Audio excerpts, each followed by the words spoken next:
becomes like, look, they are creating a permanent effect. So you are going into a cycle of deepening poverty, deepening inequality at regional level, at household level. So how do we get out of that? The third point that came out very strongly is actually we need strong institutions. Strong institutions. In fact, the positive point was even regulatory harmonization. Regulatory institutions have failed us. So we need strong institutions to provide the leadership. That is why human capital development, remember the declaration that was made in Dar es Salaam last year in terms of human capital development, we have to safeguard our human capital development because that is the promise for leadership in future. Future institutions will be led by people with strong credibility. Notice that where institutions have failed, markets fail. Are we together? We have a history of that. Kenyan example are willing. See coffee, what is happening? See sugar bells, what is happening? Cotton.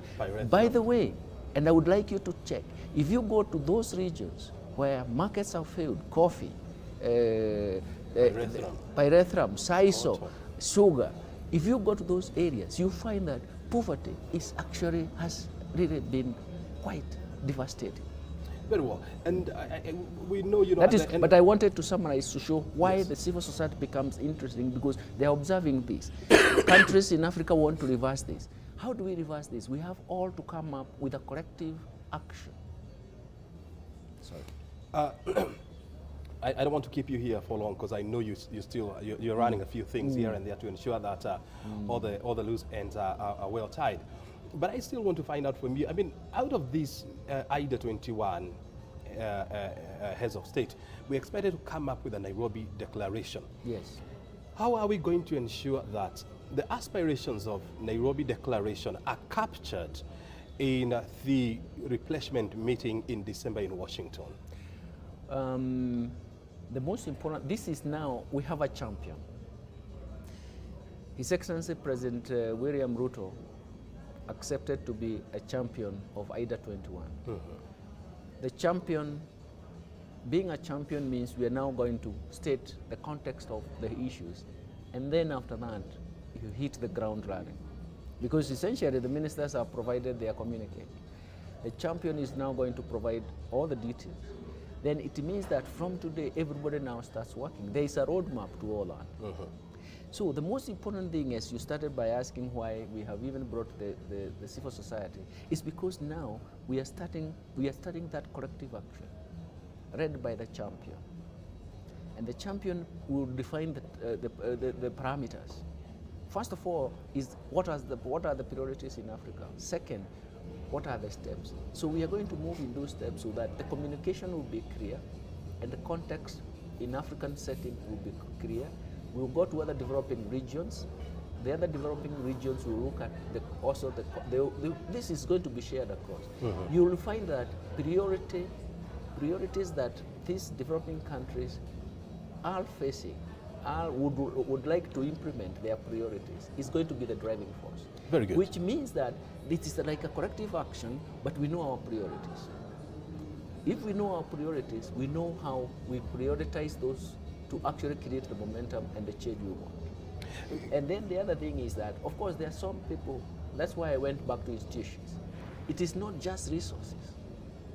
It is also the art of reorganizing our institutions. Sorry. You see, this meeting is coming at a time when, there has been growing calls to reform the global financial system. And our president has been at the forefront, of saying it is high time we looked at the global financial systems and amend where we need to. These negotiations or these talks happening here, is this part of efforts to reform the global financial system? Yes, indeed.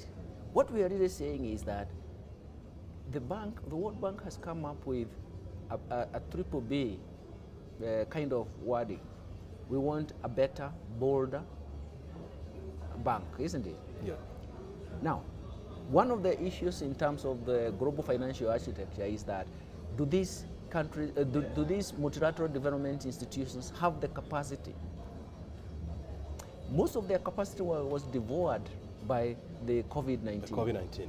So essentially what we are really saying is that also providing IDA resources is also providing capacity for the World Bank. So most of these institutions did not fail. It is the resources, the capacity that they were looking for capacity. The second thing is that they have the capacity to use their AAA rating to leverage the resources. The World Bank is leveraging the resources by a factor of 3.6%, 3.6 times. So essentially, we are now saying IDA replenishment provides the World Bank with the capacity it needs to reform and to feed as a fit-for-purpose institution. I'm sure we are going to listen to the president of the World Bank group today, and this is the emphasis I'm likely to hear from him, because essentially even ourselves, we said if we wanted multilateral development institutions to change, then it means we need the capacity for them to actually create that fit-for-purpose concept, but also have the ability to move with speed in terms of what they have. If they don't have capacity, they are also going to have difficulties in terms of fulfilling their mandate.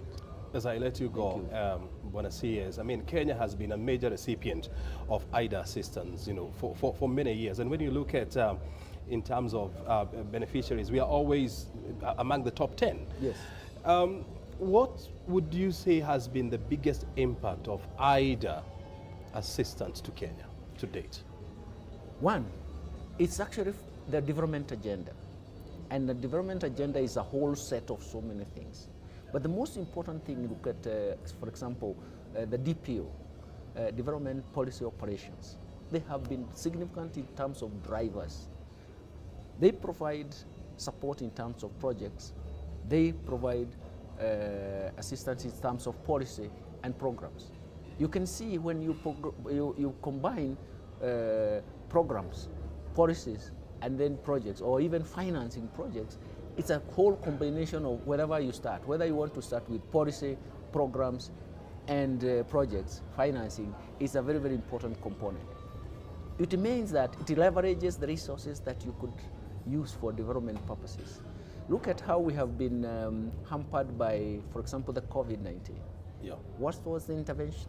Look at how we have been hampered by the devastating consequences of the drought. We need to come up with better policies, a better policy environment, but also give us the catalyst to move in that direction. That is why we have beneficiaries of IDA.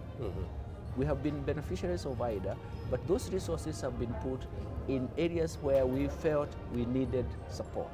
But now we are moving into a different direction. They say we are now want to prioritize what we want to change, and we want to get there. Very good. Things I have to let you go. Yeah, I know the presidents are almost getting here. Okay. Thank you very much. Thank you. We wish you all the best. Okay, thank you. Asante sana.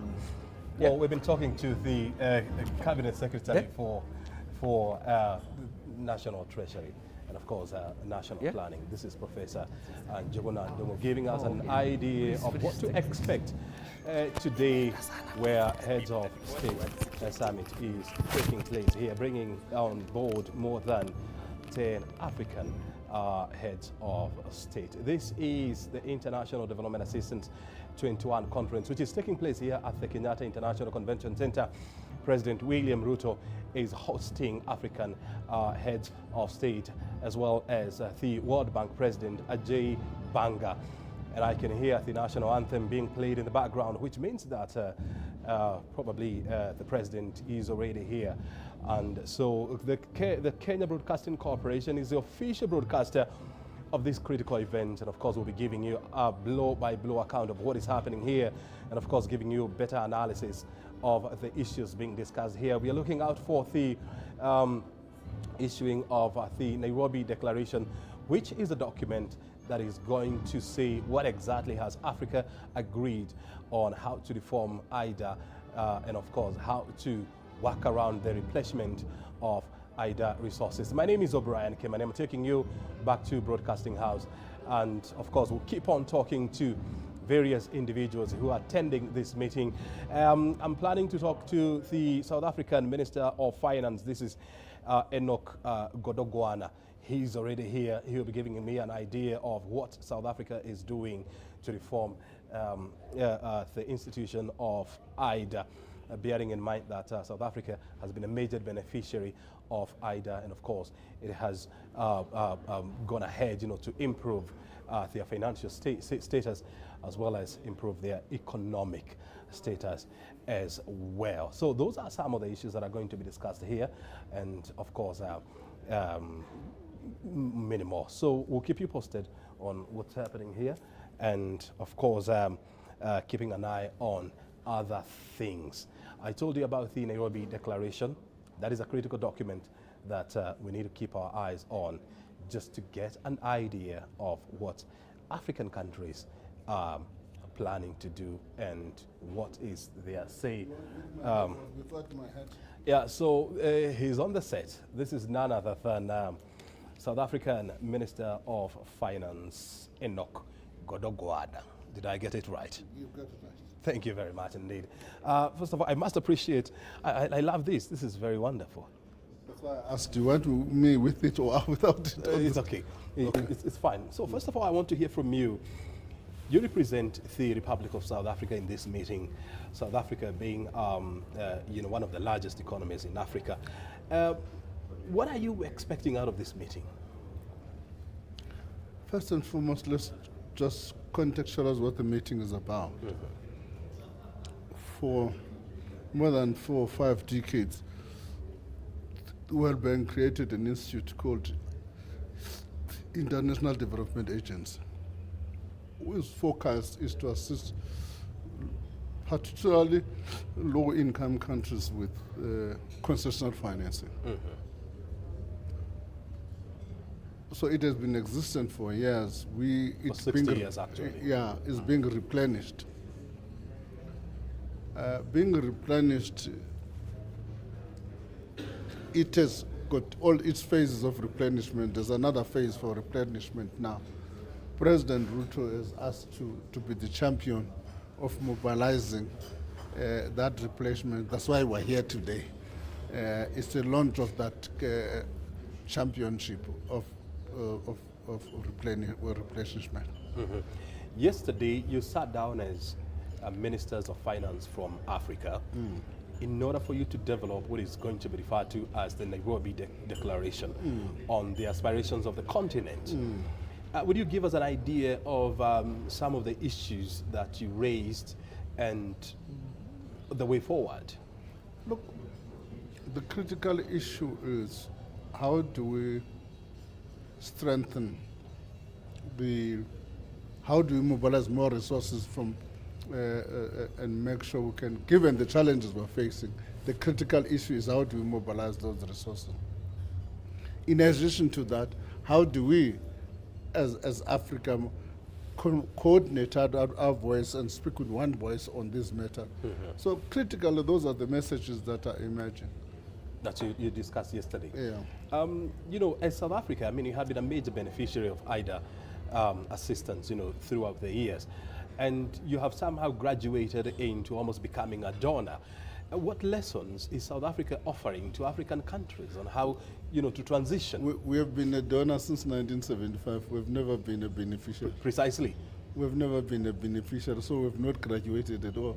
We've been a donor, so we've never been a beneficiary. But let me just say, to us, when we're not classifying only ourselves as a donor, we're also classifying us as proudly Africans who must make sure that the African economies develop. But by the way, it's mutual beneficial. If these countries, if you look at our trade with Kenya now and look at our trade with other countries, these relations are mutually beneficial. A growth in each of these economies benefit all of us.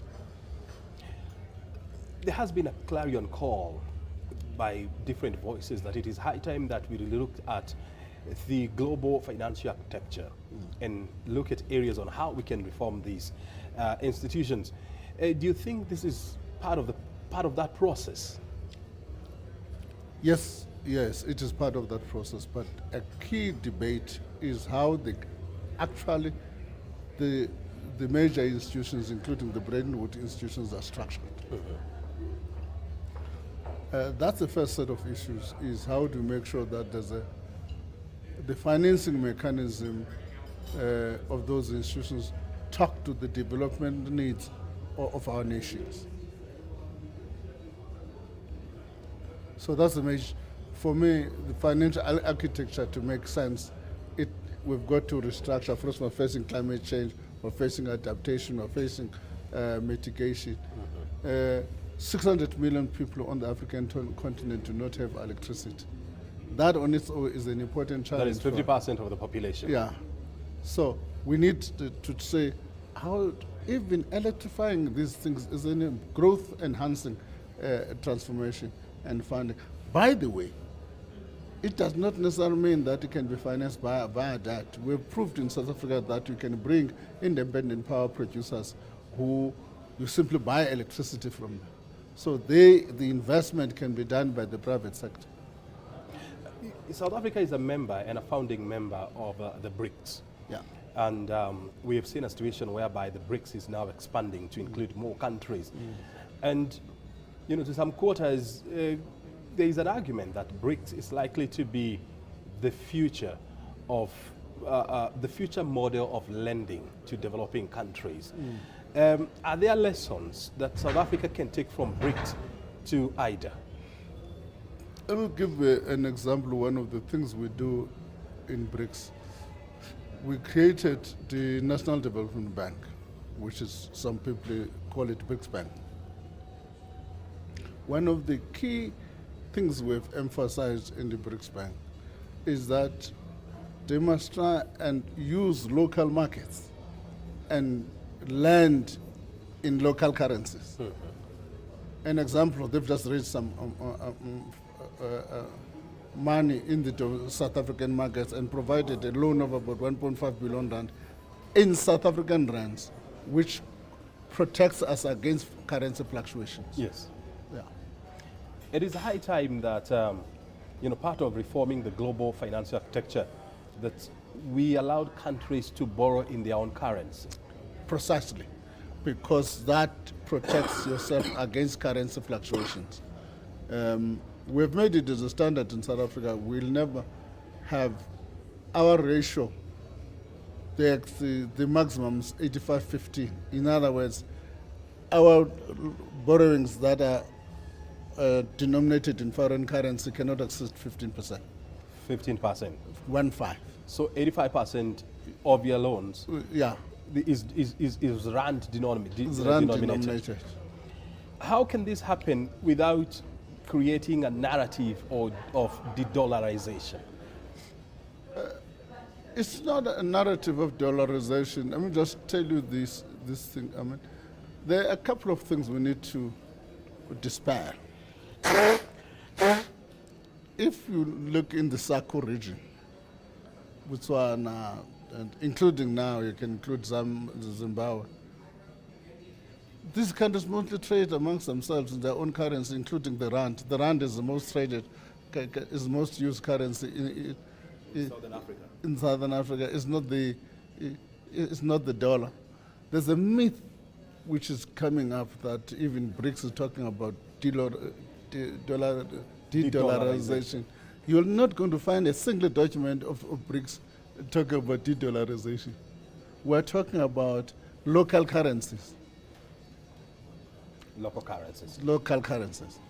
And when you look at the East African community, I mean, which is one of the most integrated Yeah. regional development institutions in Africa, are there lessons that we can learn from the Southern African countries when it comes to trading in their local currencies? Because when you look at the region, I mean, we still trade a lot in foreign currencies. Yeah, I think that's where the danger is.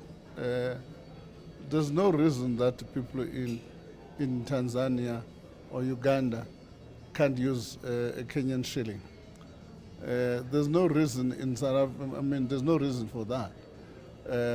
Using their own currencies, trading amongst themselves. If you pay the products you import from Tanzania, you can pay them in their currency, or you can pay them in Kenyan shillings. There's no reason why you can't do that. It's going to happen.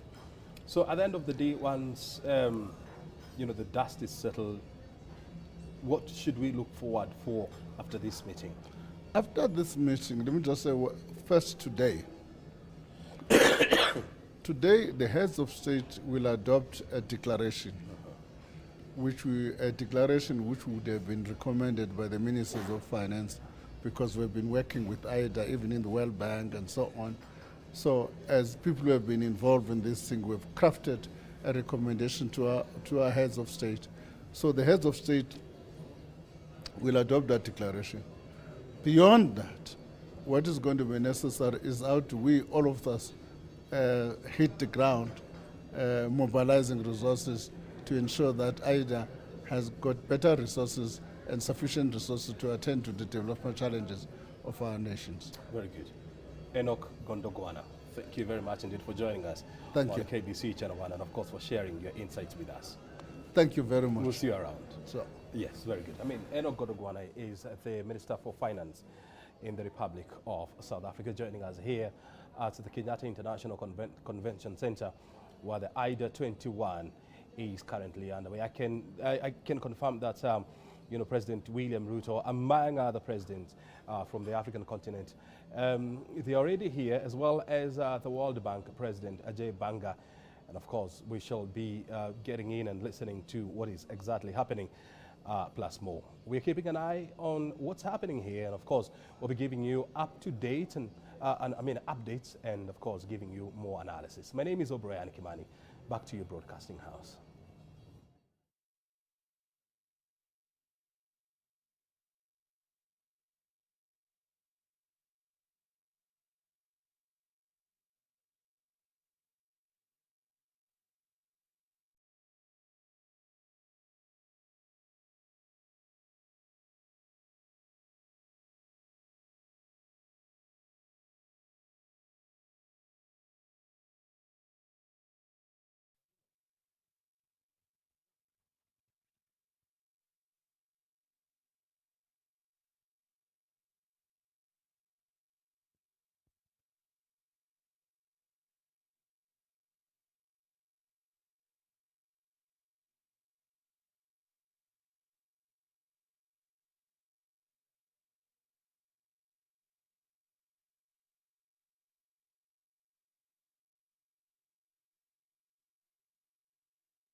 machozi unidondoka sana, kifo cha mama Eli kinaleta mengi machungu, kinaleta mengi machungu. Nasema oh mama Eli, oh siwezi kusema na mwenyewe yupo. Oh mama Eli, oh siwezi kusema na mwenyewe yupo, yupo. Na kila nikikifikiri kifo, machozi unidondoka sana, kifo cha mama Eli kinaleta wengi machungu, kinaleta mengi machungu, kinaleta mengi machungu, kinaleta mengi machungu, kinaleta mengi ulimwengu wa sasa si kuchezea, utia fahamu jua umepotea, na kila ukiwaza shida utokea. Mama zoea, mama zoea, mama zoea, mama zoea.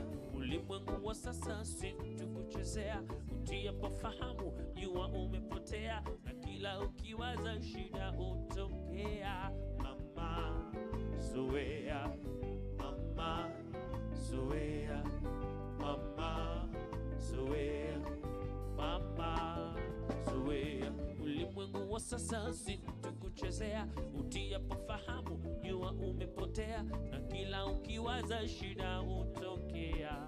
Mama zoea, mama zoea, mama zoea, mama zoea. Ulimwengu wa sasa ni kukaa wawili, uwe masikini au matajiri, na kukaa wawili ni kustahamili. Mama zoea, mama zoea, mama zoea, mama zoea. Ulimwengu wa sasa ni kukaa wawili, uwe masikini au matajiri, na kukaa wawili ni kustahamili. Mama zoea la la, mama zoea la la la, mama zoea la la la, mama.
Malaika, nakupenda malaika.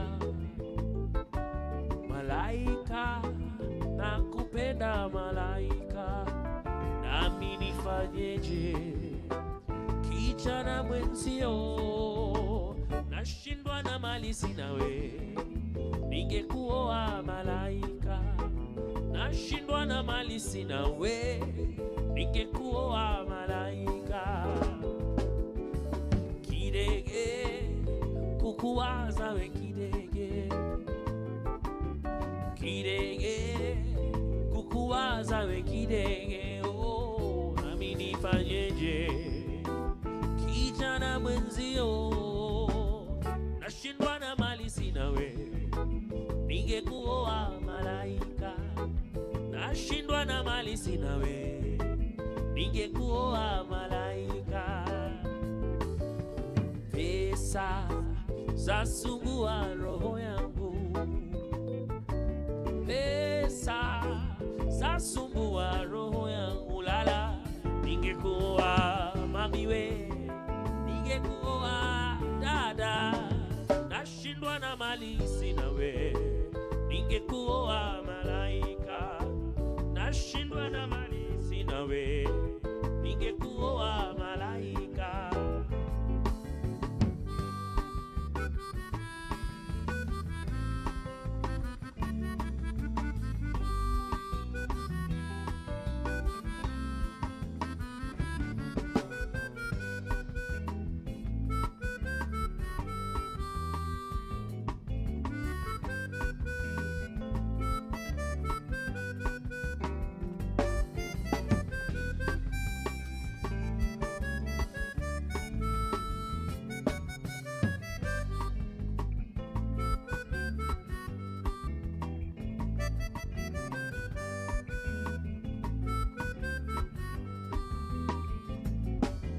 Malaika, nakupenda malaika.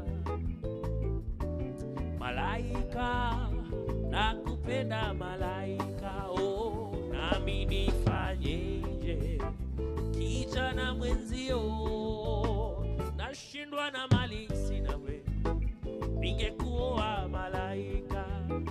Nashindwa na mali sina we, ningekuoa malaika.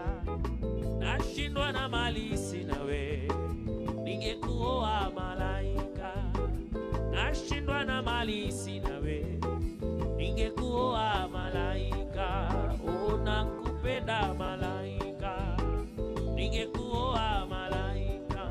Nakupenda malaika, ningekuoa malaika. Nakupenda malaika.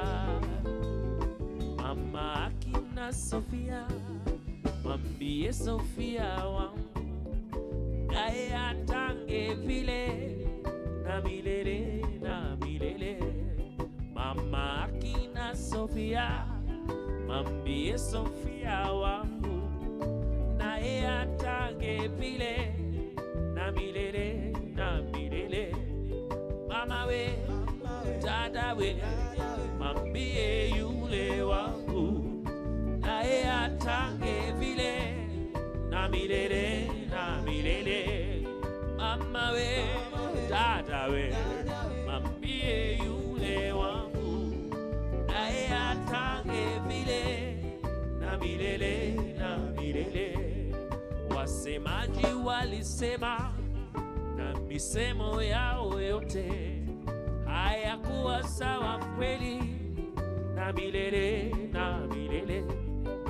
Wasemaji walisema na misemo yao yote hayakuwa sawa kweli na milele na milele. Mama we, dada we, mwambie yule wangu, naye atange vile na milele na milele.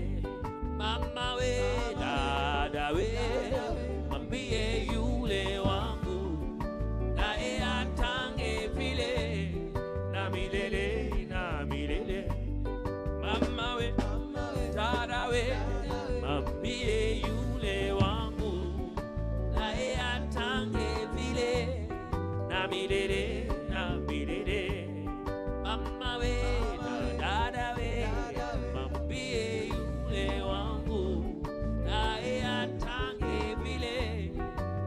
milele na milele.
Mama we, dada we, mambie yule wangu na atange vile na milele na milele. Mama we, dada we, mambie yule wangu na atange vile na milele na milele na daima na daima na milele. Milele, na daima, na daima, na milele, na milele, na daima, na daima, na milele, na milele, na daima, na daima, na milele, na milele, na daima, na daima, na milele, na milele, na daima, na daima, na milele, na milele, na daima.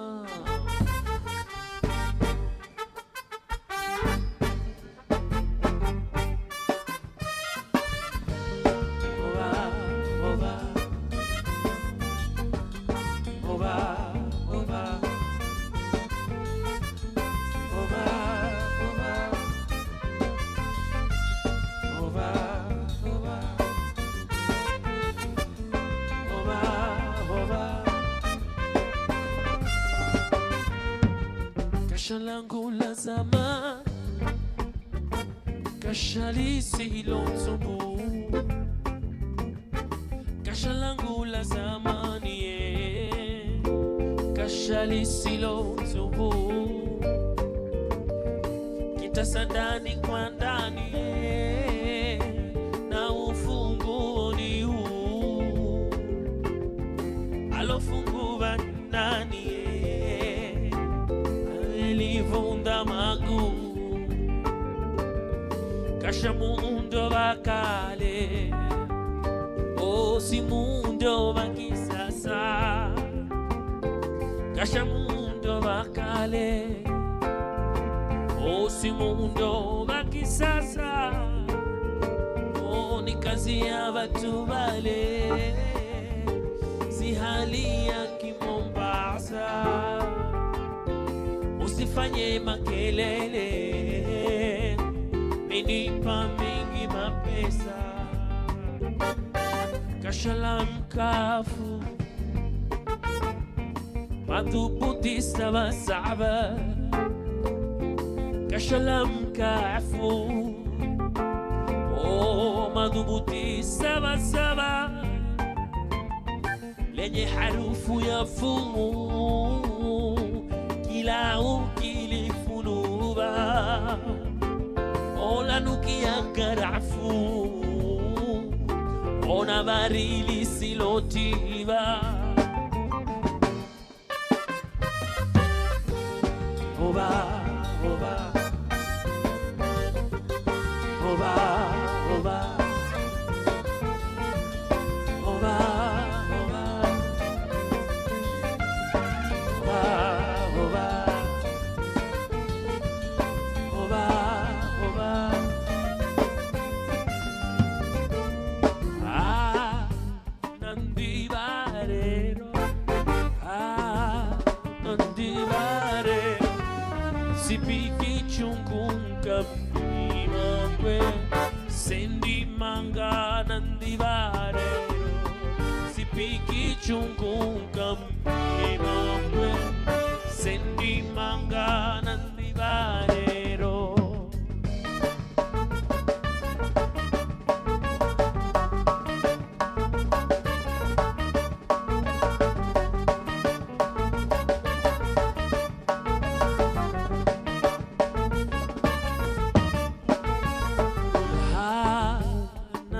Nandivarero,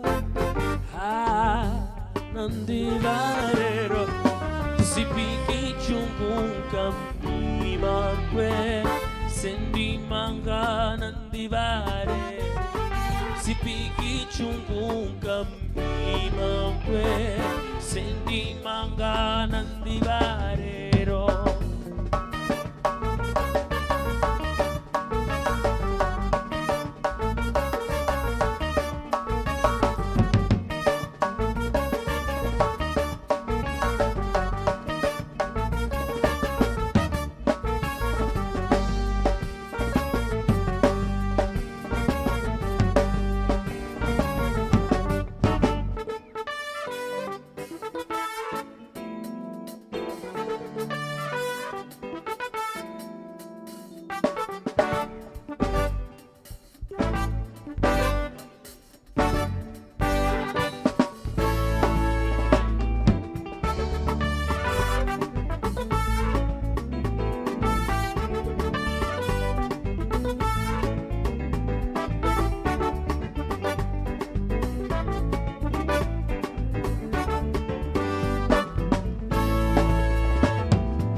Hiba.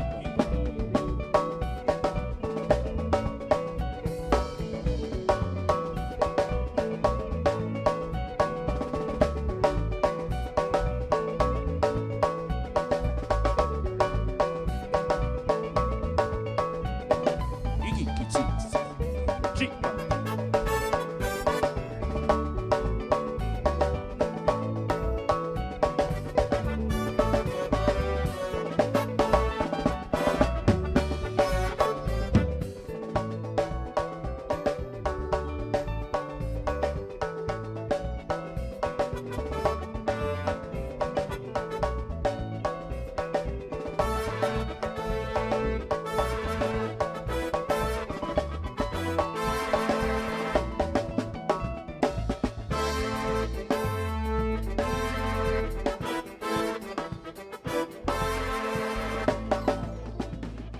Pilipili manga Mombasa nyumba za kupanga, mtoto zaliwa na mujomba, mujomba ututie mapanga, kudihetene ni haluwa, haluwa nizo amare, amare kuzipanga, kuzipanga tumanamba, tuna pesa tununuwe kanga.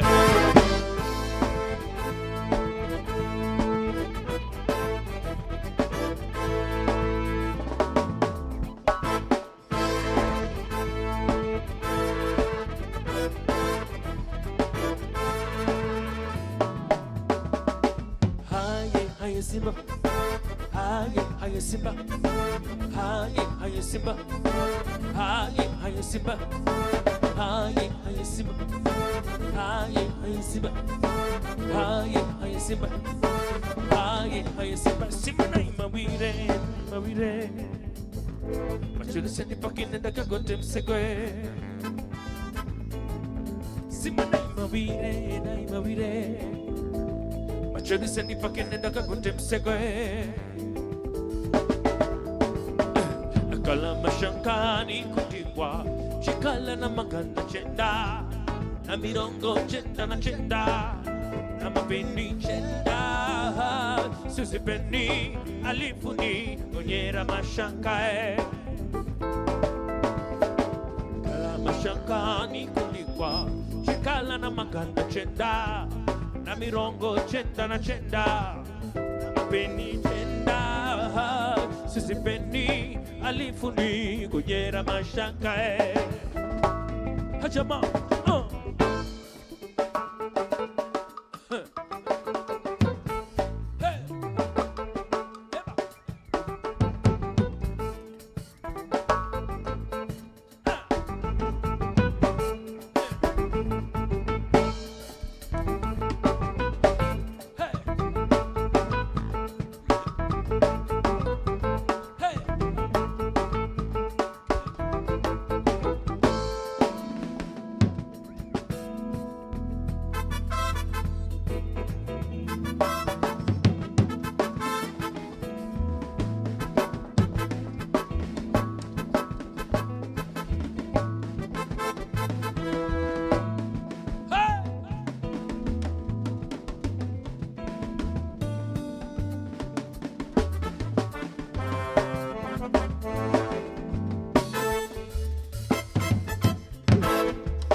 Simba, haye Simba, haye Simba, haye Simba, haye Simba, haye Simba, haye Simba, haye Simba, haye Simba, haye Simba, haye Simba, haye Simba, Simba na imawire, imawire. Machuri sendi pakine ndaka kote msegwe. Simba na imawire. Machuri sendi pakine ndaka kote msegwe. Kala mashakani kulikwa, shikala na maganda chenda, na mirongo chenda na chenda na mapeni chenda sisi peni alifuni konyera mashakae ekala mashakani kudingwa chikala na magana chenda na mirongo chenda na chenda na mapeni chenda sisi peni alifuni konyera mashakae kala mashakani kundikwa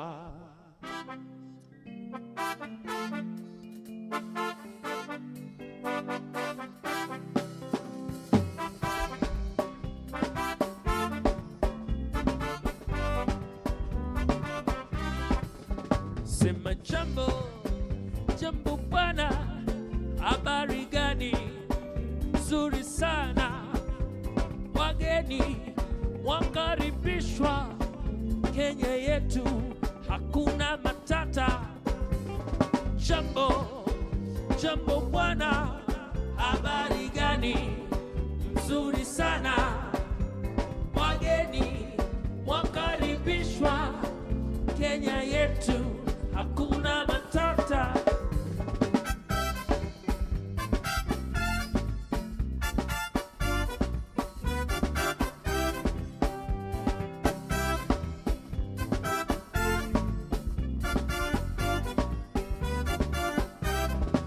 Nasema jambo jambo bwana, habari gani? Nzuri sana, wageni wakaribishwa Kenya yetu, hakuna matata. Jambo jambo bwana, habari gani? Nzuri sana, wageni wakaribishwa Kenya yetu, hakuna matata. Kenya nchi nzuri, hakuna matata. Nchi ya kupendeza, hakuna matata. Nyote mwakaribishwa, hakuna matata. Nasema watu wote Kenya, hakuna matata. Nasema sisi sote Kenya, hakuna matata. Oh, watu wote Kenya, hakuna matata. Nasema sisi sote Kenya, hakuna matata. Nasema watu wote Kenya.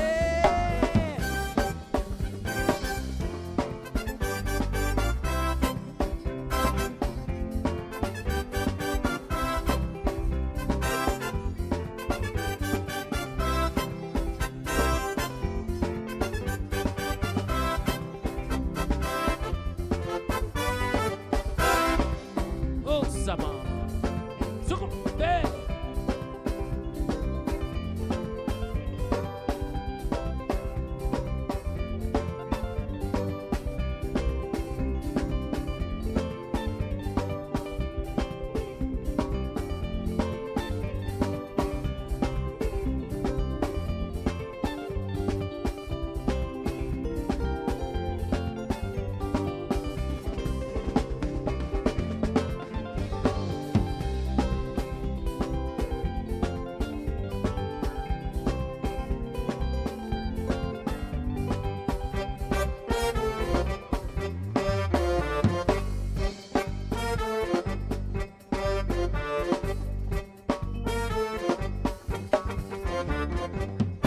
Karibuni Kenya, ni nchi ya jua.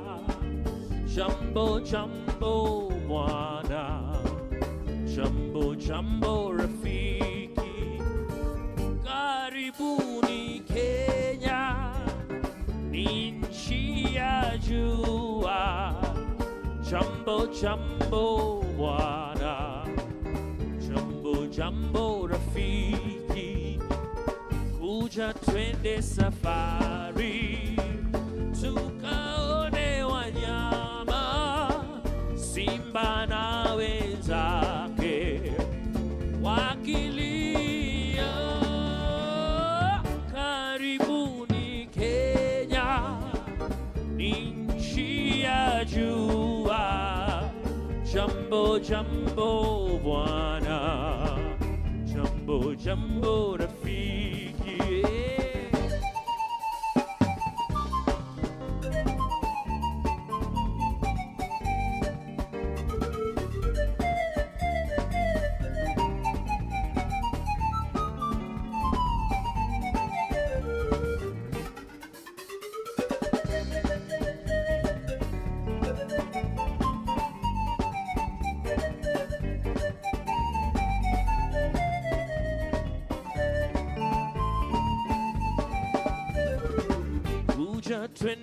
safari, tukaone wanyama, simba na wenzake wakilia.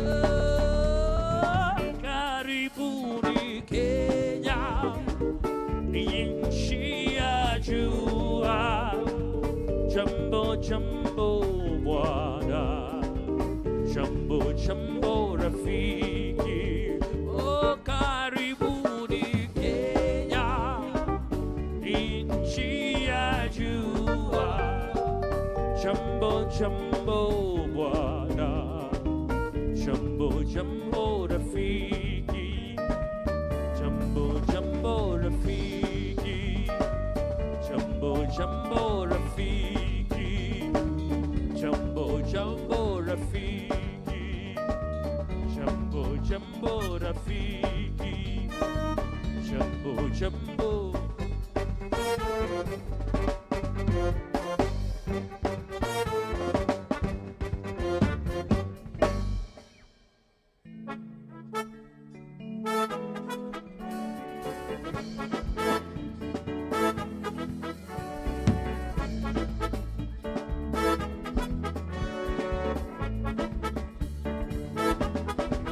Pole pole sasa,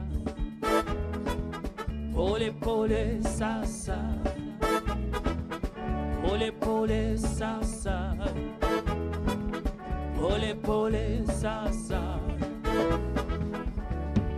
Mwambie atapata tabu, mwambie atapata shida, mwambie atapata tabu, mwambie aende pole pole, pole pole sasa, pole pole sasa, pole pole sasa, pole pole sasa. Mwambie atapata tabu, mwambie atapata shida, mwambie atapata tabu, mwambie aende pole pole, pole pole sasa, pole pole sasa, pole pole sasa, pole pole sasa.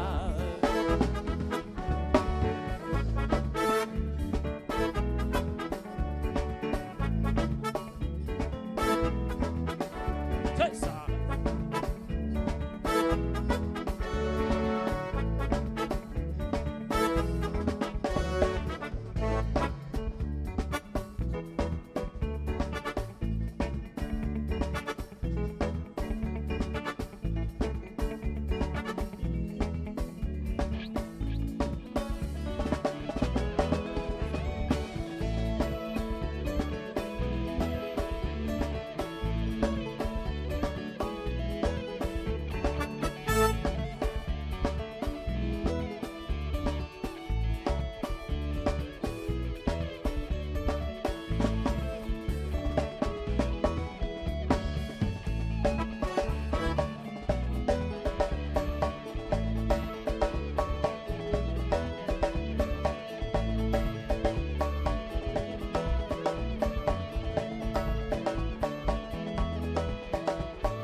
Good morning, mic check.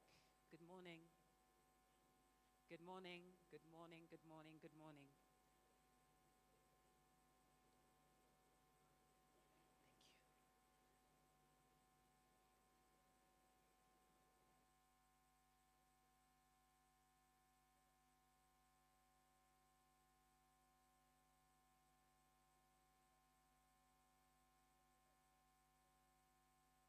Thank you. Sound check 1 2. Microphone check 1 2. Sound check 1 2. I request that we begin to settle down, please. If we can take our seats, we would be doing ourselves a favor. 1 2 sound check. We expect to start in a few minutes, so kindly, those of us who may still be walking around, please find your seat and take your seat. It'll also assist our protocol officers to identify if there are any gaps anywhere. So please, let's take our positions. Those at the door, kindly, let's take our seats. Let's find our seat and take them so that we can fill the room. We expect to be starting in a few minutes. So kindly, I request that security and protocol officers, let's clear and have people take their seats. Thank you.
Achani mwenye.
2 sound check.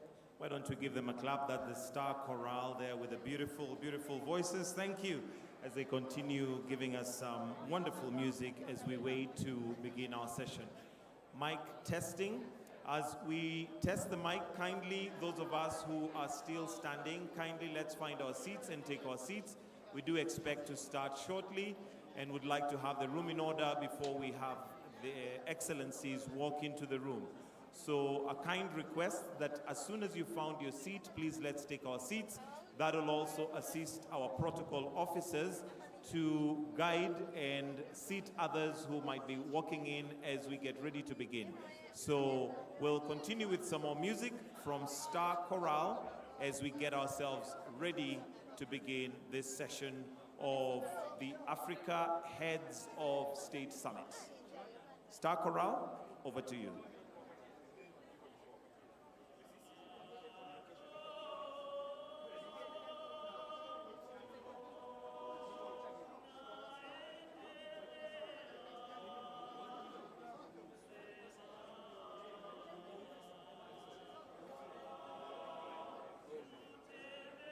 Sorry, who is the responsible sound here?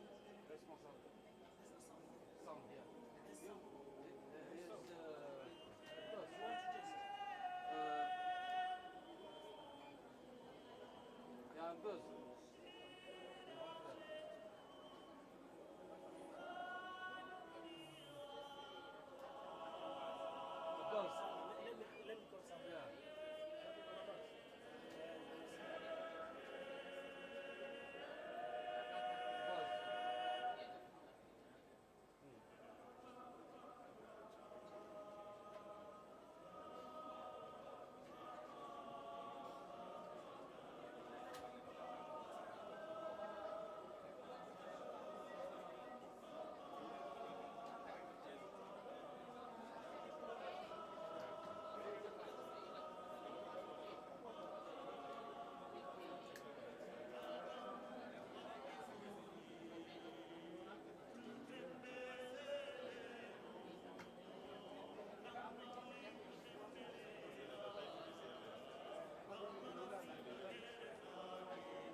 Very low, very, very low. Yeah. It's very low.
A round of applause for Star Choral, please. Thank you, thank you, thank you very much for that wonderful music.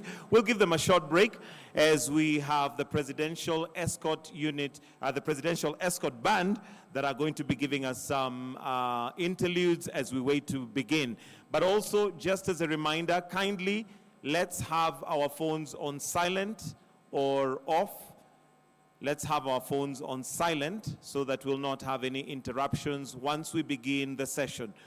I'd also encourage, if we need to use the washroom, this would be a good time to do that. Of state arriving one by one as they prepare to start talks on the IDA 21 replenishment drive. Remember, this is happening at KICC. As you have seen, we have been here since morning, and we've been having a conversation on how we can be able to leverage on this conference. For now, we'll have the also benefit from the IDA 2021. Remember, we are one of the top borrowers. Kenya is one of the top borrowers among Tanzania, among other countries such as Sierra Leone, as well as Algeria. And we have seen both of those presidents arriving here at KICC as they kick off those discussions to see how we can be able to also benefit from the International Development Association 21. Remember, there was IDA 2020? 3 years ago, and this now is another conversation. After 3 years, we're talking about how to replenish the resources at IDA 21. In 3 years ago, we saw the development partners as well as donors raised about $93 billion, which is the highest in history. Remember, IDA has been in existence for 60 years, and this $93 billion that was that was collected in 2021 is the largest in history of IDA. And this we'll be watching to see how much will be raised during IDA 2021. My colleague earlier on, Brian, had a conversation with the Cabinet Secretary for National Treasury, Njuguna Ndungu, and they talked about some of the areas that they have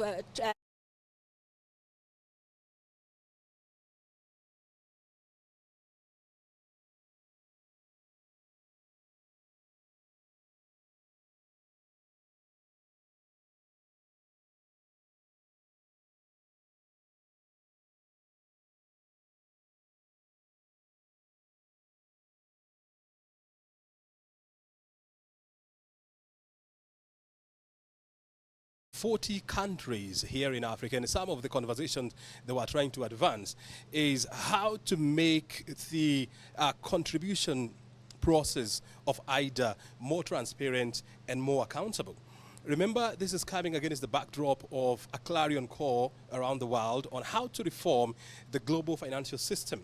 And President William Ruto has been at the forefront of calling for the reforms at the global financial systems. And we are looking at the Bretton Woods institutions, we are looking at the Asian Development Banks, how to make the process more inclusive, and also how not to burden countries with concessional loans and at the same time, you know, drive green growth as well as drive more contributions.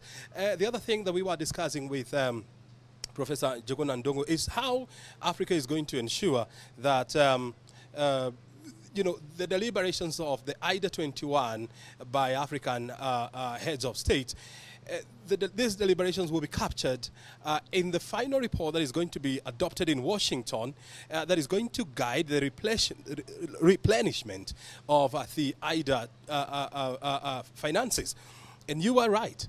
In Japan in 2021, a total of 93 billion US dollars was pledged by development partners. We are talking about, you know, countries like Japan, United States, Britain, France, Germany, and so much. And they have a target of tripling this amount by the year 2030. And so all eyes will be on Washington, D.C. come this day.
you are not also picking, eh? Your Excellencies, I'll request that we remain standing. We're going to have two prayers. The first prayer will be led by Sheikh Hassan, followed by Reverend Joshua Rotere. Sheikh, to you.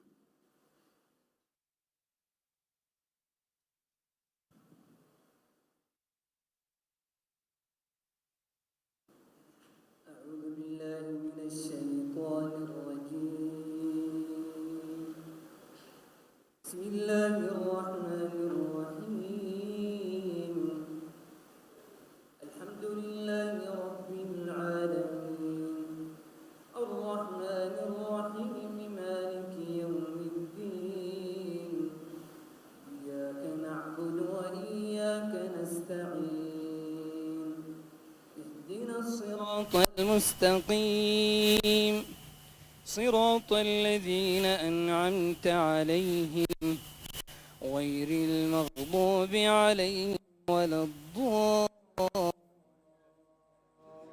الضالين آمين. In the name of Allah, the most merciful, most gracious, all praises be to Allah subhanahu wa ta'ala, the Lord of the universe, the Master of the Day of Judgment. We seek His guidance. We ask Allah subhanahu wa ta'ala to bless this nation and the leadership of this nation, to bless our head of state and everyone who has joined us today this morning. وصلى الله على نبينا محمد وعلى آله وصحبه أجمعين. Let's continue praying. Our dear Heavenly Father, the creator of the heavens and the earth, we come before your presence this morning with gratitude. You have given us a privilege to gather here so that, Lord, we can put our hands together concerning our continent. This morning, Lord, I pray for the head of state, His Excellency President Dr. William Samoei Ruto, and also other heads of state that are here with us. The Lord, you will give them knowledge, wisdom, and ability as they serve our people. We are here, Lord, believing in you, that whatever we are going to deliberate from this conference and summit, it will bring transformation and change to our continent and also to our nation. We pray for your blessings as we begin today and even to the end of this convention. In Jesus' mighty name we pray and believe. Amen. Let us kindly take our seats. Your Excellency, the President of the Republic of Kenya and Commander-in-Chief of the Defense Forces, Dr. William Samoei Ruto, Your Excellency Mohamed Gauzwani, the President of the Islamic Republic of Mauritania, also the Chair of the African Union, Your Excellency Yoweri Museveni, President of the Republic of Uganda, Your Excellency Aslan Ouattara, President of the Republic of Cote d'Ivoire, Your Excellency Faustin Archange Touadéra, President of the Central Republic, African Republic, Your Excellency Azali Assoumani, President of the Union of the Comoros, Your Excellency Nana Akufo-Addo, President of the Republic of Ghana, Your Excellency Julius Maada Bio, President of the Republic of Sierra Leone, Your Excellency Abiy Ahmed, Prime Minister of the Federal Republic of Ethiopia, Your Excellency Evariste Ndayishimiye, President of the Republic of Burundi, Your Excellency Dr. Samia Suluhu Hassan, President of the United Republic of Tanzania, Your Excellency Lazarus Makathi Chakwera, President of the Republic of Malawi, Your Excellency Hassan Sheikh Mohamud, President of the Federal Republic of Somalia, Your Excellency Nadir Laboy, Prime Minister of the People's Democratic Republic of Algeria, Your Excellency Mamadou Oriba, Prime Minister and Head of Government, Republic of Guinea, Your Excellency Tsokoane Samuel Matekane, Prime Minister of the Kingdom of Lesotho, Right Honorable Edouard Ngerintier, Prime Minister, Republic of Rwanda, Your Excellency Adriano Afonso Melaine, Prime Minister, the Republic of Mozambique, Your Excellency Jean-Jacques Boya, Special Envoy, the Republic of Congo, Your Excellency Mr. Ajay Banga, President of the World Bank, Deputy Presidents present, senior government officials representing various countries, World Bank leadership, ambassadors present, ministers, cabinet and principal secretaries present, partners, captains of industry, distinguished guests, ladies and gentlemen. Your Excellencies, it is my great honor now to start us off to invite remarks by Professor Njuguna Ndung'u, who's the Cabinet Secretary, National Treasury and Economic Planning. Why don't we give him a warm welcome with a clap as he's coming to give the opening remarks. Welcome, Professor.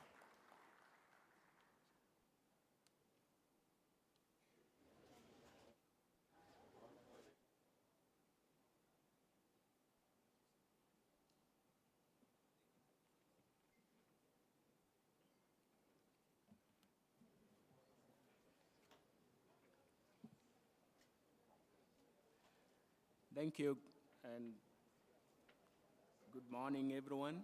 His Excellency, the President of the Republic of Kenya, Dr. William Samoei Ruto, Excellencies, Head of Government and Head of States, leaders of the groups that we've been working with, His Excellency, the President of the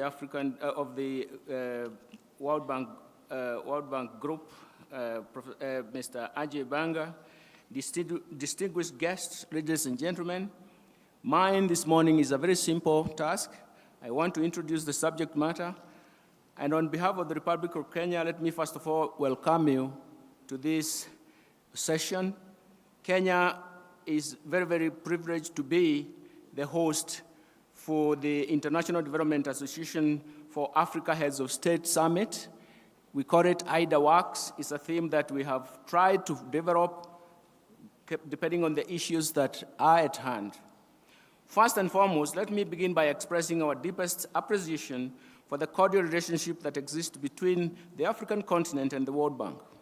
The World Bank, specifically IDA's mandate, is very relevant to the African continent as it supports the development activities that pave the way towards poverty eradication, raising the structure and quality of growth, job creation, higher incomes, and better living conditions.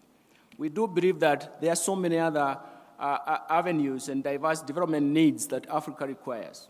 We wish to assure the World Bank of our continued commitment to this partnership and cooperation, because working together, we are going to develop sustainable solutions.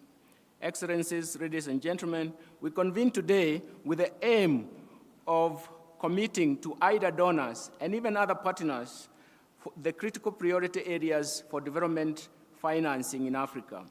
And in particular, we want to show how significant the higher funding requirements are going to be very, very important for the IDA 21 cycle in supporting Africa's development and even challenges and opportunities that emerge for the Africa today.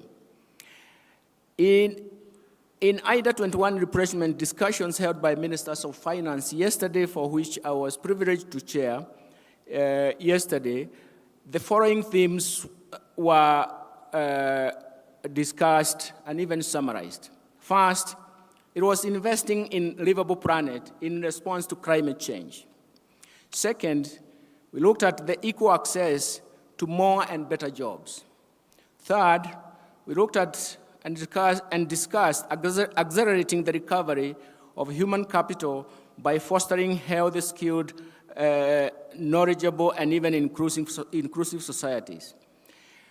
And fourth, we discussed how supporting African economies, and indeed what we require all IDA-supported developing economies, will be important to affect to those countries that are affected by fragility, conflict, and violence because they do not achieve their potential. Fifth, we looked at prosperity and sustainable development requirements for the African continent. Sixth, we looked at digitization and connectivity, and so more so in terms of accessible services. And finally, we looked at universal access, energy access. The above issues are the ones that are summarized by the communique from the Ministers of Finance that was developed yesterday. We do believe that the summary of the communique will provide some efforts in terms of collective efforts, in terms of mutual dialogue, strong partnership, effective and even joint coordination for realization of Africa's economic and even development agenda. That actually was very, very heavily appealed by the team. These are the issues that will be summarized by the communique that will be shared in a closed session by the ministers. But more importantly, they reflect some of the needs that shows that IDA will work, and it will work with those commitments, and we therefore believe that it's going to work. Finally, these are just few remarks, but also I have the honor and the singular honor to invite the President of the World Bank, Mr. Anjay Banga, to address this gathering on the issues at hand, and more so on the IDA 21 replenishment. Thank you very much.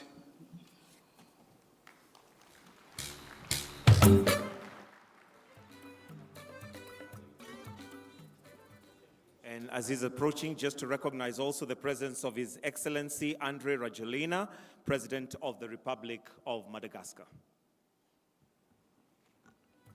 Thank you very much. Thank you very much. President Ruto, distinguished heads of state, Your Excellencies, guests, and all my colleagues, I think it's a great privilege for the World Bank to be here at this IDA summit, so graciously hosted by the President of Kenya. But I want to start with recognizing that right now Kenya is suffering in one portion of its country some devastating floods, and I extend my deepest condolences to all those affected, and you know the World Bank will be there with you throughout this period, sir. This is the tragedy and the challenges of climate change. 4 years of drought followed by floods, and this is one of the reasons why, as the Cabinet Secretary spoke, the livable planet is such an important part of our future. These moments are devastating for families and for communities. They pull countries backward. They darken our hopes. But the horizon of Kenya, the horizon of the continent, I'm firmly convinced remains very bright. We are here united by a shared vision for the future of Africa, a continent that is rich in diversity, in culture, in potential. It is very easy to feel hopeful when we are together anywhere in Africa. You feel the sun in your face, the wind at your back, the fertile and mineral-rich earth under your feet, and most importantly, you feel the infectious energy of young people. But these are the ingredients that can power the future.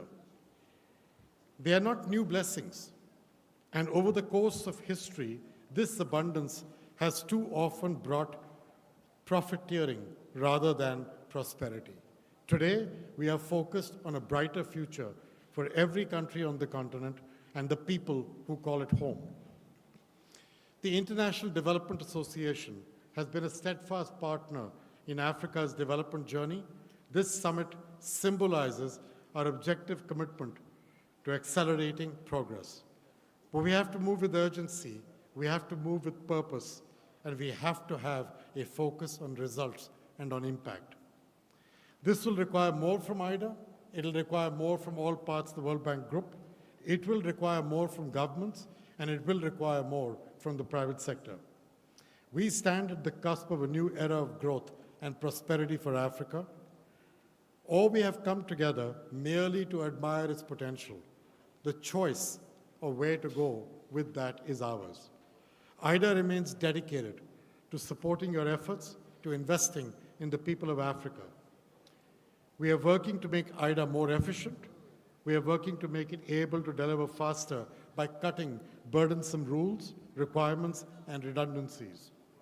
We believe a simpler and reimagined IDA can be deployed with more focus to make meaningful impact to advance the fundamental needs, energy access, healthcare availability, realize the agricultural potential of this continent, and build out critical infrastructure and skills in its people.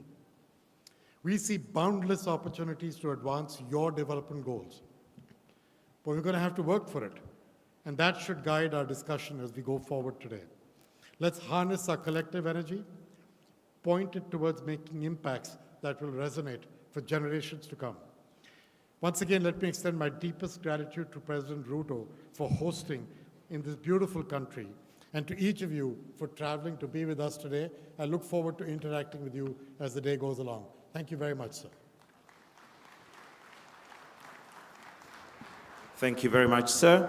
And before I move on to the next part, just to recognize also the presence of His Excellency Nana Akufo-Addo, President of the Republic of Ghana. We also have the Prime Minister of Ethiopia, His Excellency Abiy Ahmed, who's joined us as well, and Prime Minister Cote d'Ivoire, His Excellency Robert Bagre Mambe. At this point in time, Your Excellencies, allow me to now invite my co-MC, the wonderful and gorgeous Yvonne Dege, who will guide us. Why don't we put a warm welcome as we welcome her to guide us for the next part. Welcome. Thank you very much. Thank you very much, Michael. Thank you very much, Michael. Welcome again to the IDA for Africa Heads of State Summit, hosted here in the beautiful, beautiful city of Nairobi, Kenya. As Michael said, I'm Yvonne Dege, and I'm looking forward to guiding you all through a very exciting session by the heads of state. We are very happy to welcome you at this event, which is dedicated to IDA, the International Development Association, which is a partnership between donor and recipient nations. IDA is the World Bank Group's fund that works with countries to achieve sustainable growth so that they can chart their own future. A special welcome to our audience joining us globally via World Bank Live, across Africa via CNBC, and locally through Kenya Broadcasting Corporation, KBC. We also have simultaneous interpretation in Swahili, French, Arabic, and Portuguese. Channel information can be found on signs in the room or at the bottom of your screen on World Bank Live. Wherever you are, please join the conversation online using the hashtag IDAWorks. At this moment, it gives me great pleasure and an honor to invite His Excellency, the President of the Republic of Kenya, William Samoei Ruto, to the podium. You're welcome, Your Excellency, for opening remarks.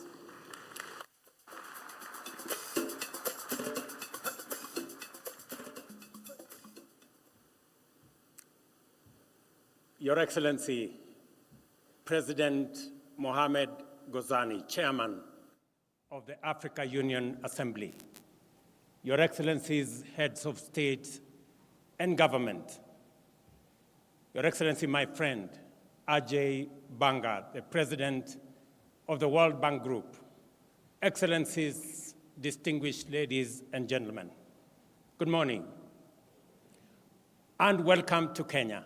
On behalf of the people and the government of Kenya, I welcome you all to Nairobi for the IDA for Heads of State Summit. It is an honor for Kenya to host this IDA Replenishment Conference at this historic venue, the place where African heads of state recently united with a bold vision. Here, we committed to transforming our continent into a thriving middle-income region, leveraging our unique potential to drive global solutions.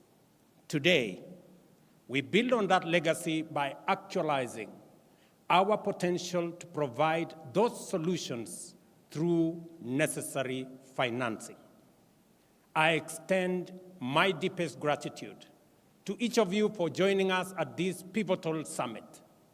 Your presence not only honors us, but also reaffirms our shared commitment to the International Development Association, our cornerstone for achieving the development goals of our continent and beyond our continent.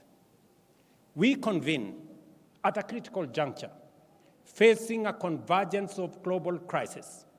This includes escalating geopolitical tensions that challenge international unity, a deepening development and debt crisis that threatens our economic stability, and urgent climate emergencies that demand immediate and collective action for our planet's survival. Today, we gather here, Kenya and the broader East Africa region faces severe flooding that devastated communities, destroyed infrastructure, and disrupted our economies. Concurrently, Southern Africa confronts intensifying drought, affecting nations like Malawi, Zambia, and Zimbabwe. Just last year, the roles were reversed, highlighting our shared vulnerability to extreme weather patterns. As I speak to you in this podium, 10,000 people in Nairobi City are displaced by floods. That is the gravity of the situation. Only a year ago, we had a devastating drought on the other end. This new normal demands our immediate and united action to safeguard our collective future. This underscores the critical role of IDA for Africa Summit. As a cornerstone of financing for Africa, IDA has directed 75% of its total commitments, nearly US $26 billion, to our continent in the last fiscal year, with African nations comprising 8 of IDA's top 10 borrowers. This support is not just financial. It is a lifeline for our development and also our stability. And your presence, personal presence, my friend Ajay Banga, in this meeting is a demonstration of the centrality of the discussions that will happen in this meeting and your personal commitment to this continent, which we appreciate. IDA stands out for its rapid and decisive action during crisis, distinguishing itself from other funding sources. Its demand-driven programs, combined with concessional loans of 40 to 50 years, empower borrowing nations to pursue sustainable long-term development strategies. And this is what we have been asking for: long-term, concessionary. We now want to discuss in this meeting scale.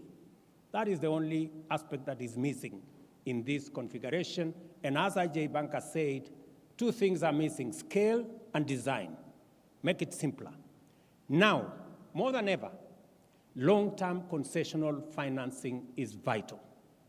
As many Africans and other developing nations face severe debt crisis, this financial strain hampers our efforts to combat climate change, transition to low-carbon economy, and adequately fund essential sectors like education, health, and social protection. We have frequently discussed the financial challenges that restrict our economic capabilities and reduce our investment in resilience and growth.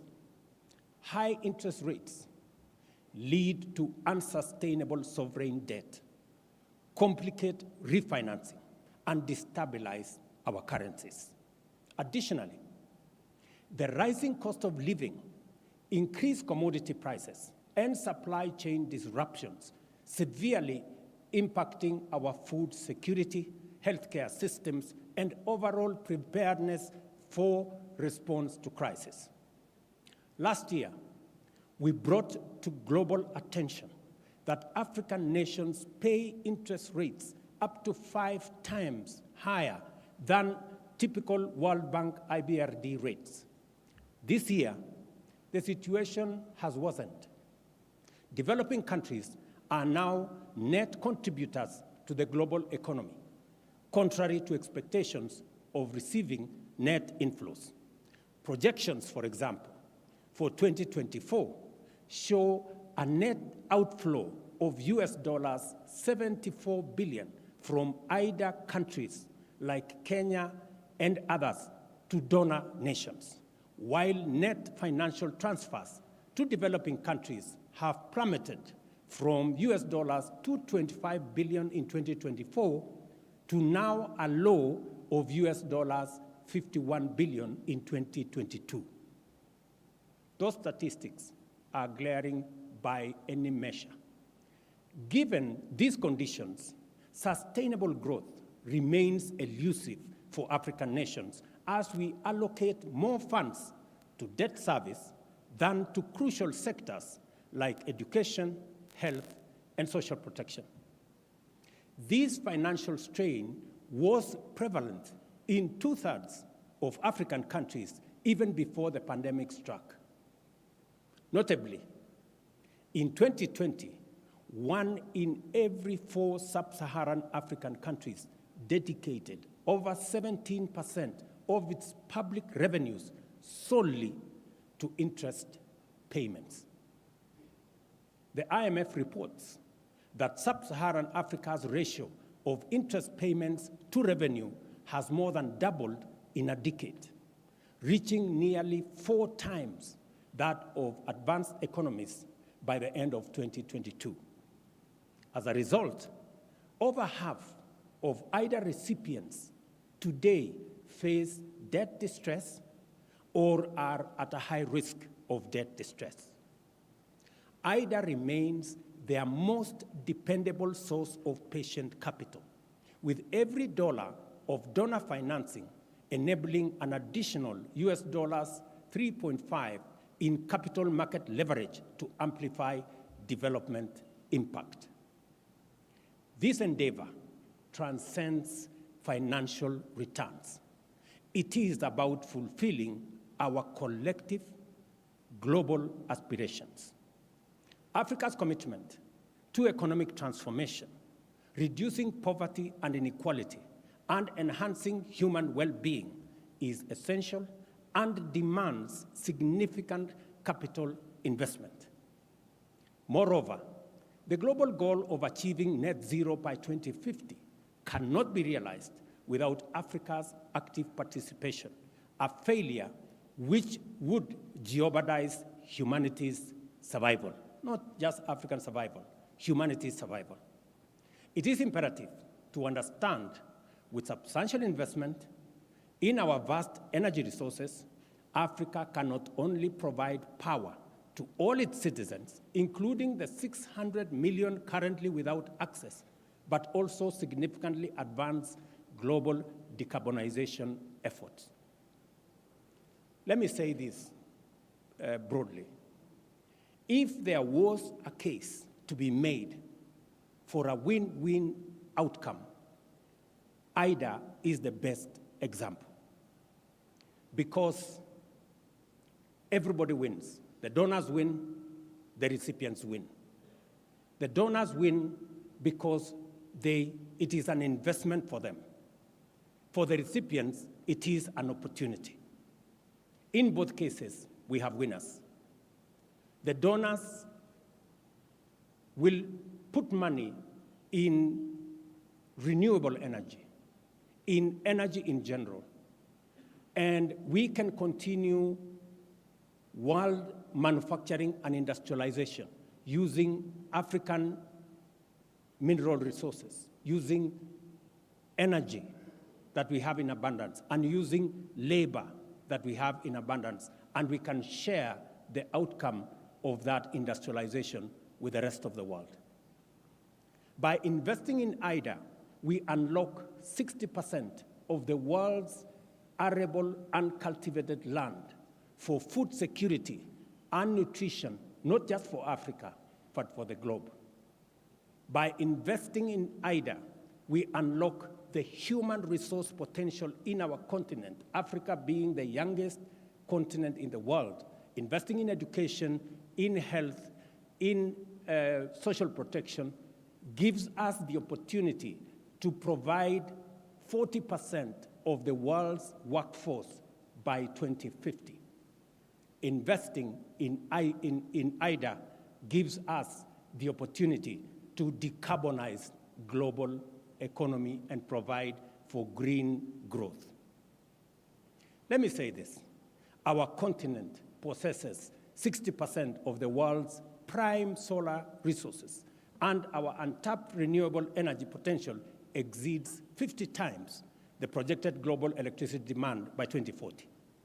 However, realizing this requires a shift in investment strategies with affordable long-term capital at scale being central.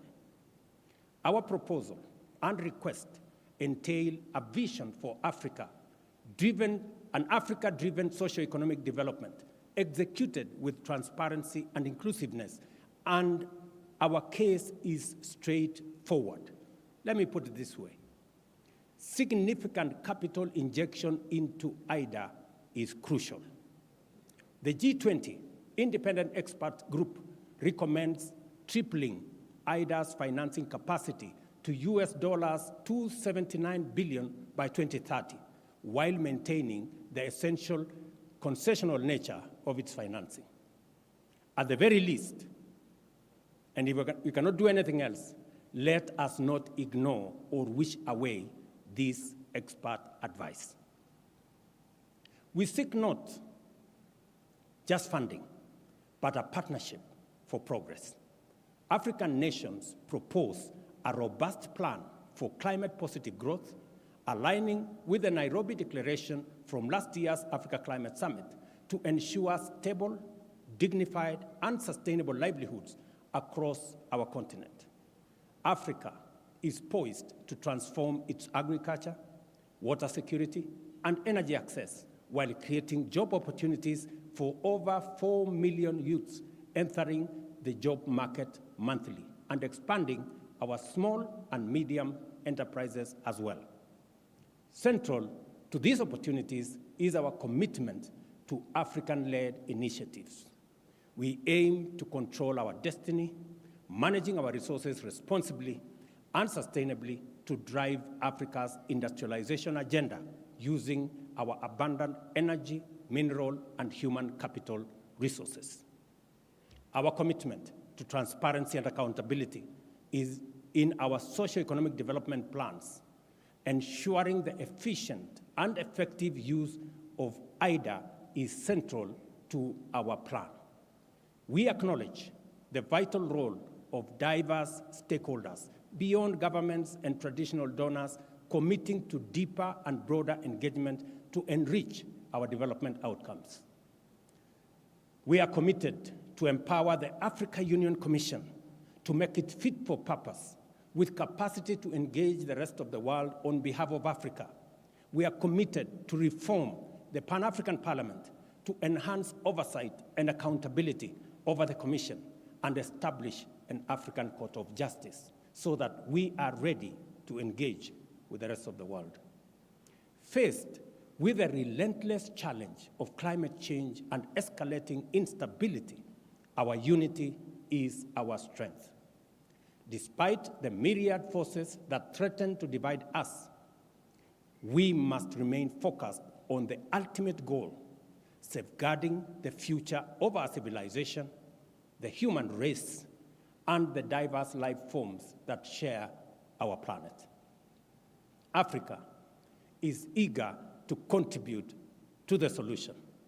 Our continent offers a viable and promising pathway to a future of prosperity for all humanity, harnessing our rich resources and innovative spirit. IDA's efficiency and effectiveness make it a unique force for good. Africa recognizes this, and we don't take it for granted. We are setting an example with our ambitious plan for structural and systemic reforms underpinned by steadfast commitment to tangible results, transparency, and a robust partnership.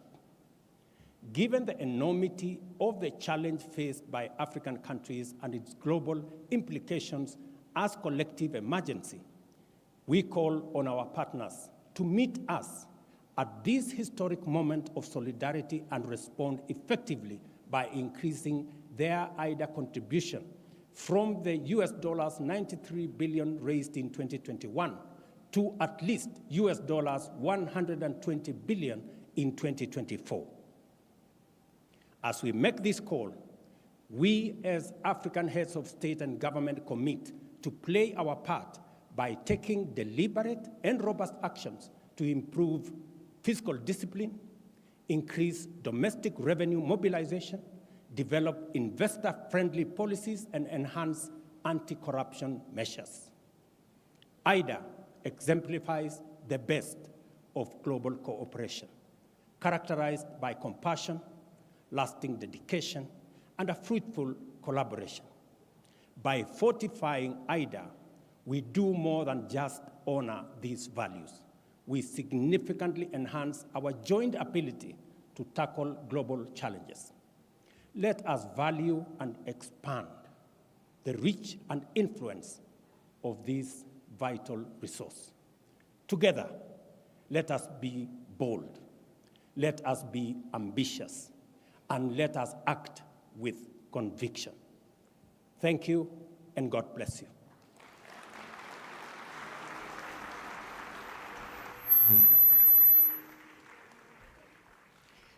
Thank you, Your Excellency, the President of Kenya, for that important keynote address. Thank you very much, Mr. President.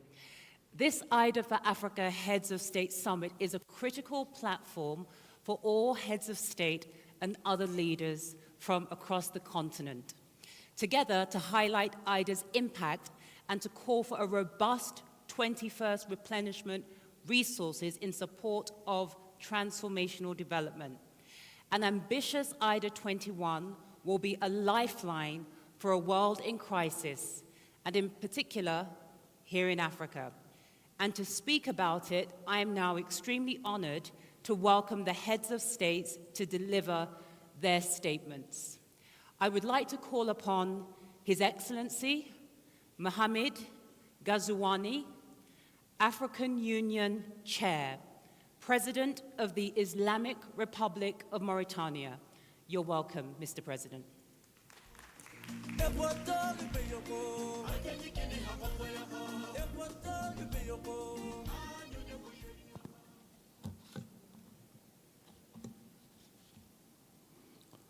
Excellence, Dr. William Samoei Ruto, Président de la République du Kenya, Excellence, Madame et Messieurs les chefs d'État et de gouvernement, Your Excellencies, heads of government, of state and government, Mr. Ajay Banga, President of the World Bank Group, ladies and gentlemen of the funders of institutional funds, ladies and gentlemen, I'd like first of all to allow my friend Dr. William Luson, the President of the Republic of Kenya, to know that as I thank him, because through him the government and the people of our sister pay for the warm hospitality and the welcome that we have. I'd also like to congratulate him for the perfect organization of this IDA Africa Summit, which is a crucial step in this process of getting resources from IDA. I'd also like to express my sincere thanks to the President of the World Bank, Mr. Ajay Banga, for his leadership and also his conviction engagement with Africa. And also, as I thank him on behalf of the African Union, the group of donors, our stakeholders of the International Development Association for its generosity for us. So with that, ladies and gentlemen, this 21st meeting that we are having takes place in a continental and international context that is quite challenging, and it is marked by a number of crises. We had had the COVID pandemic, the worsening of climatic shocks, Donc, we've had security and political crises.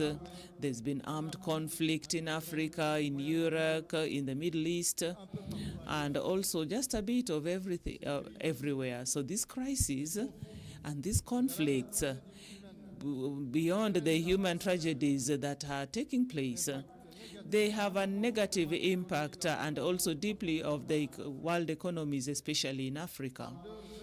Now, through their efforts and to help us not destabilize the supply chains, and also when we are looking at the energy.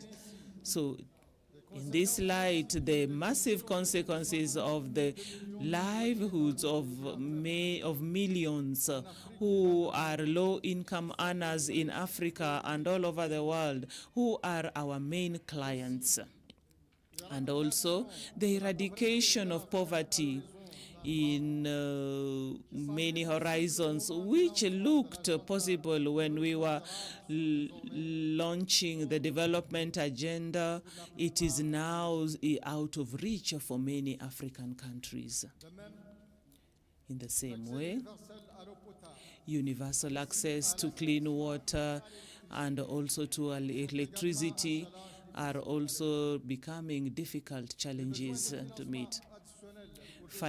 Needs for extra financial means have also, as had been estimated by the African Development Bank to $100 million, have now shown that it is necessary to get additional financing if Africa is going to reach its development goals unless we get more funding.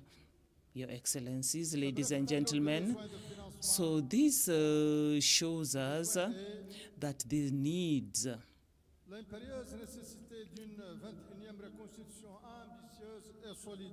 we need a more ambitious approach to getting resources, especially if states are going to meet their obligations to service debts, to be able to tackle climate crisis.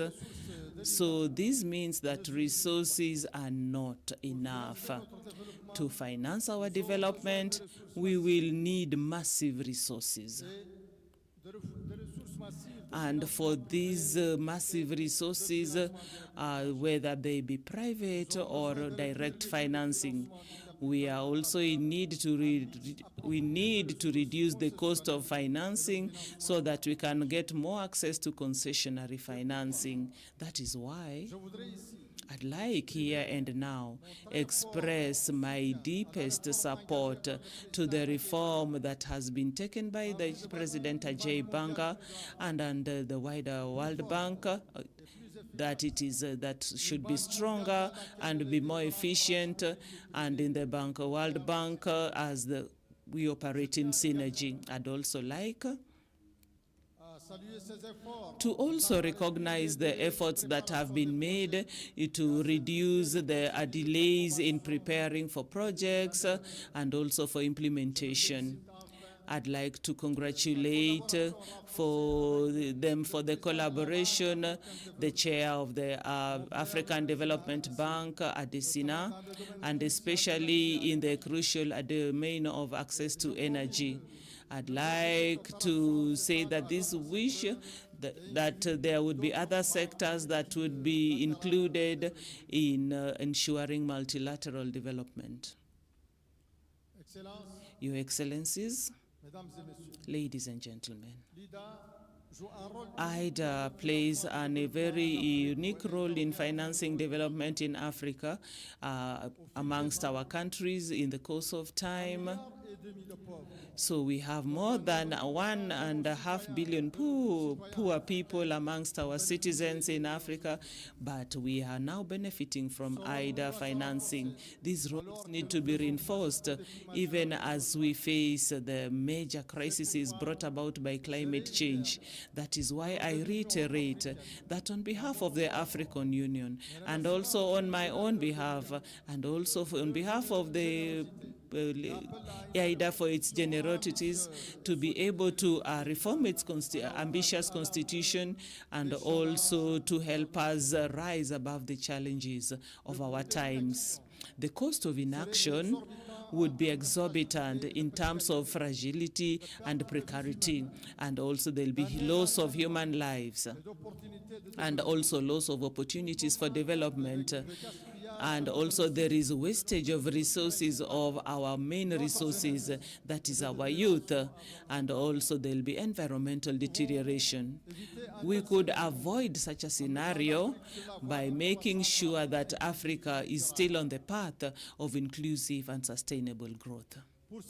For this, we really have a need of human resources and also resources in natural capital, and it is to help us to transform our enormous potential and social, to be able to reach sustainable development with which is value added, and this also needs a reconstitution of the resources from AIDA. So convinced that our presence in this summit will help us achieve our objectives. I would pray that this work gets to a successful end. Thank you.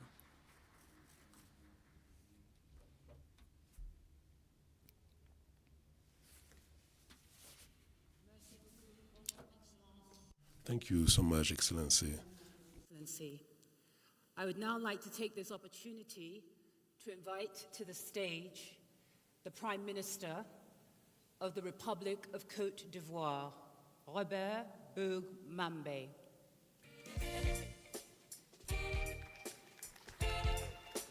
Bienvenue.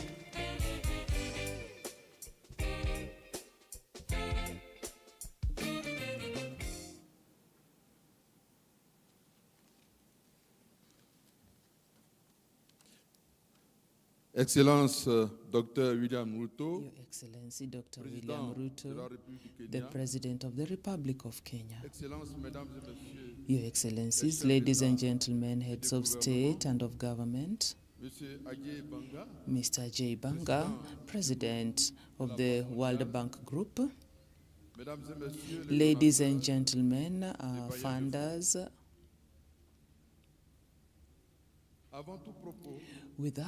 before I begin, I'd like to share with you the warm greetings of His Excellencies, Monsieur Alassane Ouattara, the President of the Republic of Côte d'Ivoire, who, due to other reasons, asked me to represent him at this very important summit on the reconstitution of the AIDA Resources 21. I also take this opportunity to address my sincere thanks to His Excellency Dr. William Ruto, the President of the Republic, and also to the people of Kenya for the hospitality and the quality of the welcome.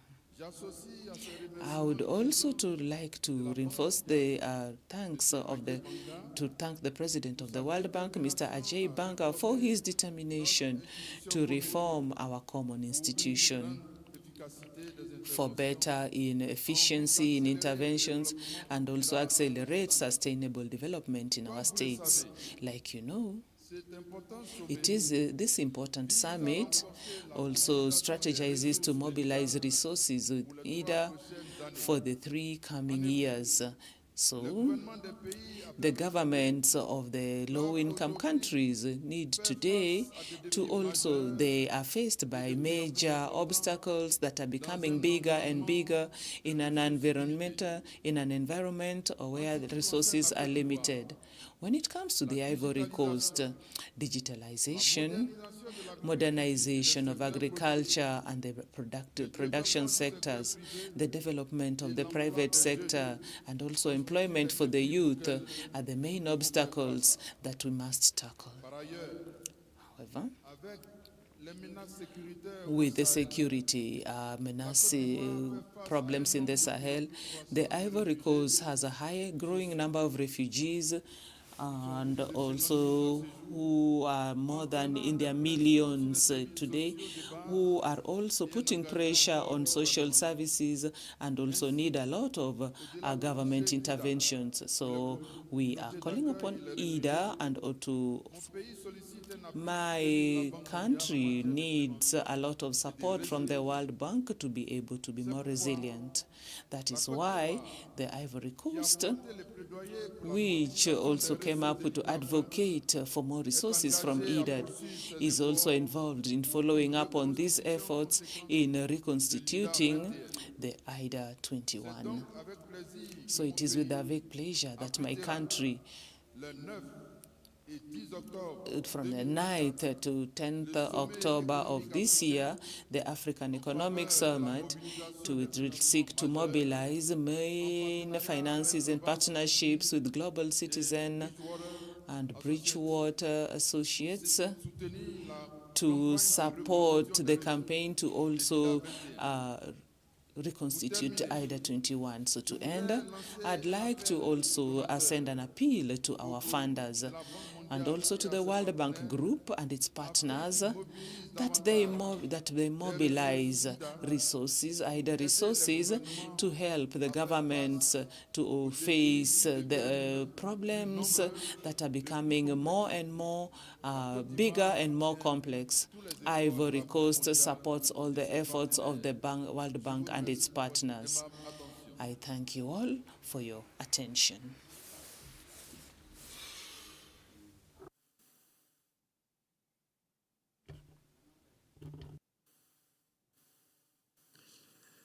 Merci beaucoup, Votre Excellence. Thank you very much, Your Excellency, for those words.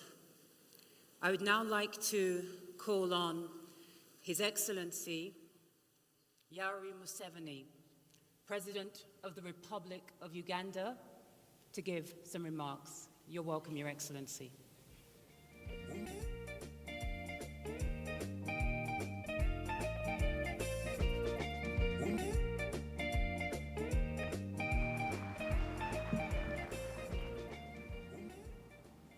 His Excellency William Ruto, the President of the Republic of Kenya, the Chairperson of the African Union, President of Mauritania, and their Excellencies, the heads of state and government.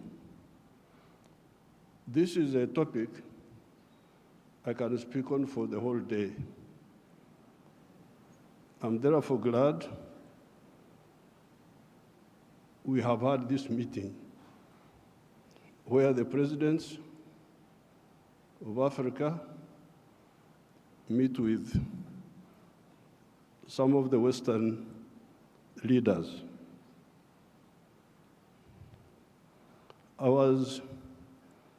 The crisis which is in Africa today is because of philosophical, ideological, strategic, economic mistakes, which we have been talking about since the 1960s. This is not an accident.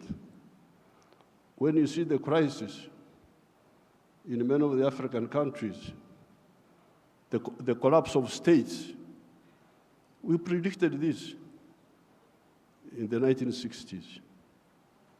Philosophical, ideological, strategic mistakes. I don't have time to amplify each one. But I was very happy to hear the President of the World Bank talking about prosperity instead of profiteering. These were his own words. That's what I picked. This has been the problem. Aid has been for profiteering. This has been the problem. Now, the World Bank people and other groups have been talking of sustainable development. Even in your documents, I have seen those words there. Sustainable development. I am now going to be 80 years old. I have never seen sustainable pregnancy. That a woman is pregnant this year, the pregnancy continues next year, 3 years, 4 years, it never happens. In life, pregnancy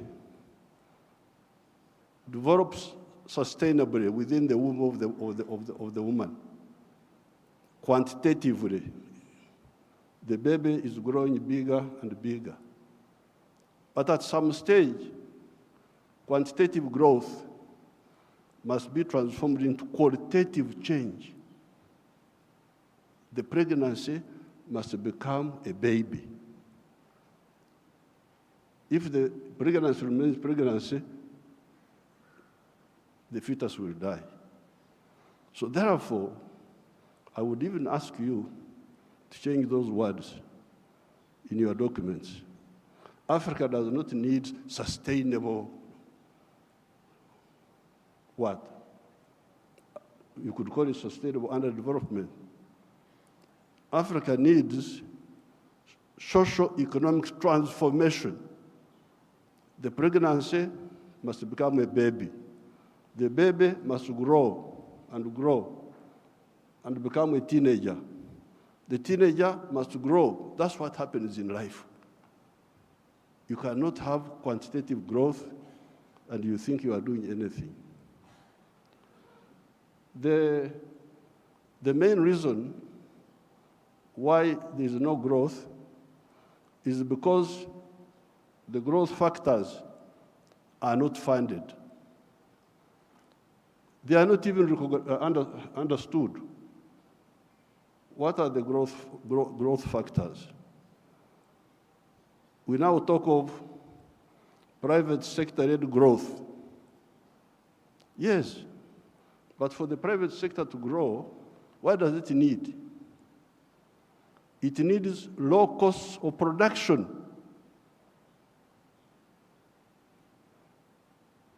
Ministers of Finance, low costs of production.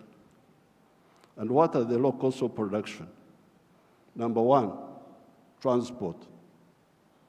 You must have low transport costs. Where do low transport costs come from? From the railway. If you don't fund the railway, how will you get low transport costs? Wonderful people, Banco Mundial,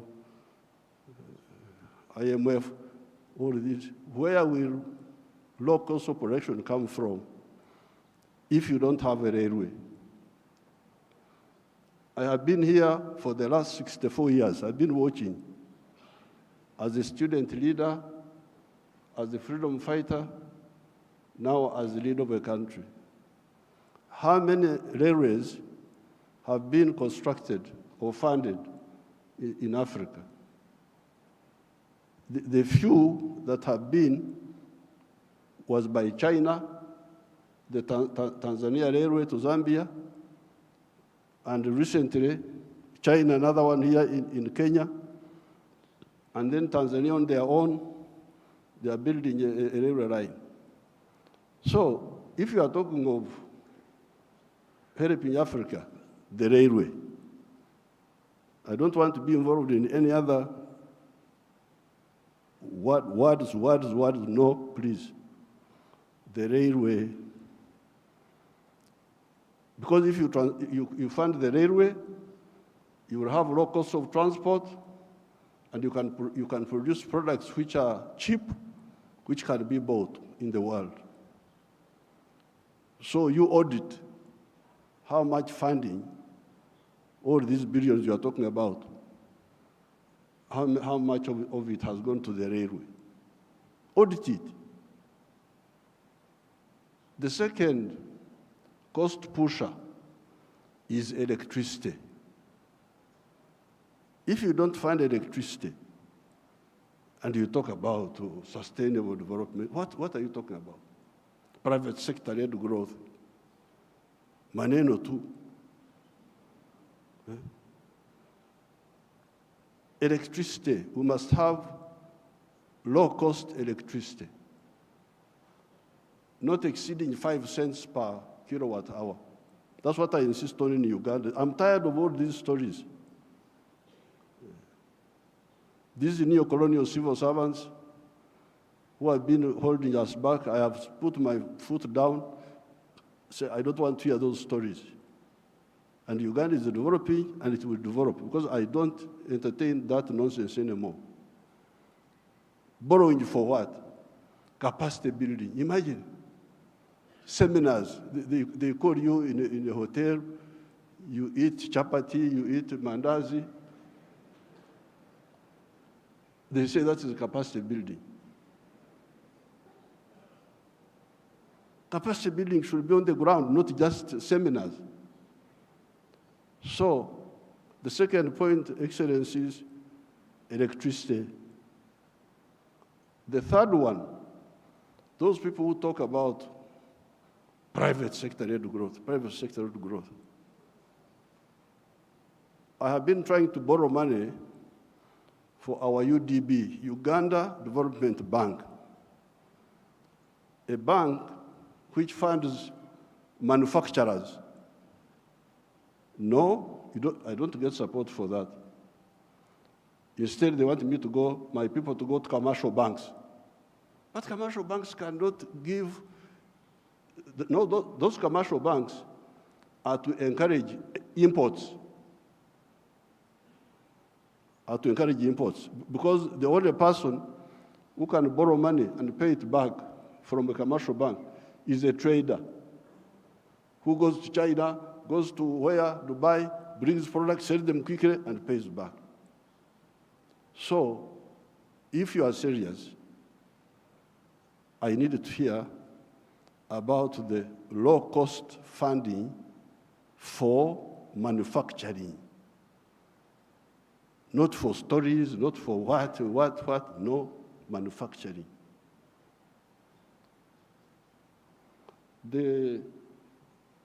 How about funding for irrigation? Because if you want to stabilize agriculture, a country like Uganda is very rich, we have got everything. But still, sometimes we get some erraticness in the rain. So in order to stabilize, I've been trying to look for a loan for irrigation. I can't easily get it. Very difficult to get. A loan for seminars, very quick. The civil servants, what?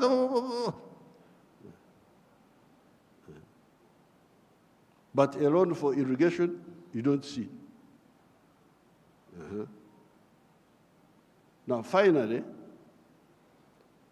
the loan for, I don't know the situation in other African countries, and I don't have time to talk for a long, I don't have opportunity to talk for long. But Uganda is a very rich country.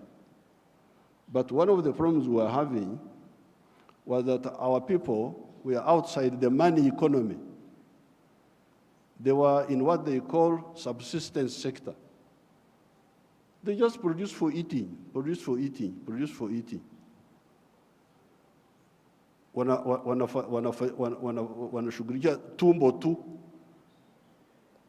So I was looking for money. Please give me money to give coffee seedlings to these fellows who are just producing for the stomach, so that they can produce for the stomach, but also produce for the pocket, so that they join the money economy. You cannot imagine that by 2013, a few years ago, 68% of the homesteads in Uganda were still in the subsistence sector. in the non-money economy. You audit your countries. What is the situation?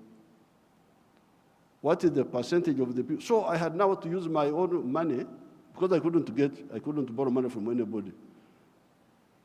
The loans are for capacity building, for, I don't know, sometimes they give for ICT, but ICT is a communication system, mainly. What are you going to communicate on that communication? How are you? Good morning. And you think that is communication. Why don't you have ICT linked with agriculture, linked with industry? Oh, now the digital. Are you eating computers? Have I seen anybody eating computers? Just running up and down, maneno tu. So I was insisting that all these Ugandans must be in the money economy. 2013, not long ago, 68% of Ugandans were outside the money economy because Uganda is a very rich country. A fool can survive there. In other countries, fools die. But in Uganda, fools can thrive there. They just eat. He stays with his brothers. He eats. He goes from there to the sister. He eats. He's not earning anything, but he's eating. So we said, no, everybody must be involved in the money economy. We couldn't get any support for that. But we funded it ourselves. Each year, we spend about $300 million of our own to make these villagers join the money economy by producing for the stomach, but also for the pocket. And from 2013, I was now told that for the first time, 61% of the people are in the money economy of the homesteads. It is only 39% that are still out. You imagine those are still there, just eating, no money. So therefore, this meeting is, then you get your neo-colonial civil servants. They talk of import support. Imagine there is money for import support. Import support. The governor writes to me, reports, we have got import cover for so many months. But I don't want to import, I want to export. Why don't you tell me about import substitution and export promotion? Instead you are telling me of import support. So money is available for to become more dependent. So I'm very glad to hear what now finally, the cash, which we told our people about in the 1960s, we told them, part of the wars we fought in Uganda were to get rid of the neo-colonial groups which were there, which were stopping us from thinking. We had to get rid of them by force. But one of the problems was Africa producing raw materials, matière primaire, they call it in French, matière primaire. Raw materials. Imagine coffee. The global value of coffee is $460 billion. All the coffee producing countries of the world, Brazil, us, all this, we only get 25 billion of that. Out of the 460 billion, the coffee producing countries get 25 billion. and Africa gets only 2.5 billion. 900 million of that comes to Uganda because Uganda produces a lot of coffee. A country like Germany, which has no coffee, earns $65 billion from coffee. So, I sell a kilo of coffee, good grade coffee, $2.5. Somebody in London would get $241 from that 1 kilo. Okay, there are other costs on the way. I don't want to, because he's the owner of a restaurant and so on. But coffee roasting, coffee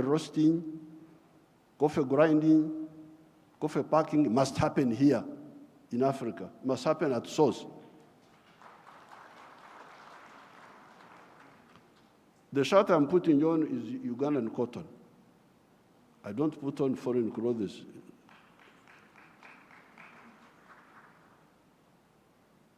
It's only the trousers I'm putting on because I can't go naked.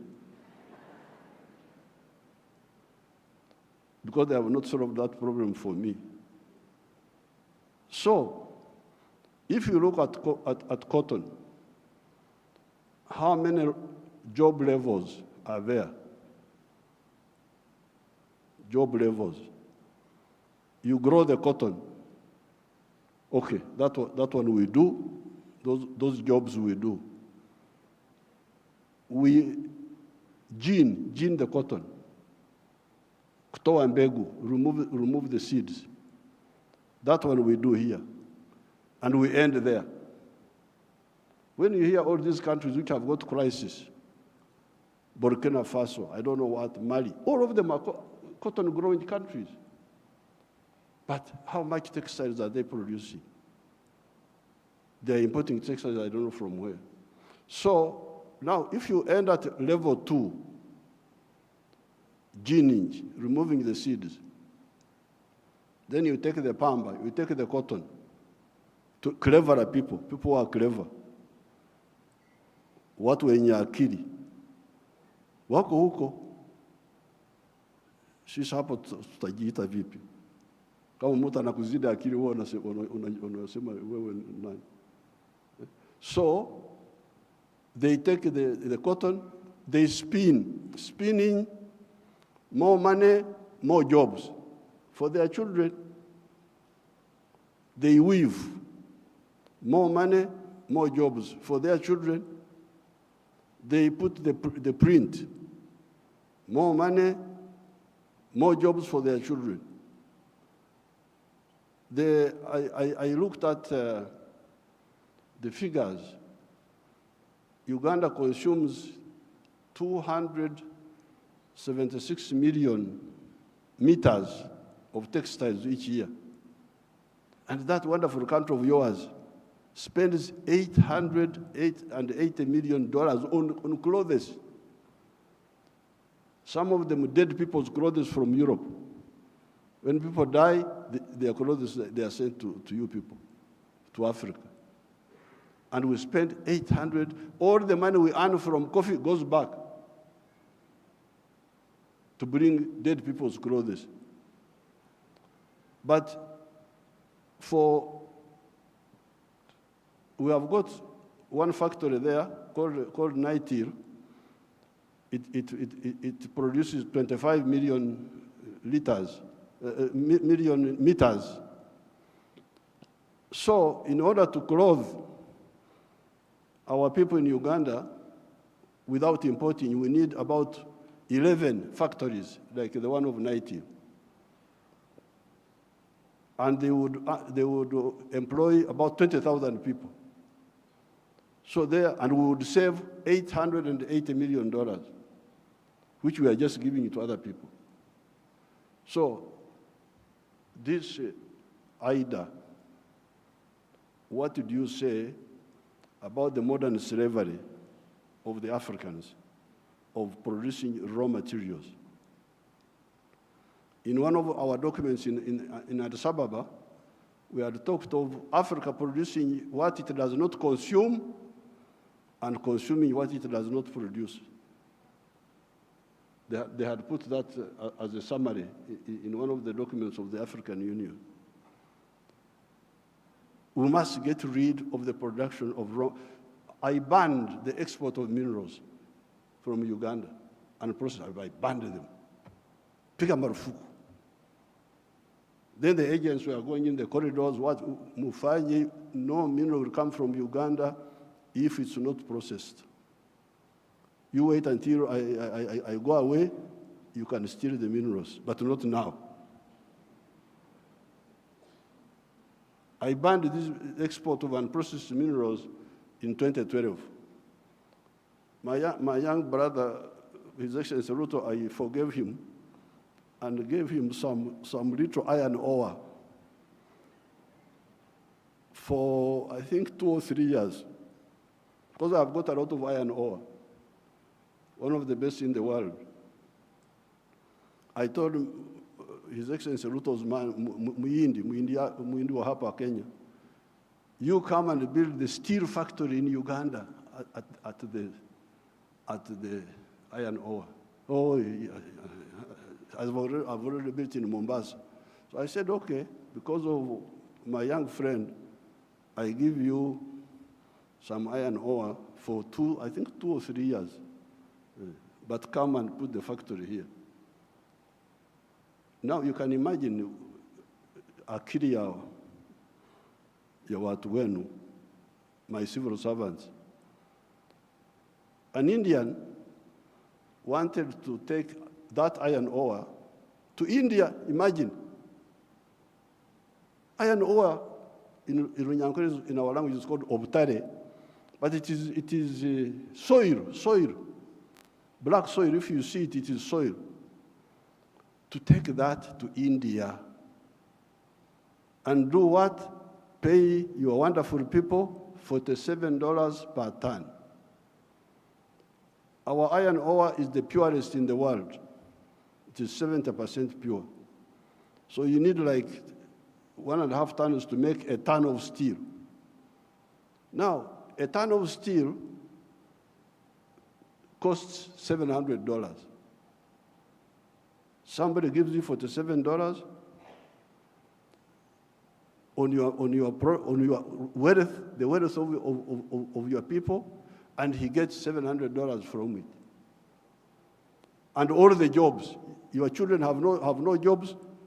Watoto wa Wahindi wanafanya wampata kazi. I can't be part of that treachery. So I banned, there will be no export of unprocessed minerals from Uganda. So there's no business. What do you mean there's no business? So when I banned them, they are flocking in now. They have opened 7 gold refineries.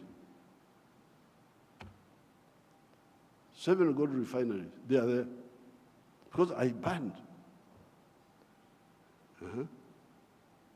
The other day I was opening a tin refinery. You can imagine this tin, and Sulu Samia may know where we were, the power station. Both sides, the Uganda side and the Tanzanian side, that is all tin. But all this time, imagine, since the British were here, they were taking, walikuwa wanachukua mawe tu, stones, because tin in nature is a stone, looks like a stone. So they take that. And they give my people $11 per kilo. And they take it to cleverer people. For the cleverer people, they get $32. My people got 11, those people get $32. And all the jobs. So when I was opening the factory, I was asking the refinery, I was asking them, this boy who opened the factory is a Canadian. I was asking them, huyu Canada, ameleta umeme wake. Has this Canadian brought his own electricity? No. Anatumia umeme wa kwetu. Ameleta maji yake ya factory? No. Anatumia maji yetu. Internet anatumia ya nani? Ya kwetu. So, out of the $32, much of that money will remain in Uganda. Pay for the raw material, pay for the electricity, pay for the water, all that remains in Uganda. So, what does, first of all, my African brothers and sisters say about this hemorrhage of Africa? Hemorrhage. Echikurukuto, we call it in Uganda. This hemorrhage must stop. The crisis you see in these countries is because of stagnation of the last 60 years since independence. The population is increasing, the economies are not increasing. What do you expect? So with these few words, Your Excellencies, what do I say? Merci beaucoup.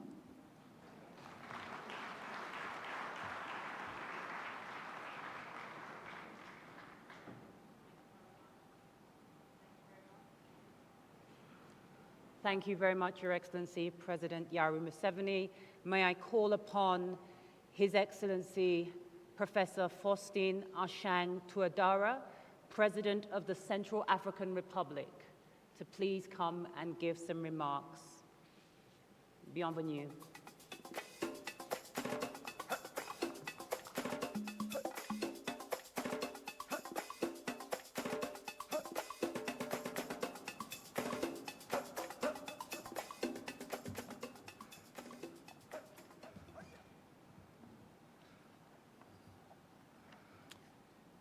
Excellence, Dr. William Samuel Ruto, président de la République du Kenya, très cher frère, Excellence, very dear brother, Your Excellencies, ladies and gentlemen, heads of government and state, the President of the Banque Mondiale and distinguished guests, ladies and gentlemen, allow me to also talk to my brother, His Excellency Dr. William Samoei Ruto, President of the Republic of Kenya and the Kenyan people. I'd like to express my deepest feelings and express our solidarity for the solidarity expressed with the Central African Republic following the floods that have led to the tragic disappearance of many people and also a lot of destruction in our sister country. Your Excellencies, ladies and gentlemen, I take to the stage now representing my country, the Central African Republic. On this occasion of this summit or Heads of State Summit, or Summit of the Heads of State and Government in the ambitious reconstitution of resources of the AIDA 21 for Africa. Allow me to also express our deep gratitude towards my brother, Dr. William Samoei Ruto, and the Kenyan people for the organization, the successful organization of this summit, and also the welcome, the brotherly welcome, very warm, which we have known since our arrival in this really dynamic town of Nairobi. I'd also like to thank Mr. Ajay Banga, the president of the World Bank Group, for his full participation in this very important summit, for his leadership, and also on reconstitution of resources, AIDA 21. It is also the moment to express my deepest gratitude to the World Bank for the multifaceted approach that we have been given today. I'd also like to thank the entire group of funders in IDA, because it is thanks to their contribution that this institution has the necessary resources to help the most poor countries on this planet to be able to move to some place. So also the African Union, that it is in Africa that we also find a number of natural resources and strategic minerals, and we find that some of these countries are some of the most impoverished of these countries, and the Central African Republic has had a feeling of this level of poverty that we are talking about in this IDA 21. So we talk about 0.8 percentage growth, which means that a child who was born before the pandemic will only realize 28% of his potential if he has received any education and other services adequately. In 2021, up to about a larger percentage had achieved basic sanitation, but we also had 80% who had no access to electricity or internet by 2017, according to the United Nations. So in April of 2024, so 40% of Central Africans would not eat a full meal. So we are told that there are millions of people, that is about 46% of the population, are living in extreme vulnerability in this 2024, and which needs urgent humanitarian action. Now, in such a very difficult national context, exacerbated by the consequences of the COVID-19 pandemic and also tensions at international level, the contributions of the World Bank Group to fight against poverty and also the promotion of socioeconomic development are essential, if not vital.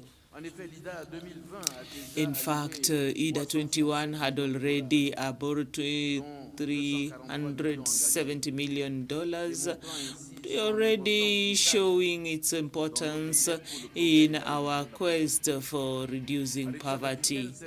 So this kind of financing allowed for the construction of a solar park near the capital in Bangui to supply electricity to 60,000 habitants. So we appreciate such a support that also helps us to reach communities that are displaced, also reaching out to vulnerable households. And when you're talking about 40 American dollars for each person, allows us to come up with, support them to come up with income generating activities and continue with education. The project, the support project, and the health sector allowed us to open clinics that are open to millions or 1 million people, with about 362,000 prenatal visits, and where people can also receive psychosocial support, especially where there has been gender-based violence in the districts. That also reached 292,000 people. Now, these figures are 142 million American dollars that have been put in projects, amongst which 16 national projects and 3 at regional level. So cumulatively, so we are talking about a reach of 48%. We'd like to reiterate our wish that these projects that are still in the pipeline be fast-tracked to also help us reach a wider group of the population. Like it was noted, IDA financing has contributed to improve on the livelihoods in the towns and also to mitigate the effects of conflicts and underdevelopment. So we are talking of strengthening, re-strengthening of actions and also projects that are underfinanced, and also as we look at having more of the sustainable projects. So when we are talking about 2024, 2028, we are capitalizing on the plan to consolidate 2017-2023 program that had been improved on in the Central African Republic, and also the route map that Rwanda provided. We have looked at it with the improvement in the security situation. The new program allows us to move from humanitarian actions to development and also accelerate the economic growth, reduce poverty, and also improve on the well-being of our population, which is mainly young. Our vision, as we look at 2028, is to construct, we have a prosperous Central African Republic, which has quality human capital that is resilient and also sustainable, and where to have projects that are inclusive and are open to governance. So IDA 21 to us looks like an historic opportunity for our growth and our development. In order to make use of the potential opportunities that could open up and also the implementation of the PND, our priorities consist of investing in human capacity and also put up roads, digitalization, and also intelligence, and also other projects that also take into account climate changes and also reduce the gap between in populations in the fragile nation. So it is in this sense that could also contribute to also help us reduce the obstacles that stand in the way. So that is why we are looking for concessionary resources, and we making an appeal to our funders to reconstitute what is offered, for instance, as was in IDA 19, IDA 20, in the context of reconstituting financial resources at international level, and also the compensations and also access to climate finance. So this occasion is also a time for me to honor the simplification of the procedure of IDA, which also gives us options in financing that are simpler, more accessible, faster, and also that we can have a better impact at a greater level and also at a greater speed. I'd like to end and reminding us that IDA is a partnership between donor pays and the recipient countries, and help the receiving states to be able to have sustainable growth as they look at having a more prosperous future. It is the wish that I would have for my country and for other countries that are also benefiting from IDA who are represented here.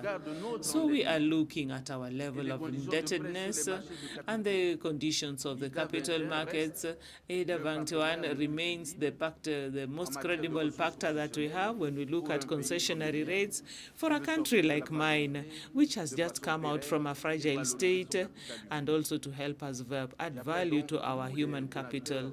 I'd like to ask all the traditional funders and also the potential new funders to also make themselves useful and you contribute massively to the 21st reconstitution of resources of the International Development Association, IDA 21, to have a more equitable and just country. Thank you.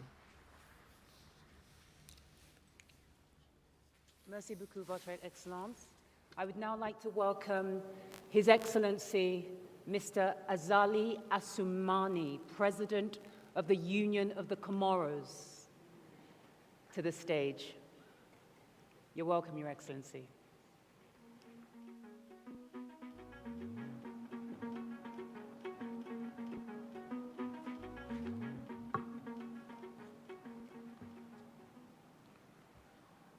Excellence, Monsieur le Président Ruto, que j'appelle Ahmad Abako, un cher frère. I call Ahmad Abako a dear brother.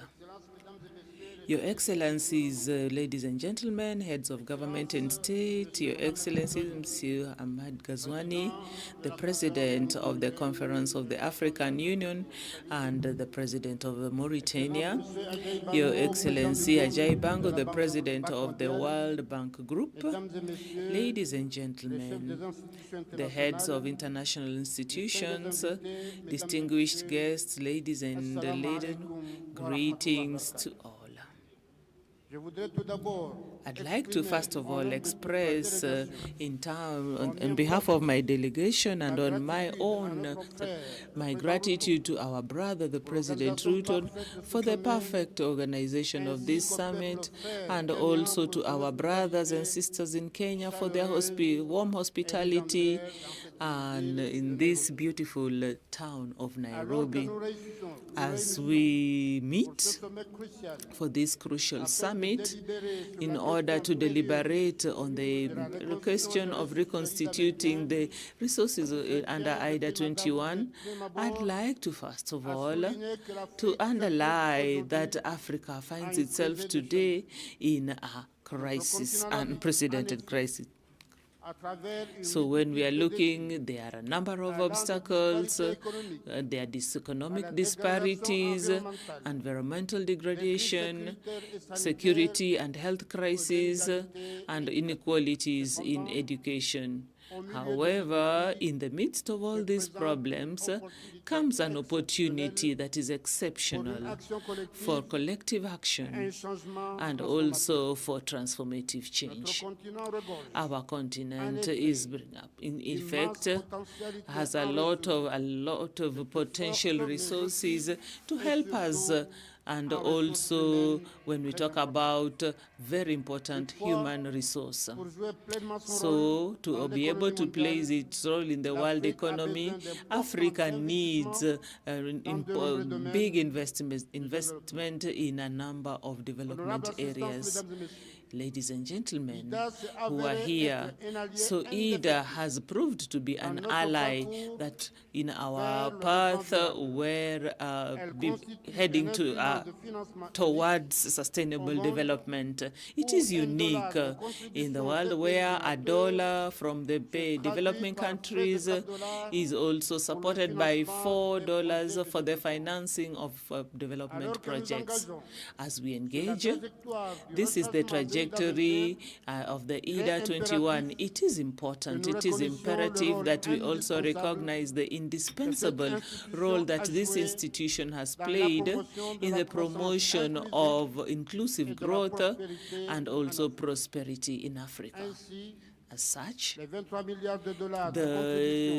$23 billion of reconstitution in IDA 2020 allowed the institution to mobilize $93 billion for financement for the member countries, of which 20% have been engagements that are destined to reach African countries. So we can agree with me that is in a very difficult context of access to financial markets. The IDA instrument needs to be honored, thanked, and also strengthened by our contribution that is very important as partners. Also, we also express our deepest gratitude to all our partners, first of whom is the World Bank, so thanking it for its robust and continued engagement and support that is appropriate to help us do away with the obstacles to development that our countries face. So this robust reconstitution of IDA comes from the simple need that is financial and also incarnates a moral imperative and also underlies to ensure that no one is left behind in our quest to be more for the African countries. as such. Un IDA 21 And IDA 21, doit that's donner la ambitious, priorité aux should efforts give visant priority investir to efforts dans to les domaines de invest développement tels in que development areas such as agriculture, l'énergie, energy, les infrastructures infrastructure, et l'adaptation au and climat the climatic afin de soutenir adaptation la création before d'emplois supporting de qualité, en particulier creation of pour les work, jeunes, of les femmes quality et les workforce groupes of plus young fragiles. people and Le guichet du secteur underprivileged privé, groups. créé So dans le cadre de this l'IDA would be 18, created est le plus grand from ensemble de IDA financement 18. We have been concessionnel able to get destiné à substantial aider le secteur concessionary privé funds à going to the sortir les gens private de la sector pauvreté that to help par people la get création out of d'emplois poverty durables, by la creating transformation sustainable économique employment, et la economic mobilisation des ressources transformation, nationales. and mobilizing Depuis sa resources at création, national level. 4 Since milliards de its dollars de creation, fonds so GSP $4 ont billion permis of funds plus have de 20 milliards allowed de dollars more than d'investissement $20 du billion secteur privé of soutenu investment to the par sector, la SFI, private sector l'ABIGA, supported dans 47 pays de l'IDA. in 47 countries. This has l'introduction de also nouvelles favored the introduction of new financial resources for development in the eligible countries, also helping to reduce in the domains of that the private sector has chosen to invest in. So I'd like to support this partnership with LIDA for having responded to us and to come up with a very strong and ambitious reconstitution of the IDA 21 and to make sure that the resources are also meet the aspirations, the collective as African aspiration. And in addition to the contributions of our partners, we cannot underestimate the transformative power of technology and cooperation and regional cooperation, so when towards the realization of this SDGs for our economies. Allow me also to underline the importance of accepting the IDA 21 with as a task that we take with determination, conscious of the importance, responsibility that we have in common.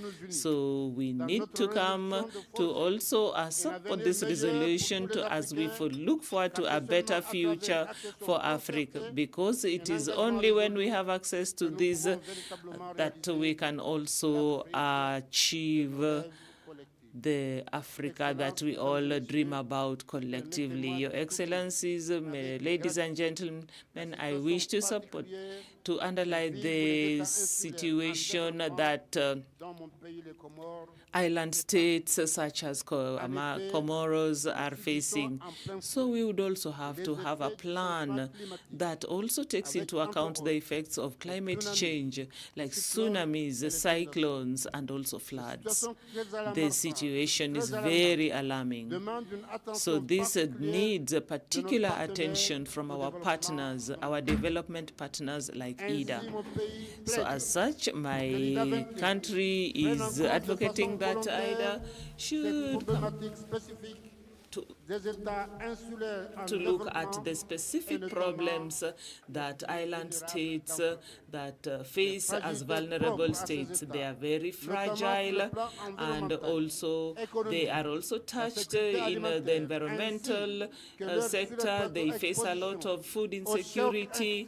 They also have external shocks of all natures, and also this means that are dealing with very specific objectives that would help us adapt to climate change. And as such, I would like, ladies and gentlemen, to conclude my proposal by a African proverb when we say that we do not handle things singularly. So if we come together to face these obstacles, I would wish us all success in our work, and I thank you all. Merci beaucoup. If I please may invite the President of the Republic of Ghana, His Excellency Nana Akufo-Addo. Your Excellency, if you could use the podium. Your Excellency, if you could use this podium. Thank you very much.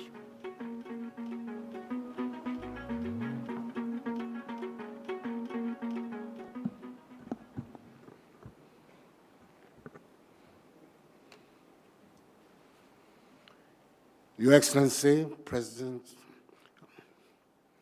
of the Republic of Kenya, William Ruto, Your Excellency Mohamed Ghazouani, Chair of the African Union and President of the Islamic Republic of Mauritania, Excellencies, Heads of State and Government, the President of the World Bank, Mr. J. Banga, ladies and gentlemen, I thank the dynamic President of the Republic of Kenya, His Excellency William Ruto, for the invitation to speak at the summit of the International Development Association, IDA, and for the hospitality of the Kenyan government. This gathering serves as a platform for collaboration and a catalyst for transformative change. As we convene here, we're tasked with a great responsibility to articulate the case for an ambitious and robust 21st replenishment of the IDA, one that will pave the way for sustainable development and prosperity, not only for the African continent, but also for all nations in need. The challenges we face in the 21st century are immense and multifaceted. From the continuing effects of poverty and inequality to the urgent threats posed by climate change and pandemics, our world is in need of bold and innovative solutions.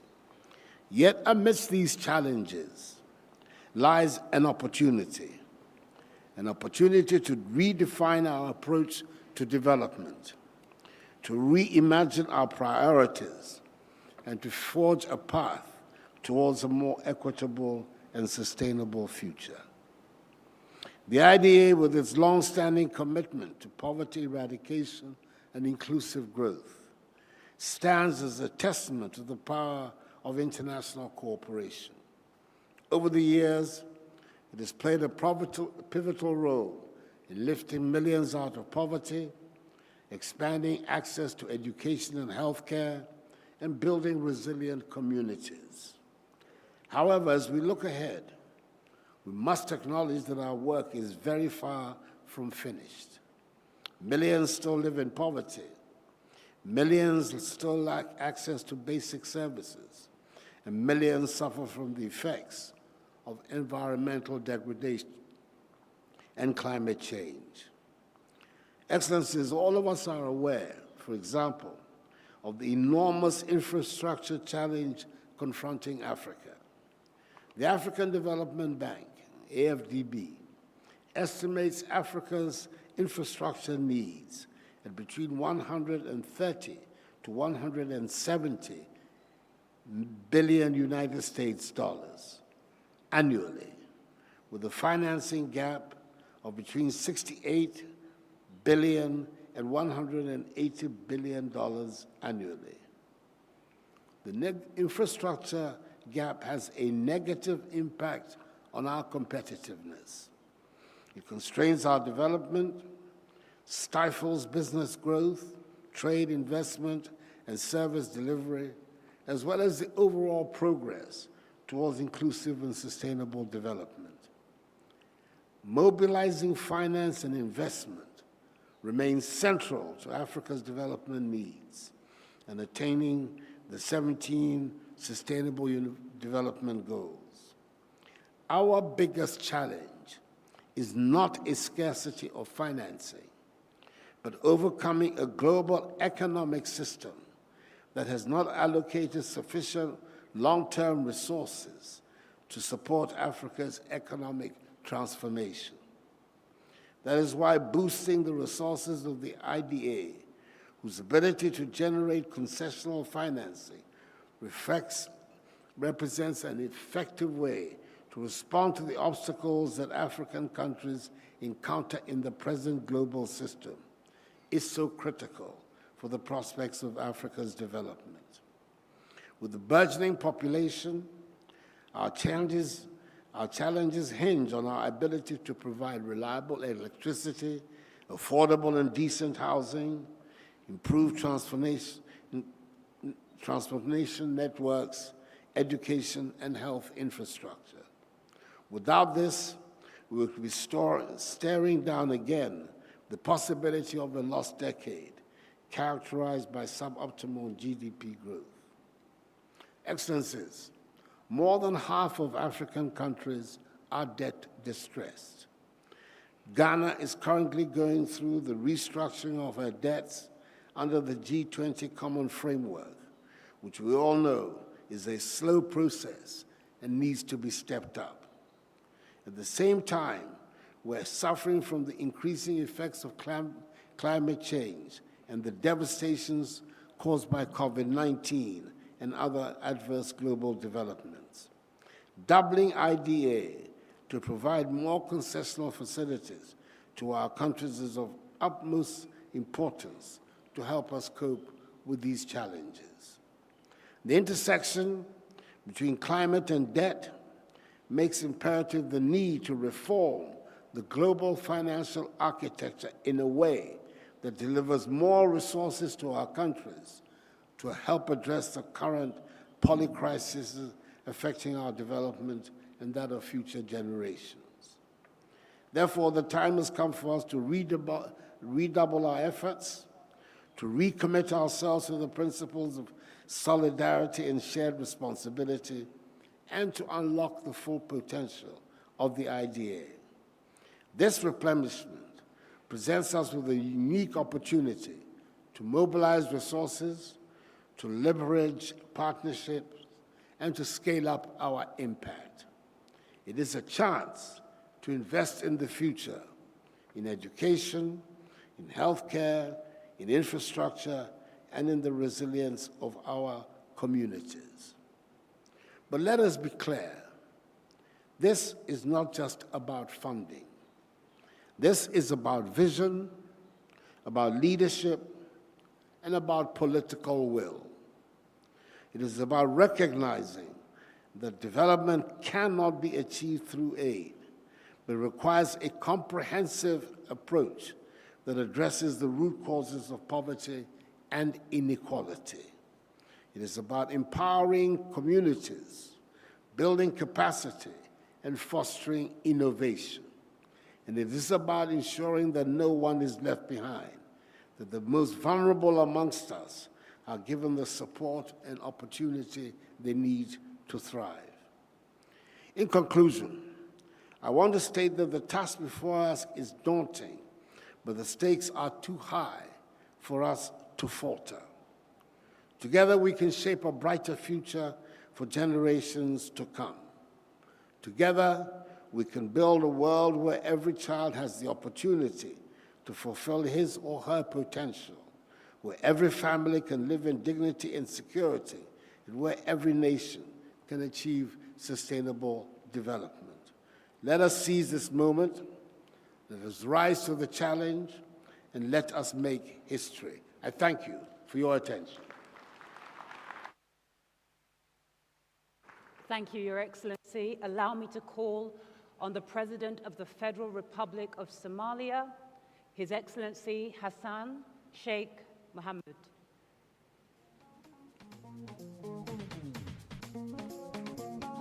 Thank you, Your Excellency.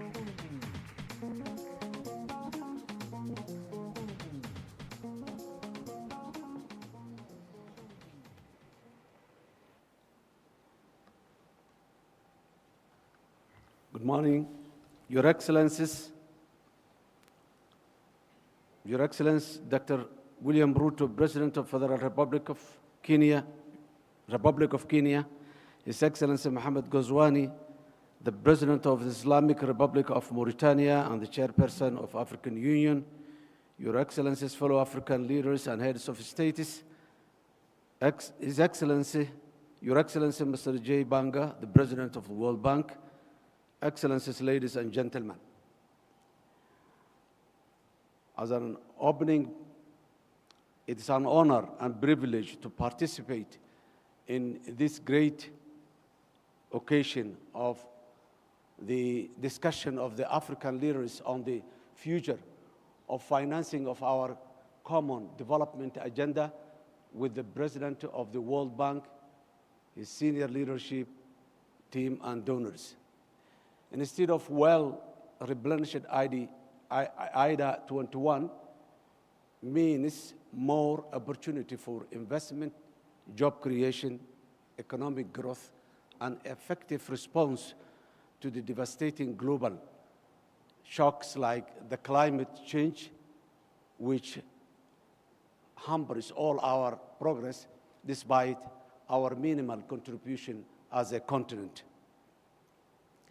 Essentially, in this age of increasing global uncertainty, socio-economic, political, and security risks like the Red Sea crisis, as well as the enormous development financing need, we must ensure IDA 21 becomes the main vehicle to support sustainable development. Without this, almost all developing low-income nations will struggle to deliver progressive changes from the offset.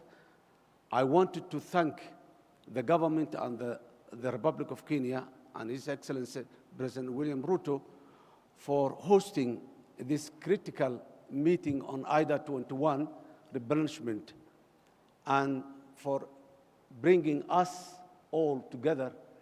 I also wanted to recognize the visionary leadership of His Excellency Ajay Bang, the President of the World Bank Group, who has demonstrated that he is firmly committed to leading a responsive bank that delivers results through the evolution roadmap. It is encouraging that the World Bank is listening, learning, innovating, and acting to provide a tailored context-specific support for our most urgent priorities to spark growth in Africa. Somalia and IDA for Somalia. IDA is a major lifeline that we are relying on enabling our ambitious national transformation agenda in these hopeful and post-debt relief priorities.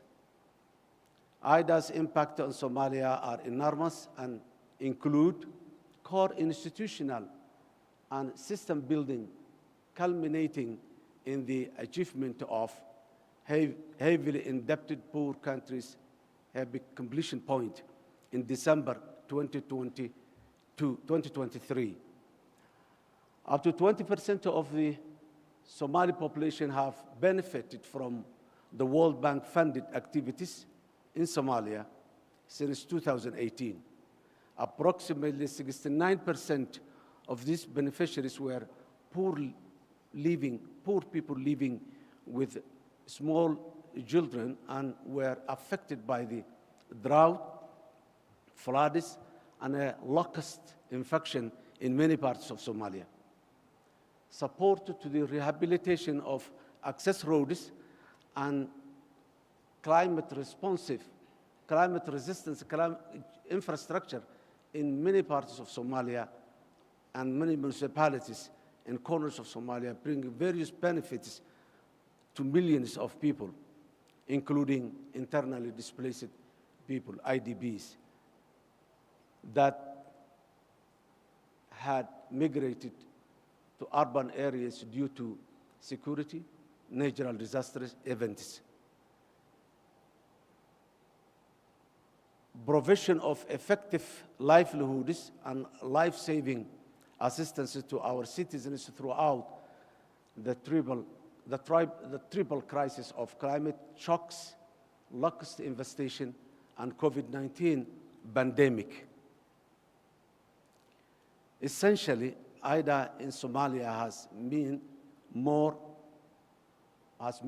vulnerable people out of extreme poverty, more social protection, and women and children are focused on supporting government institutions by helping those vulnerable groups.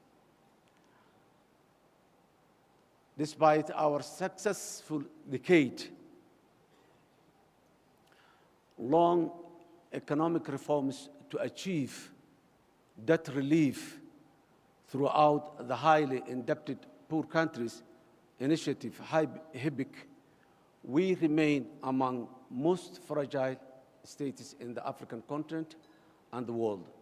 Without doubt, Somalia has come a very long way from where we were on a decade ago in terms of macroeconomic stability and socio-economic development.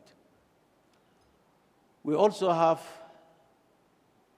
exciting and empowering plans to keep the reform momentum going on, to lock in the vital gains we have made and build on them for a transformative change. However, these efforts require resources. Accordingly, we require the upcoming IDA 21 replenishment to be of the scale and ambition that will help shift the situation from fragility to resilience and growth in Somalia.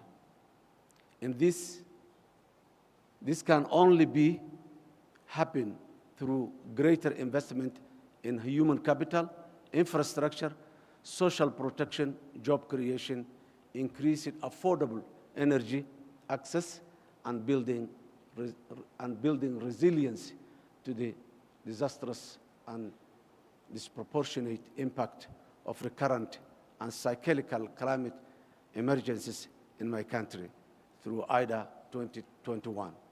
Excellencies, ladies and gentlemen, as a government, we are truly committed to build on the economic reform gains from the debt relief process by the future. Further enhancing domestic revenue, mobilization and strengthening public and financial management, debt management, and deepening financial sector development in Somalia.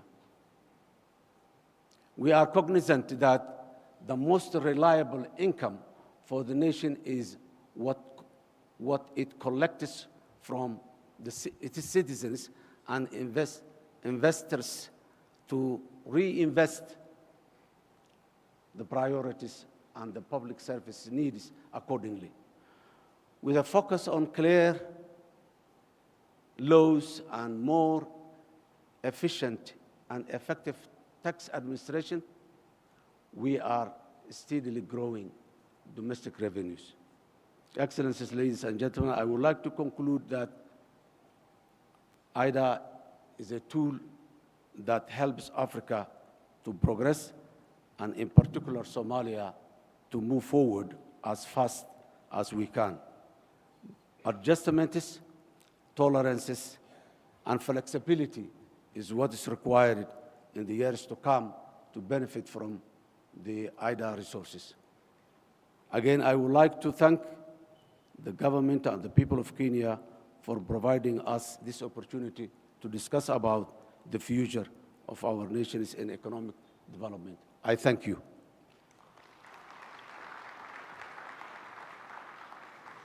Thank you, Your Excellency. I would like to invite the President of the Republic of Sierra Leone, His Excellency Dr. Julius Maada Bio.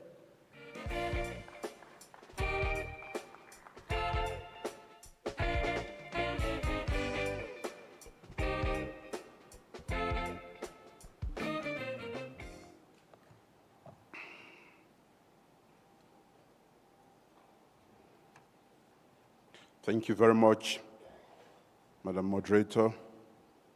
Your Excellency, Dr. William Ruto, President of the Republic of Kenya, the African Union Chairperson and President of the Republic of the Islamic Republic of Mauritania, His Excellency Mohammed Ould Sheikh Al Ghazouani, Your Excellencies, Heads of State and Governments, President Ajay Banga, and senior management of the World Bank Group, representatives of the United Nations, the African Union, and other regional bodies, representatives of governments, distinguished ladies and gentlemen, I bring you very warm greetings from the government and people of Sierra Leone. I extend my deep gratitude to President William Ruto and the people of Kenya for hosting the 21st replenishment of the International Development Association Summit for Africa 2024, either 21. I express similar appreciation to the International Development Association team and its partners for their relentless effort in accelerating the mobilization of much needed resources that will support the transformational development objectives of low-income countries, including those in our beloved continent. Your Excellencies, ladies and gentlemen, Africa is at a crossroads. Our continent faces an array of challenges unique in its history. Recovery from the devastating impact of COVID-19, rising debt and economic vulnerability, political instability, the growing disruption of climate change, often compounding underlying fragilities, and the full crisis triggered by the conflict in Ukraine. According to the Sustainable Development Goal Report 2023, if the current trends persist, about 7% of the world's population, which is 575 million, will remain in extreme poverty, with most of them being in sub-Saharan Africa. Many governments in Africa are making huge strides to advance sustainable development and alleviate extreme poverty in their countries, in alignment with targets set out in the African Union Agenda 2063 and the United Nations Sustainable Development Goals, SDGs. However, with 6 short years left to achieve the SDGs, most of our countries are not on track to meet the targets. Under current circumstances, a business-as-usual approach to Africa's development is not going to work. We need a change in our approach. We need a bolder vision that will transform Africa, reduce its vulnerability in a turbulent world, and set it firmly on a path to sustainable growth and prosperity. Our current exigencies call for decisive and collaborative actions from African governments and the international community, and reliable development partners, such as the World Bank Group, to usher in sustainable transformation in Africa. For either to remain relevant to the evolving needs of member countries, especially in Africa, it must grow and adopt responsive and innovative mechanisms to finance transformational development. Our collective aspiration to accelerate development in Africa by providing sustainable financing from either 21 replenishment remains a critical milestone that must be achieved with resounding success. A renewed commitment to good governance, transparency, and accountability must be central to our efforts. These are the cornerstones upon which we can build resilient institutions and foster an environment conducive to investment, innovation, and economic growth. Therefore, Sierra Leone unreservedly endorses the Nairobi IDA communique and looks forward to working with recipient African nations to advocate for a mega 21st IDA replenishment.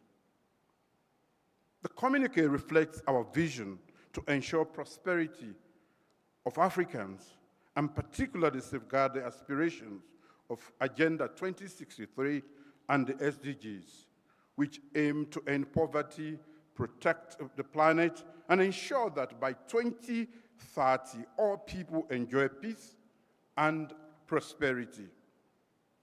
Today, as we present the IDA Nairobi communique, we are optimistic that the provision of additional resources would support our vision for a climate-smart, resilient, and integrated Africa.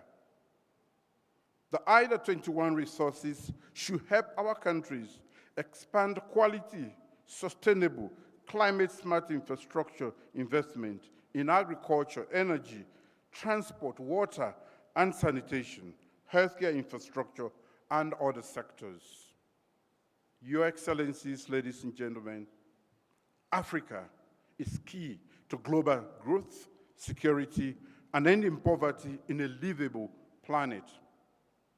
Despite the many threats our nations face, there are also real opportunities on the continent. Our natural resources, youthful population, and rapid growth of African cities and the middle classes have huge potential as they are beacons for investors to search in search of new markets. If Africa is to meet the targets of SDG 8, decent work and economic growth by 2030, we must act now to transform the working age population into productive forces with more decent and inclusive jobs for the youth, especially our women. According to the International Labour Organization, ILO, over 72 million youths in Africa are not in education, training, or employment, and the majority of these are women. The IDA 21 replenishment thus provides a window to increase job creation through scaling up private sector investment, increasing critical and growth sectors, promoting entrepreneurial skills, technology and innovation, and boosting female empowerment. As measured by the World Bank's Human Capital Index, assuming that a child born in sub-Saharan Africa benefits from complete education and full healthcare coverage, he or she is anticipated to realize only 40% of future productivity. The Human Capital Index, this Human Capital Index is 48% for lower income countries and 71% for higher income countries. Clearly, we have more work to do for Africa. Therefore, stronger global cooperation and a commitment to investing in African capital, human capital, and creating a productive workforce are important ingredients in enabling developing countries to escape the trap of poverty and enhance economic growth and development. As we all strive to prioritize education and skills development, enhance quality health and well-being, and promote social protection policies and coverage, we must do so with a strong desire and will to advocate for increased resources that will make an indelible footprint in our lives for our people. In our collective action for IDA 21 replenishment, we must ensure that women and girls, we must ensure that empowering women and girls is not optional. It is a condition for achieving inclusivity, and sustainable development on our continent. We must allocate increased resources for gender mainstreaming in all our development programs. This includes improving women's access to productive resources, strengthening access to quality social services such as education, maternal and child health, addressing gender-based violence, and advancing women's leadership and representation in decision-making platforms. Also, given our prevailing fragilities, increased resources for security,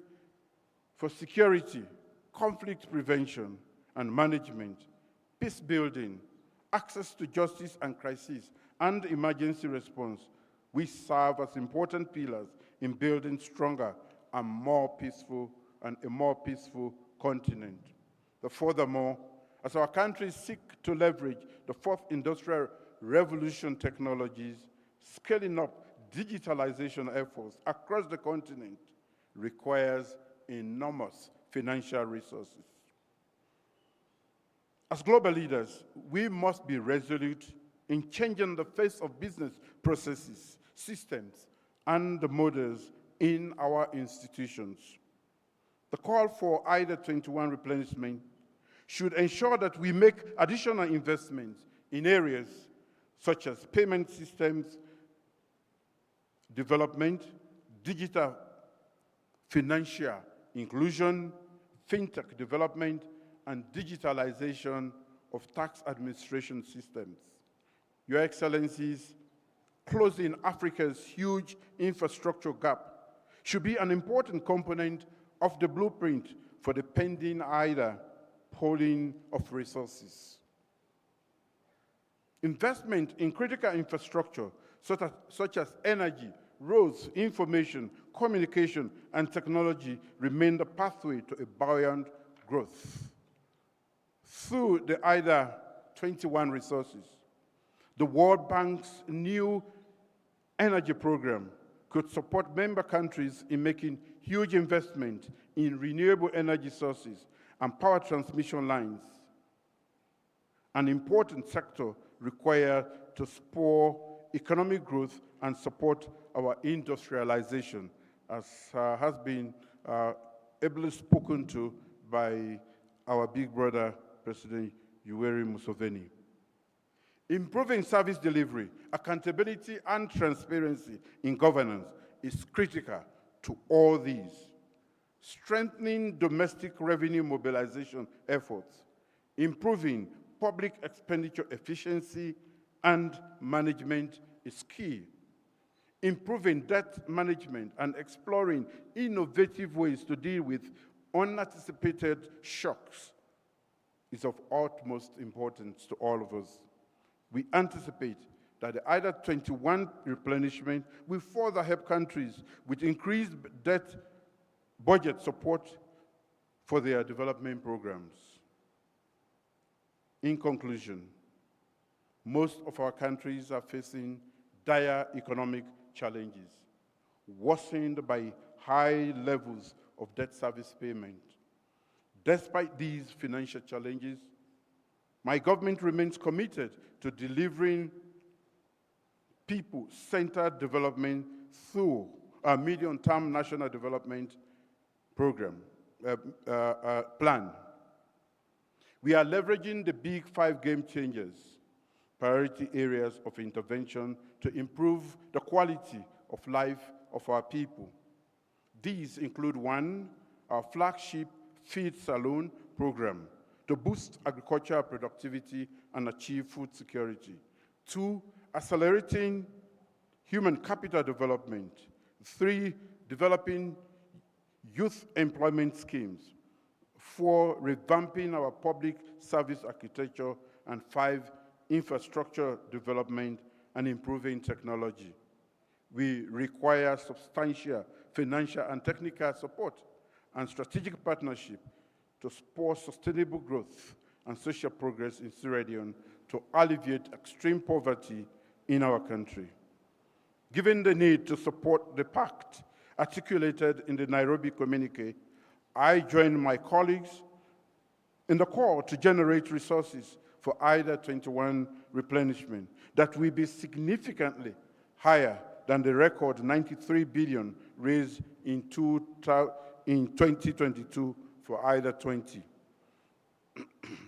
As we continue this appeal, we are not oblivious to the challenging economic and geopolitical landscape that could have implications for major donor countries. We, however, remain optimistic that our traditional donors, new and emerging donors, and philanthropic organizations will once again rise to the occasion and give their valuable support to the IDA replenishment effort. Let us build a stronger Africa, share prosperity with IDA, and strengthen partnerships and cooperation to ensure that no one is left behind. Thank you for your attention. Thank you. Thank you very much, Mr. President. Before I invite the next leader onto the stage, may I very politely and humbly ask those who are yet to speak to keep to the allocated 5 minutes, please, if you can. Allow me on that note to invite His Excellency Abiy Ahmed, Prime Minister of the Federal Republic of Ethiopia, to the stage.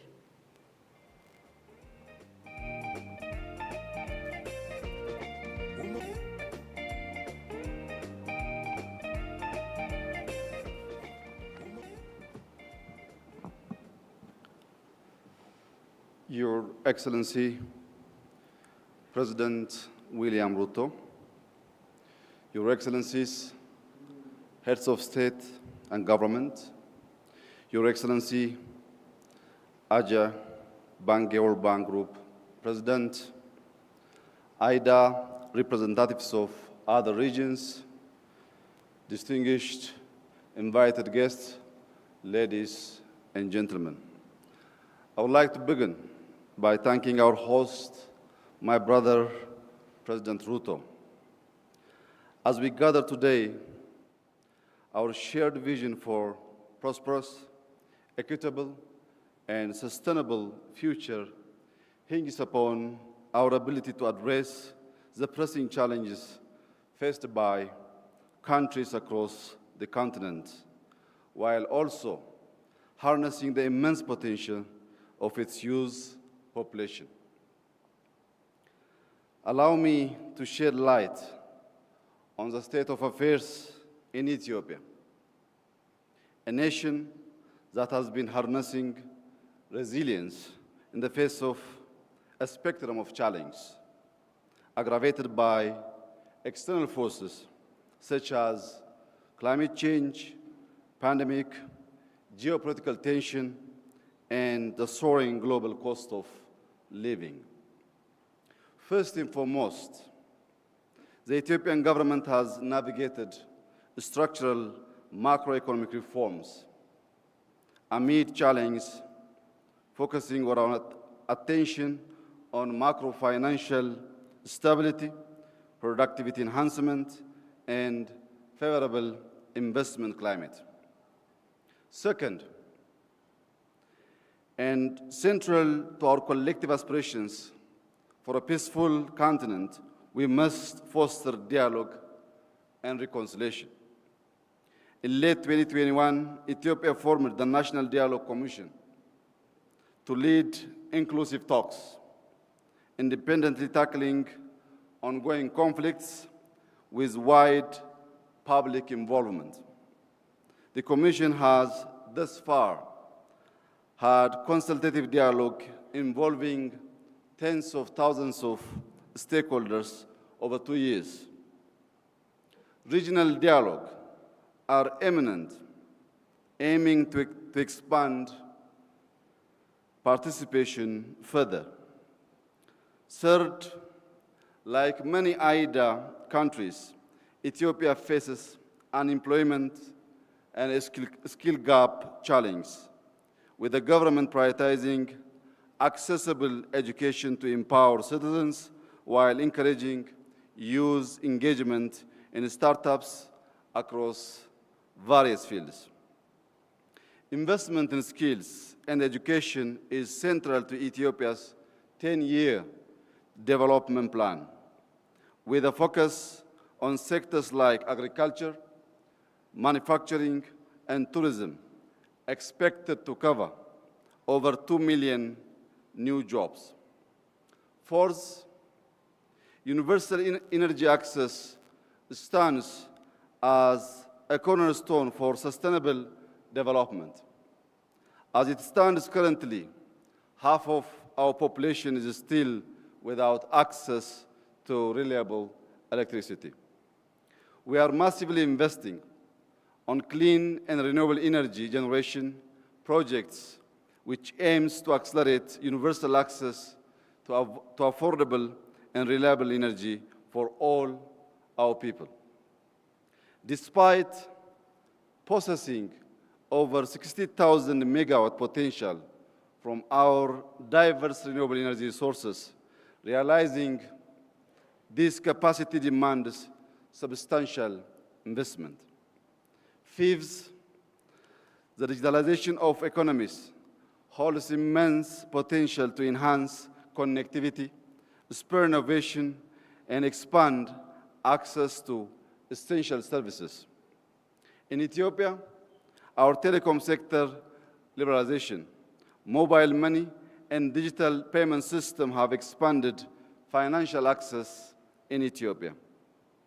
The National Digital ID program we have launched is also a crucial step towards our digital transformation, greatly improving public service access. Lastly, as stewards of our planet, we must prioritize efforts to build a livable future for all.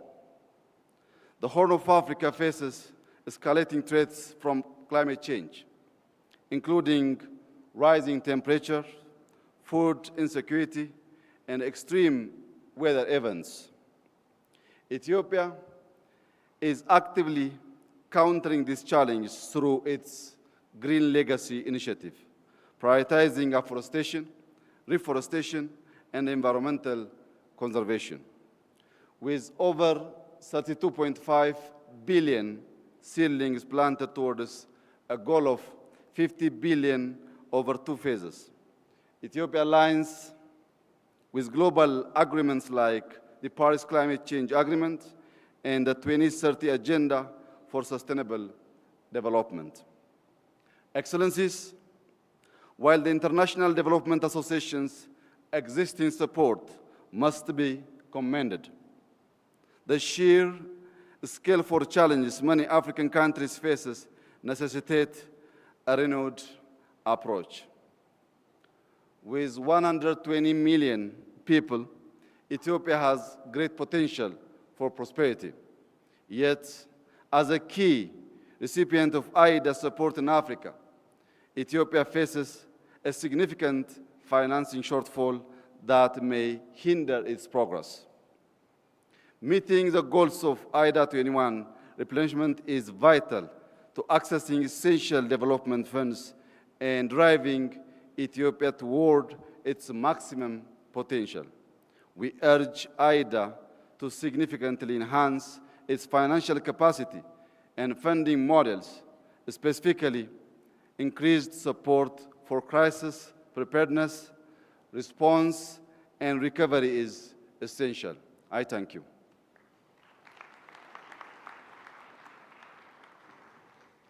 Thank you, Mr. President. I'm very happy and excited to invite to the stage Her Excellency, Dr. Samia Suluhu Hassan, President of the United Republic of Tanzania.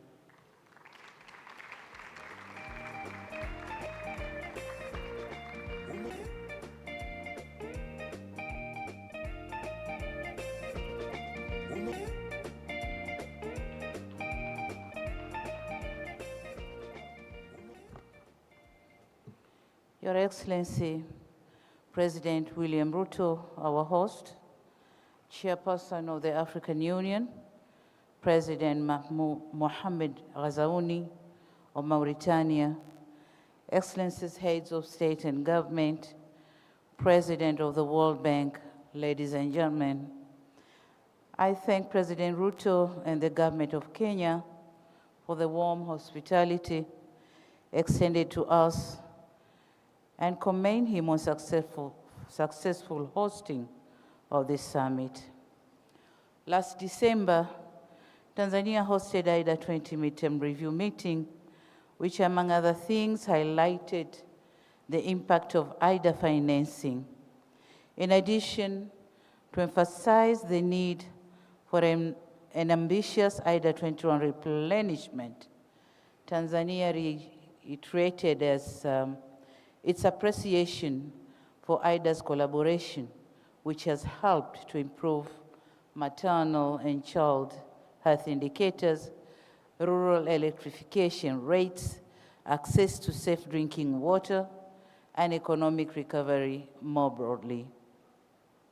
We believe that it should be a collective effort to highlight both the impactful success stories of AIDA and the potential that AIDA still has. Indeed, AIDA has great potential to help its recipients to leverage resources from other partners. For instance, in Tanzania, we have an infrastructure project in Dar es Salaam called the Msimbazi Basin Development Project, which benefited from World Bank support worth $2 million. Having secured these resources, Tanzania has already been able to leverage an additional $60 million from other partners for this project, which aims at strengthening flooding or flood resilience and integrated urban development in our economic hub. Excellencies, in a bid to consolidate and building on the successes obtained during AIDA 20, we are pleased to advance this most important dialogue on AIDA 21. We are doing so at a time when Africa and the world are still facing the effects of multiple crises. In light of this crisis, coupled with significant shortfalls in development finance and shrinking fiscal space, what is required in going forward are more concessional resources. Moreover, considering the challenges related to present projected debt levels, we strongly believe that AIDA 21 should focus more on providing concessional loans, such as the 50-year credit loans. Given the present debt architecture on the continent, these facilities would provide more fiscal space to African countries to address competing development needs. Additionally, in the forthcoming AIDA 21 cycle, it is critical that policies are simplified and operational processes are streamlined. This is a matter that has a bearing on the access to development finance, the indirect cost of finance, and the achievement of the development objectives within the planned framework. Excellencies, all what would be discussed during this meeting are underpinned by investment in our human capital, which drives innovation and growth. And this is where my brother, President Museveni, was talking about. Africa needs transfer of technology and technical know-how. It will be recalled that in July 2023, Tanzania, in collaboration with the World Bank, hosted the African Heads of State Human Capital Summit. At that summit, we committed to investing in people for improving productivity and building inclusive and resilient economy. We believe that the commitments highlighted in Dar es Salaam Declaration on Human Capital are relevant and merit AIDA's support. Excellencies, history attests to the transformative potential of IDA support for countries to transform and graduate. We expect the same spirit to guide us ambitiously in the IDA 21 replenishment. It is on this basis that Tanzania also calls for an ambitious IDA 21 replenishment that matches Africa's development aspirations with the resource needs. Once again, we commend IDA partners for their support and call upon them to honor their pledges to foster economic development and improve living conditions. Thank you for your kind attention. Thank you, Your Excellency. Allow me to invite to the stage His Excellency Evariste Ndayishimiye, the President of the Republic of Burundi.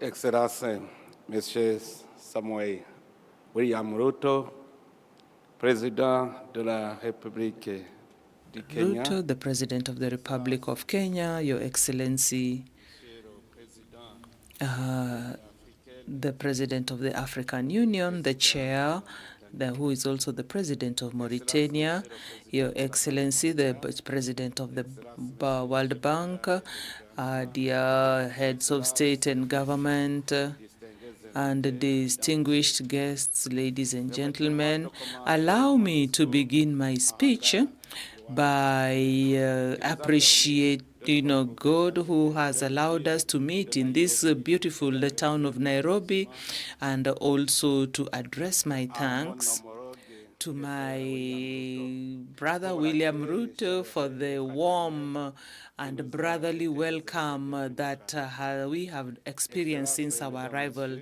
Your Excellencies, ladies and gentlemen, now talking about our countries, Burundi now is interested in all that we can do to improve on our lives and also to address inequalities and operate in a way that would increase and diversify production without touching on ecology, and also address the ever-increasing demographic factors in view of climate changes. The Burundi people are also, when we look at the emerging Burundi, and also that was developed in 2000, the Burundi people have also, beginning with the young, have also started fighting against poverty and are looking towards sustainable development.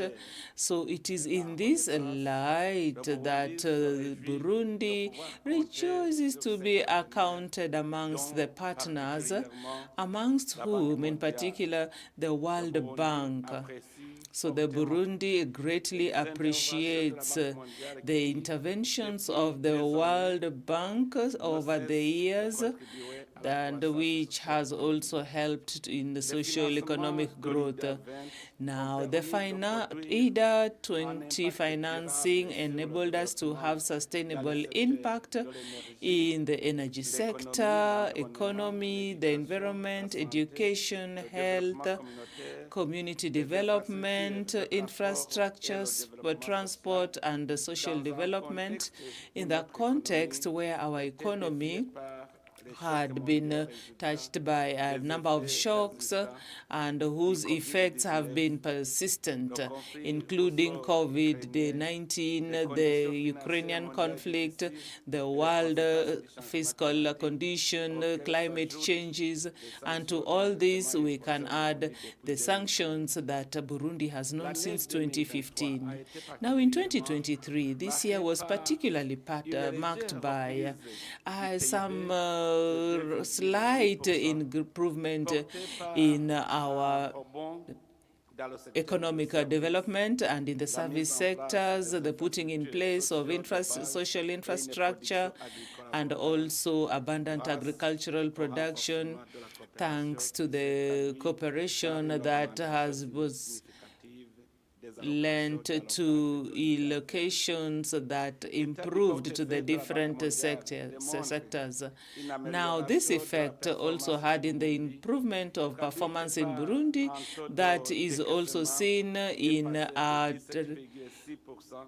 that improved for the 2022-2023 fiscal calendar, and which has been improved as we move to 2023-2024.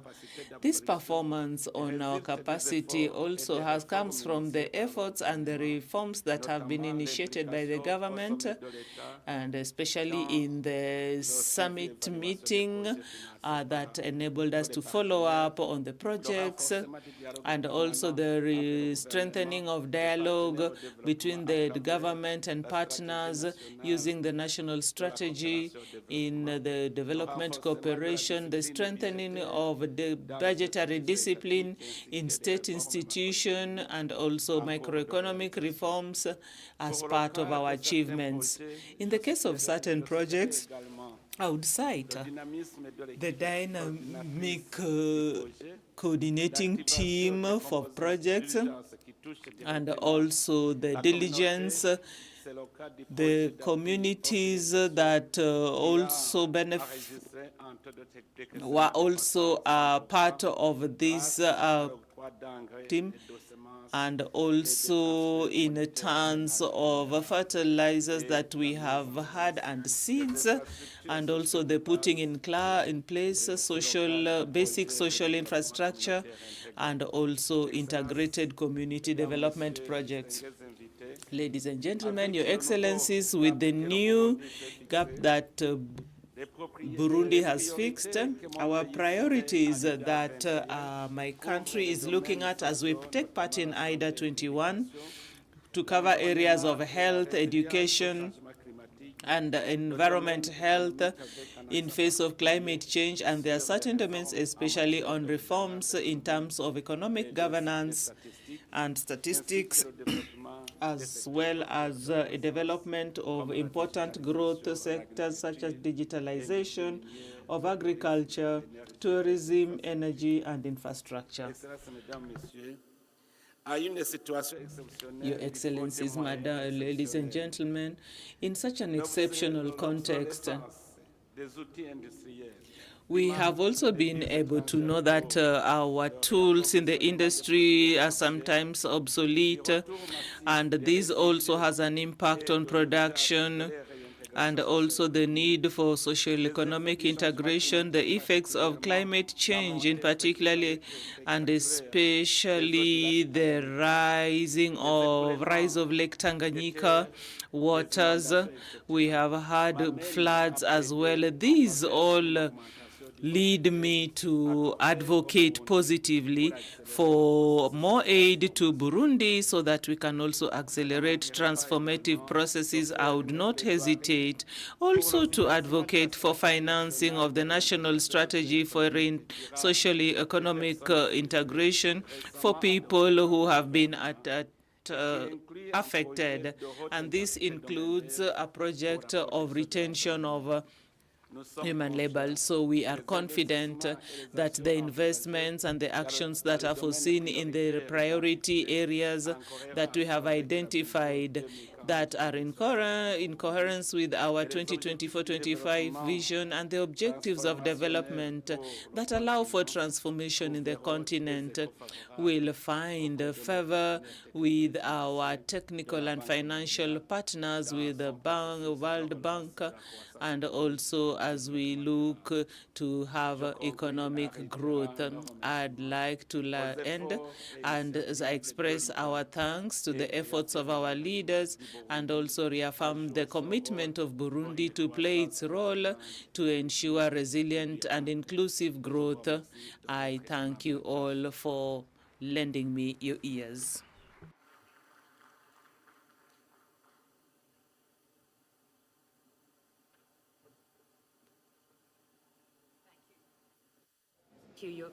Thank you, Your Excellency. Allow me to move swiftly forward and invite the President of the Republic of Madagascar. Your Excellency André Rajoelina, you're welcome to the stage.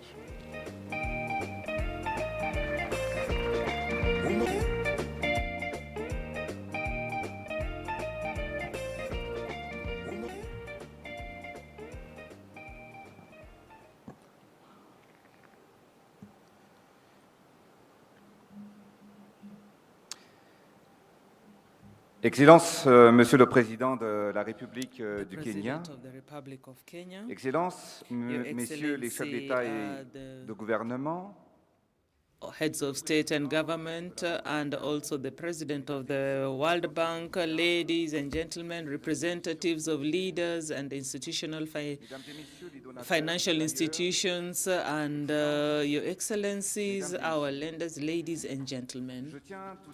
I would like, first of all, to express my gratitude and my thanks to the President and the people of Kenya for the hospitality in this that my delegation and my team have received since our arrival here in Nairobi. I'd like to congratulate President William Ruto for the organization and the World Bank for the regular organization of this high-level meeting that reunites the contributors and the leaders and the beneficiaries, and also to strengthen solidarity and to have a better path for our continent, that is Africa. In effect, this summit allows us to express ourselves to strengthen the financing of the African country pays, and also to help us attain our development objectives and sustain the people who have lived through the consequences of climate change. The participation of Madagascar in this meeting is important because that gives me the opportunity to also talk about the important, considerable impact of this project in Madagascar that is financed by the World Bank through IDA. Like you know, in the later years, the consequences of climate change have become more and more devastating. I'd like to take this opportunity to express my solidarity with the Kenyan people who are still going through today the consequences of tragic flooding for a number of weeks now. In Madagascar, the cyclones have become more and more frequent and violent. Like you know, my country is really exposed to climate change, and especially when we talk about the strategic position of the country and the character of our geographical position of our country makes us more vulnerable. The last cyclone into just destroyed the north of my country. Kilometers of roads were destroyed. Thousands of agricultural land was flooded and destroyed. And we have just, in a year, we've had about 4 successive cyclones. So that, I'd like to share with you that in one day, the cyclones need at least 2 to 3 years of reconstructions. Yet in that, in the light of climate change, in the south, of the mountain, we have seen a diminution of the lands are arid and do not allow the people to till them well and also to meet their basic needs. Families are living we have thousands of children who are also malnourished. Ladies and gentlemen, dear leaders, you know that each day for decades now, Africa faces fratricide to fight against poverty because this leads to deaths daily. We need more financing to be able to combat this, to win this war. Today, on the African continent, more than 215 million children are suffering from underdevelopment and malnutrition. Like the African Bank of Development says, malnutrition is one of the causes, one principal causes of mortality of children under the age of 5. The daily reality of more people is touched by this tragedy. now in the light of such an obstacle. So the solutions that will look at investment in population, and that means that we need to be more powerful, that is more powerful than guns and missiles. I'd like to thank the World Bank and its leaders for having give us the means to combat malnutrition in Madagascar.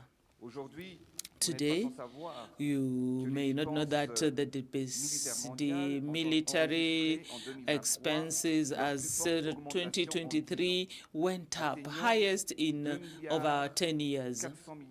So we'd had up to millions of dollars, and we are also suffering the effects of the war in Ukraine. But I have a question. We have invested $2 billion for $2.14 billion on arms, but how much are we going to invest to save lives on the African continent? So I now would like to invite our partners and like-minded countries to commit finances to construct, to also fight this war that we fight daily on the African continent, but also to develop and construct the Africa that we want. I am persuaded and convinced that with solidarity and international cooperation, we can have tangible solutions to this problem. Dear partners, I would like to share with you that since I became the head of Madagascar and since the beginning of my second term, the cooperation with the World Bank have allowed for an positive evolution, for growth, and also to reduce the rate of chronic malnutrition in Madagascar, coming from 40% to 38% currently. So we are able to reduce it further, the level of malnutrition in Madagascar by another 4%. So at this rate, I am persuaded that in a number of years, we are going to have at least maybe 30 in maximum. We'll be able to eradicate malnutrition in Madagascar. In the south of my country, a resilience program has also been put up, dealing with agriculture, water, and local governance.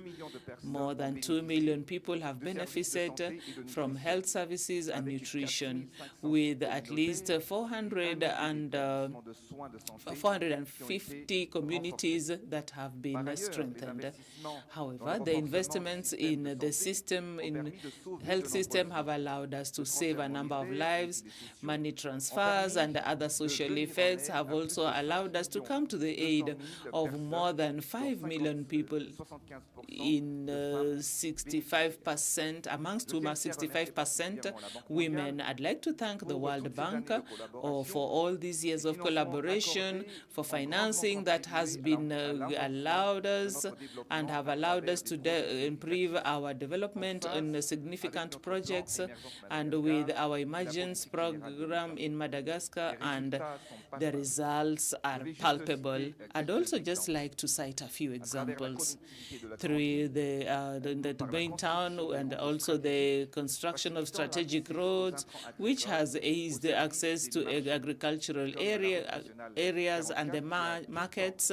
So we have, since Madagascar has been existing, we have always had the problem of inaccessibility. But right now, the road is tarmacked and it facilitates access of people and goods.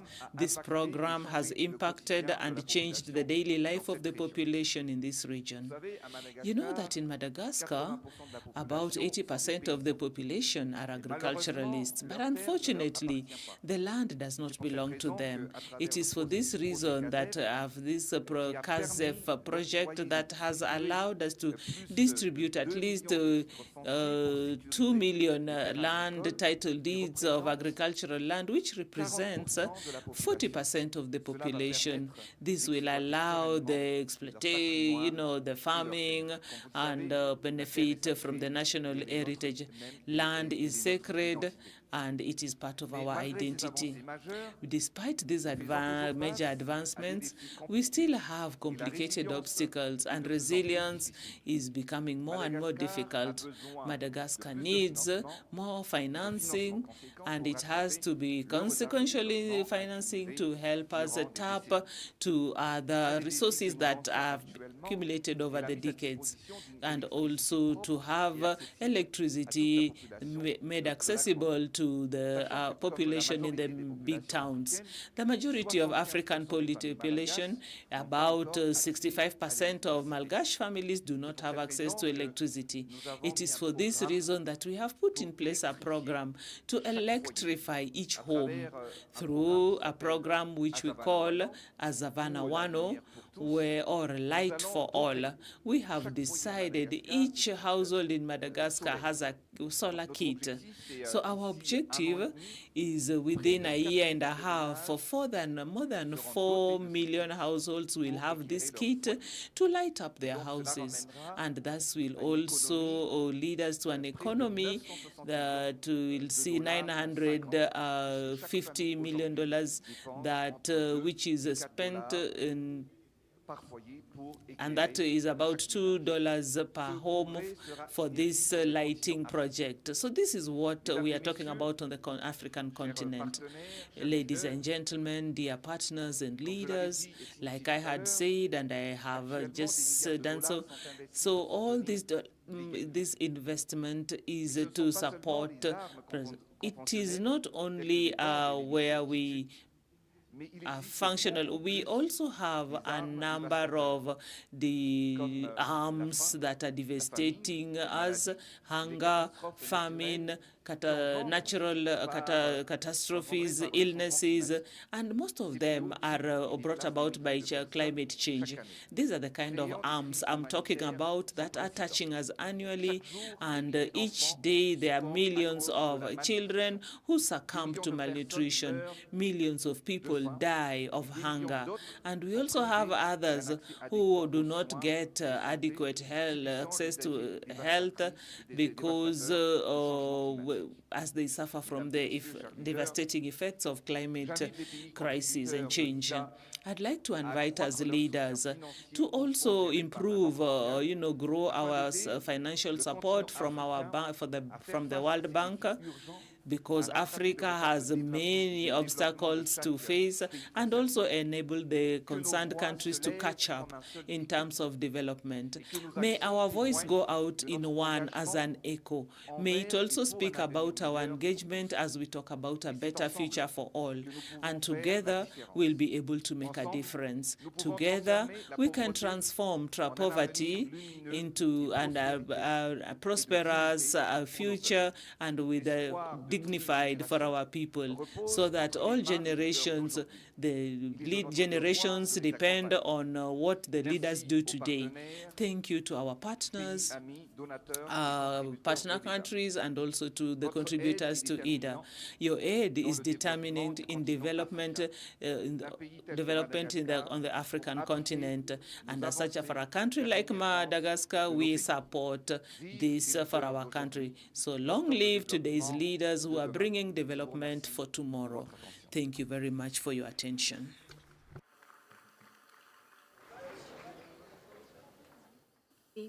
Merci beaucoup, Votre Excellence. Thank you so much, Before I introduce the next head of state to address us, I'd like to recognize the presence of the former Prime Minister of Kenya, Mr. Raila Odinga, and the Chief Justice of Kenya, Martha Koome. You're both welcome.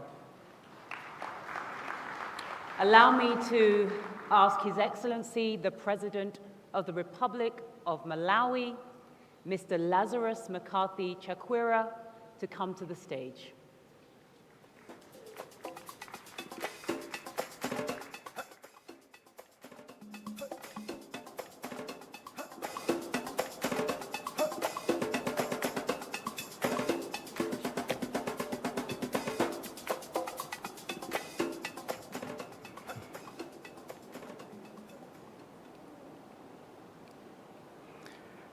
Your Excellency and my brother, Dr. William Ruto, President of the Republic of Kenya,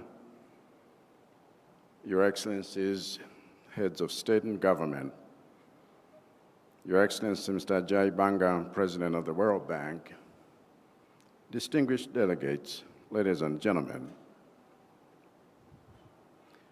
over the past 4 years, Malawi has been through the hardest times, and everyone in my country feels it. Like a patient suffering from serious multiple attacks against multiple organs in quick succession, in the less than 60 months I've been president, Malawi, a nation I found already drowning in unsustainable and toxic levels of debt, has not only suffered the devastation of the COVID pandemic, but before we had any time to recover, was attacked by cyclones Ana and Gombe back to back. And before we had any time to recover from that, came the worst cholera outbreak in our nation's history, affecting every district. And before we had any time to recover from that, came a drought, devastating the breadbasket northern districts of Malawi. And before we had any time to recover from that, came the monstrosity of Cyclone Freddy, killing thousands, displacing over 500,000, and trampling on decades of development gains and food crops for millions. And now, before we have had any time to recover from that, we have been hit by El Nino weather that has forced me to declare a state of disaster in 23 out of 28 districts, making me the first president in Malawi's history to declare a state of disaster every year of his time in office thus far. And if hearing all this makes you feel like Malawi should not have survived such shocks, you're right. But I came here to tell you that Malawi is a miracle, because despite the anguish Malawians have gone through and the pains they feel, Malawi has not only survived, but is in fact showing signs of recovery. And one of the secrets to our survival and recovery has been the World Bank's IDA, which I would describe as Malawi's trusted and reliable ambulance in addressing the structural imbalances on the physical, current account, and monetary side occasioned by the shocks we have encountered. And like any good ambulance, IDA has saved Malawi from the brink by operating at 2 speeds simultaneously. The faster speed to immediately treat the collapsing organs of our ailing economy in real time, whenever disaster strikes, using quick response instruments to mitigate the impacts of external shocks on the poorest, and the slower speed to get the economy to the hospital for long-term treatment through structural reforms for sustainable and inclusive recovery. On the faster speed of immediate treatment inside the ambulance, IDA has swiftly provided Malawi support to respond to national, regional, and global emergencies affecting food security and balance of payments.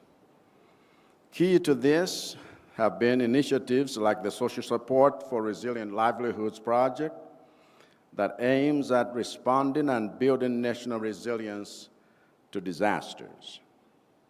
Another example was the $60 million in IDA support we got from the crisis response window to restore the operations of Kapichira Power Plant, which was damaged by cyclones Ana and Gombe, resulting in the loss of 1/3 of our electricity generation capacity. Similarly, IDA is financing big reconstruction and infrastructure damaged by Cyclone Freddy last year, as well as helping us scale and smarten up our social protection systems and engage communities in the restoration of forestry, riverbanks, and degraded landscapes. A more recent example is how the bank has quickly responded to my appeal for $446.5 million in international support for the 9 million Malawians in need of food assistance in the face of El Nino. And it has done so by releasing $57.62 million to support the country's disaster response, while a further $7 million is coming through the Sovereign Drought Insurance Policy with the Africa Risk Capacity, ARC. So in total, the emergency care we have received inside the IDA ambulance en route to the hospital has risen from an average of $100 million in disbursements 4 years ago to now around $6 million, which is a record. In fact, Malawi is the first African country to sign up to the IDA's new crisis response toolkit, which will enable IDA to respond even more rapidly going forward. But let me conclude by talking about our ambitions for IDA on the long-term structural issues. Our ambitions go beyond stabilizing the patient, as we have done with our macroeconomic conditions, through our close collaboration with IDA and the International Monetary Fund, IMF.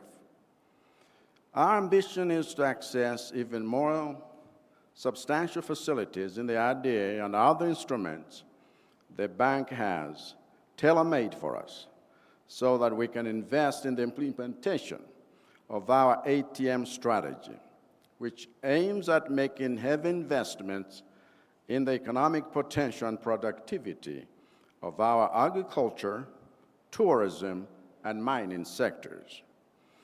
Our ambition is to create an inclusively wealthy middle-income economy within the next 6 years by creating mega farms that feed the world, by leveraging irrigation technologies that transcend weather conditions. Our ambition is to generate foreign revenue through tourism products that make Malawi the destination of choice for tourists. Our ambition is to generate wealth from our bastion of mineral riches by adding value to them and using the revenue to develop our people, our public service delivery, our industries, and our infrastructure through the operationalization and capitalization of the newly formed Malawi Development Cooperation.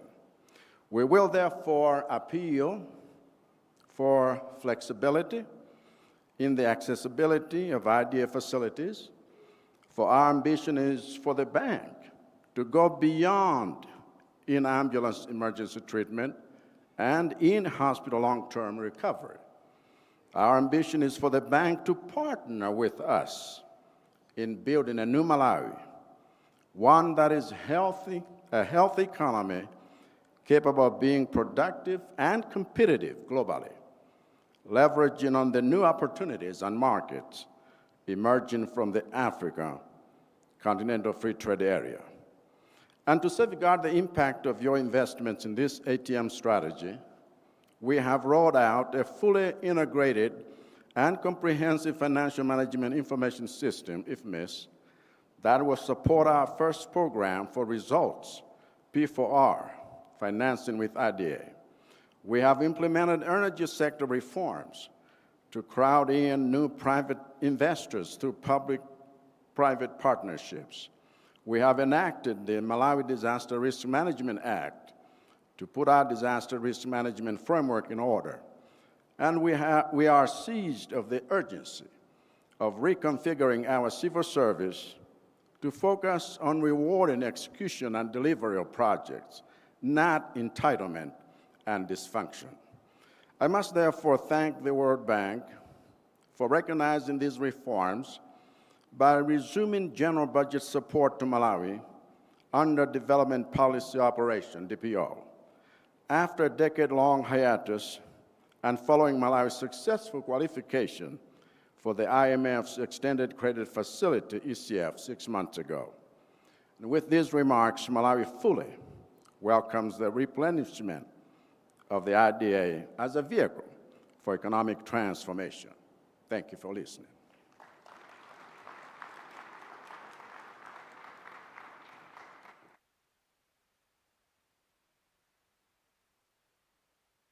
Thank you, Mr. President. Again, I'm going to politely and humbly reiterate the request for the remaining leaders to try to keep their comments to the agreed 5 minutes. On that note, allow me to invite Son Excellence, His Excellency, Nadir Labawi, Prime Minister of the People's Democratic Republic of Algeria. Welcome to the podium, sir.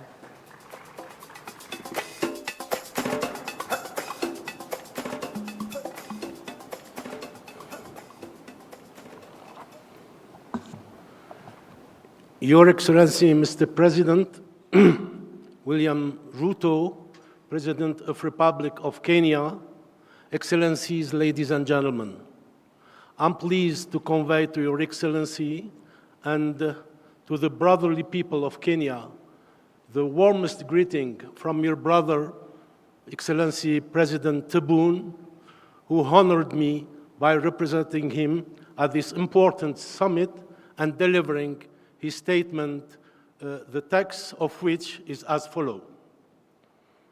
بسم الله الرحمن الرحيم.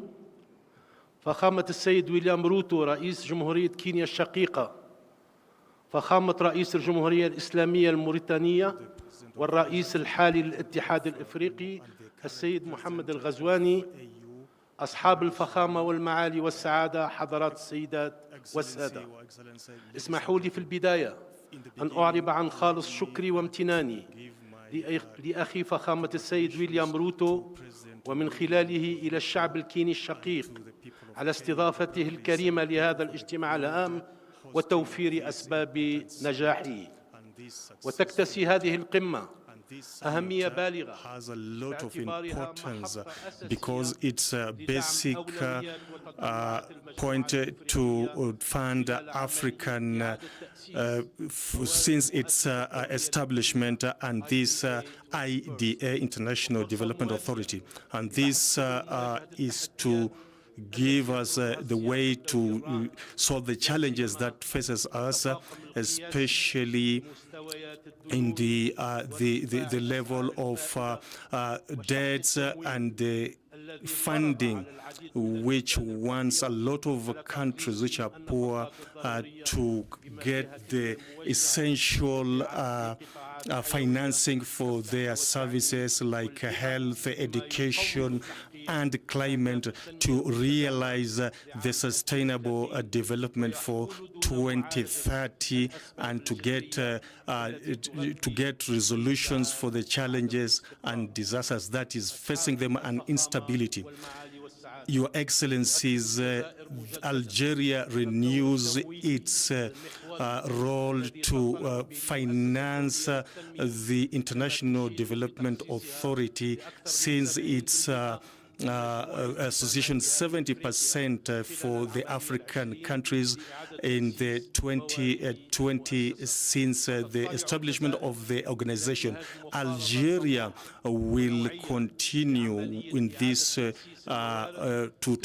specify resources to help in the Africans for the needs of the countries which are benefit and will continue to fund so that to resolve the issue of lack of funding in the various issues which are of priority for us. In addition, funding of development in Africa is linked to the African vision and African Union of vision for 2063, which Algeria will want to continue in it and to fund its national projects and other development projects in the neighboring African countries. Excellencies, Algeria, which has always been leading the financing of projects to come with a new economic policies, want to make this summit to be successful so that we can have a successful project and discussion and to come with a good example so that we can have development in our continent. And from this, I would like to point out to the projects, economic projects which are being co-funded by Algeria to come with the resources and come with the spirit and to support the progress in the last 2 years, which has been supported by Algeria, and to continue with the social development, to fund the infrastructure in the continent. We have come with an issue with a new infrastructure and investment to come with this law, with the transparency, to work with the national and foreign investment and with a new scheme so that to invest in this and to come with the banking and financing for the Algerian banks, especially in the African continent. And on the social, we want to continue to have a social justice and enable the citizen to get the services, all the services in all the sectors. This is a balanced agreement to have development within the country, and which has made Algeria to realize the objectives of the sustainable development in our continent. Excellencies, in conclusion, I would like to renew our commitment of Algeria to work with all the countries and to support all that will come out from this summit, which is necessary for our African continent as a plan to work with to continue for a good future and sustainable development. I thank you for listening to me, and thank you very much. May peace be upon you all.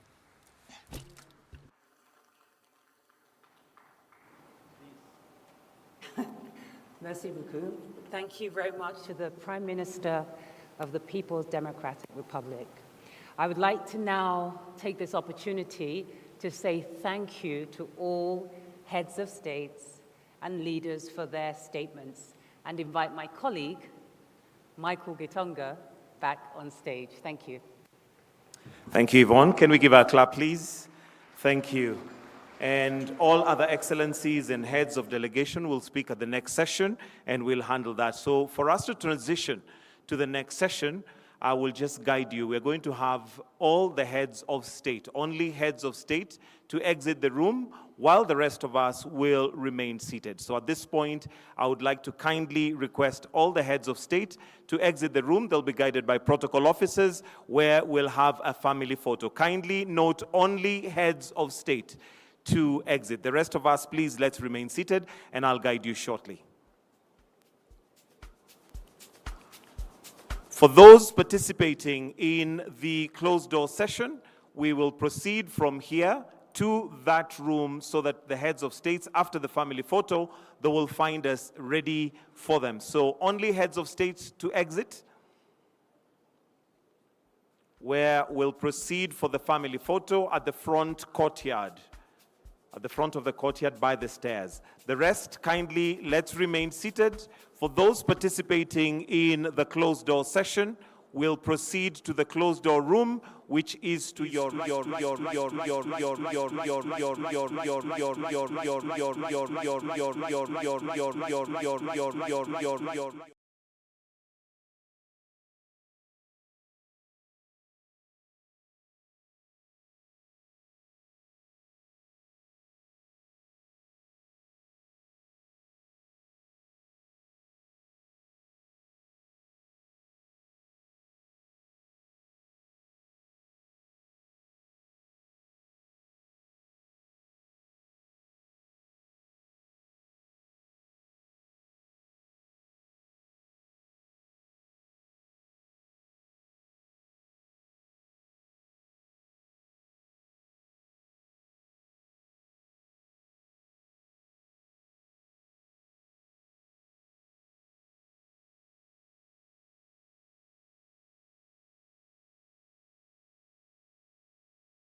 Your Excellencies, African leaders, ladies and gentlemen, welcome back.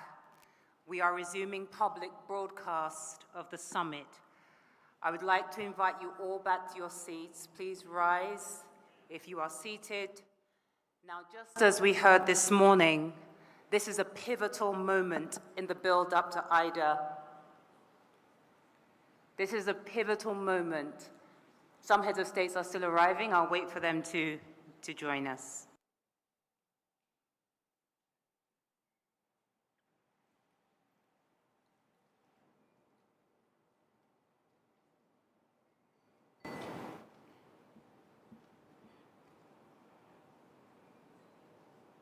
Let's give our Excellencies a moment to return to the room and to take their seats, and then we can all be seated.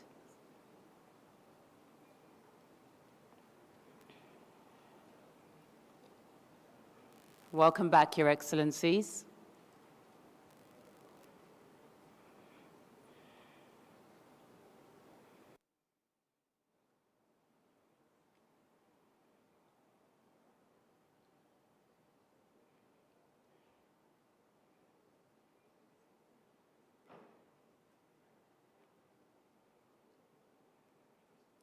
Welcome back again, Your Excellencies.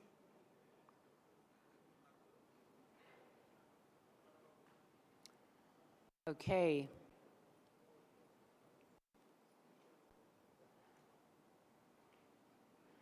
We're going to get underway in less than a minute from now. We'll just give the various leaders and representatives, heads of states, an opportunity to be seated before we resume this program, IDA 21 Africa Heads of State Summit.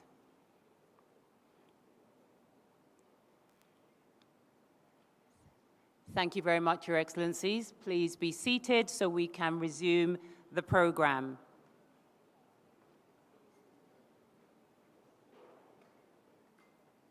I think everybody is comfortable. Please, if you are in the audience, also please take your seats so we can continue this program. Thank you very much.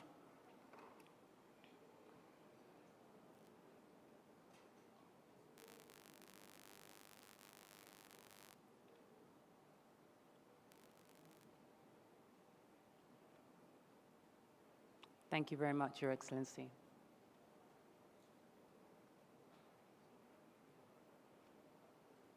I believe I have the go-ahead to resume the program. As we heard this morning, today is a pivotal moment in the build-up to IDA 21. As African leaders forge an alliance and speak in one voice about their most pressing challenges and priorities. To address the continent's challenges head-on and spur transformational development, African leaders are issuing the joint communique, which is highlighting Africa's priorities.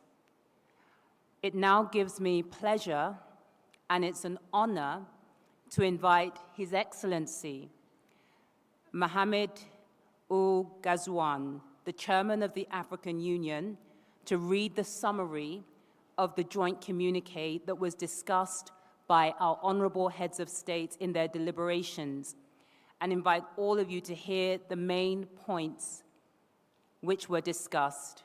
Let's give him a round of applause as he comes up on stage. You're welcome, Your Excellency. Thank you.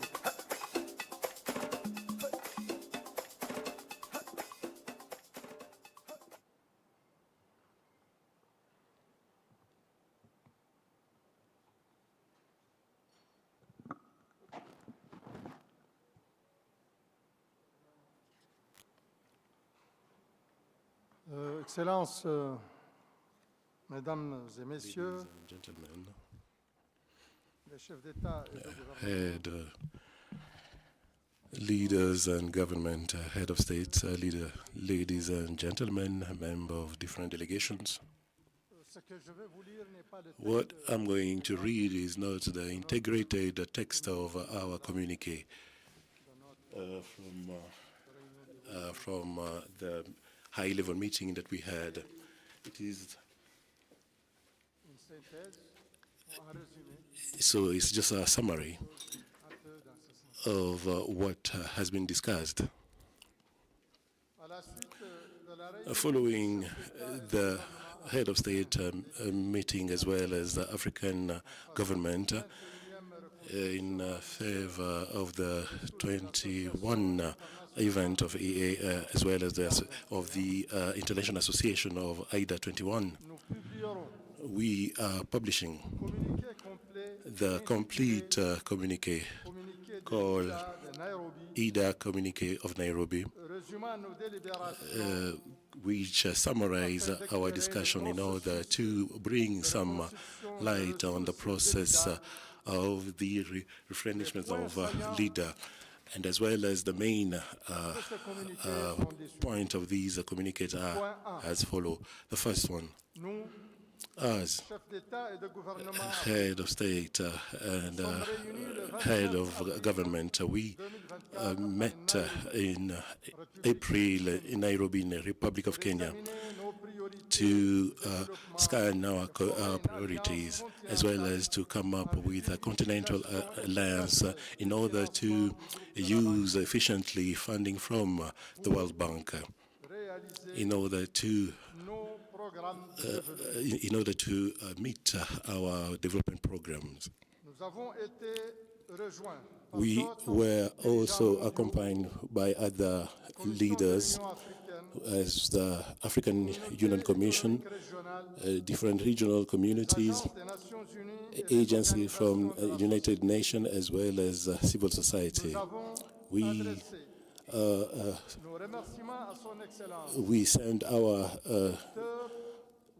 we recognize Dr. William Samuel Ruto, President of the Republic of Kenya, as well as the chair or the President of the World Bank Group, Mr. Adiobanga. Two, we have recognized the excellent partnership that our country do have with the International Association Development, IDA, for the funding and the support they are providing us. IDA is providing support for 75 countries, whereby half of it are in the African continent. We are expressing our deepest gratitude to IDA, and also we are committing ourselves to play our role in order to get an impact in terms of the development of our people. And number three, we are gathering in a moment whereby the African continent provide a wonderful opportunity for our people as well as the world. However, we have been touched by, or we've been affected by a different crisis just after the pandemic. Our countries are now coming back because of our support and also because of our youthful population, as well as the abundance of natural resources, as well as the spirit of the African continent. Four, IDA and its model has proven a good result in terms of development. The architect, the existing architect, allowed us to access to different support package and also to meet the need of country, especially in management conflict, as well as forced displacement, regional integration, as well as the response to crisis and climate change response as well, the development of private sector and others. IDA will remain our partner of development and one of the main resource of funding for majority of Sahel Africans. 5, it is urgent to invest in the economic transformation of our continent, as well as to focus on the main priority that we have identified. Let me underline the issue of human capital, invest in human capital to allow the private sector to create employment, and employment of good quality, and also the access to energy, as well as the digitalization, enhance the resilience to the climate change, and also ensure prosperity of our people. We have laid the foundations, and we need now to record the fruits of having a unique market, as well as to focus on regional market and any issue related to funding, as well as digitalization. 6, to meet the inspiration of our people, we need to create a cycle of knowledge, of policies, as well as investment and employment. We have strong capacity in terms of implementation, as well as to have good and concrete results. So it's a huge enterprise that requires investment. So in long terms, as well as cool terms, we need to work together. As a leader, it's sometimes discouraging to realize the increased demand in terms of necessary resources in order to meet the requirement of development, as well as climate change. We will do our best in order to better invest by taking into account the issue of inclusivity, as well as the issue of employment, in order to stimulate the mobilizations of national resources. On the same, we need an increase in terms of private investment on the African continent, as well as across the world. Number 7, we also need an increase, a steady increase of financial support. IDA should at least bring more than 60 billion USD in our country during the period of IDA 20, from July 2022 up to the year 2025. So a strong financing will enable IDA to associate itself efficiently with our countries in order to meet the priority that we have identified in our country and in different regions, and then to come up with a common agreement. So we call upon a refurbishment, a solid one, a strong one for IDA 21. 8.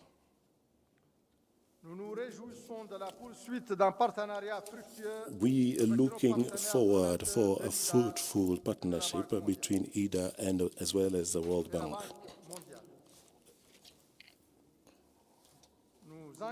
We are committing ourselves as head of state, as head of government, to meet regularly, and also to extend our support and enhance national capacity, as well as national system, and renew our commitment to transform our economy through a strong governance, as well as based on economic strategy that prioritize the development of the private sector, and also by focusing on mobilizing national resources in a transparent manner as well as efficient manner.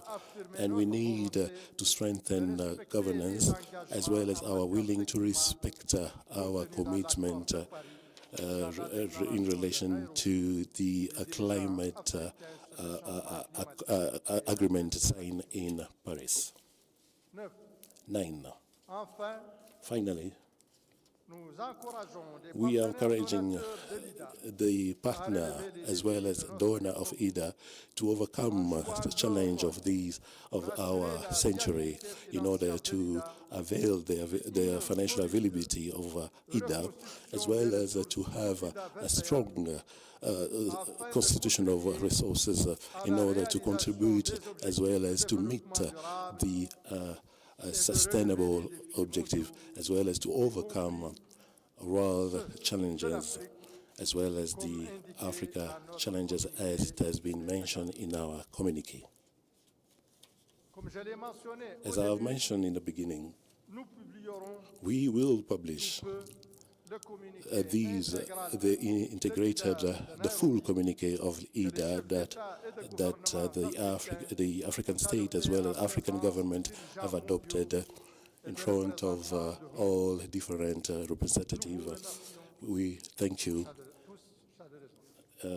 We really thank you all. Thank you so much.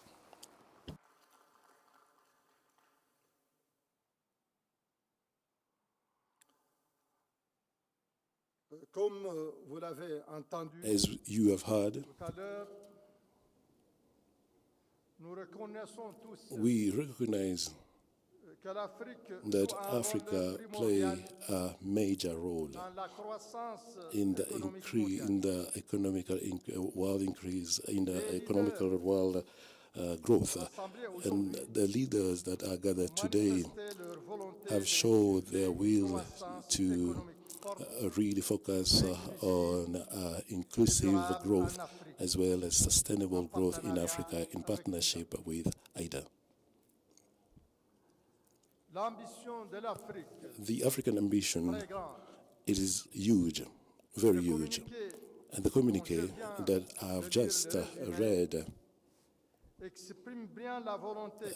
show the collective will as well as the engagement of African leaders to implement strong solutions that we have identified. And now, I have the honor and the pleasure to invite Mr. Ajay Banga, Chair of the World Bank, in order to launch the new coalition of IDA that is made of different partners from the civil society, foundations, private sector, youth, all together brought their effort in order to implement a very strong coalition for IDA. Mr. Chair.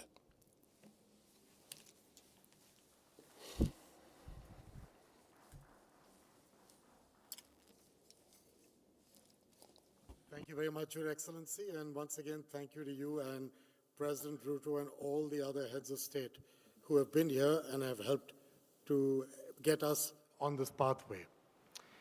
What's on display today is unity. Leaders from across the continent have come together to find common ground in their unique aspirations. We have put focus on how these aspirations can join with a well-resourced and efficient IDA to make generational change happen. But also how these aspirations will require work to be realized. The African continent boasts a youthful, vibrant population, the fastest growing in the world. It holds vast natural resources, fertile land, and a flourishing and entrepreneurial spirit. But on the other side are a set of well-defined challenges that have too often eclipsed these blessings. That is the backdrop we face. Africa at a crossroads. The path we choose will determine the path and the future for generations to come. Do we accept the status quo, a future where millions remain trapped in poverty, where the fundamental human right of electricity is elusive? Healthcare accessibility is inadequate, and infrastructure is insufficient to support the potential of the continent and its people? Or do we seize the opportunity to unlock that potential and usher in an era of prosperity and progress? The World Bank and its people believe that the answer is clear. Africa can and must chart a course towards a brighter future. And this is not a pipe dream. We have seen the success stories in countries that took advantage of IDA, embraced good governance, invested in education and infrastructure, and fostered an environment where businesses can thrive.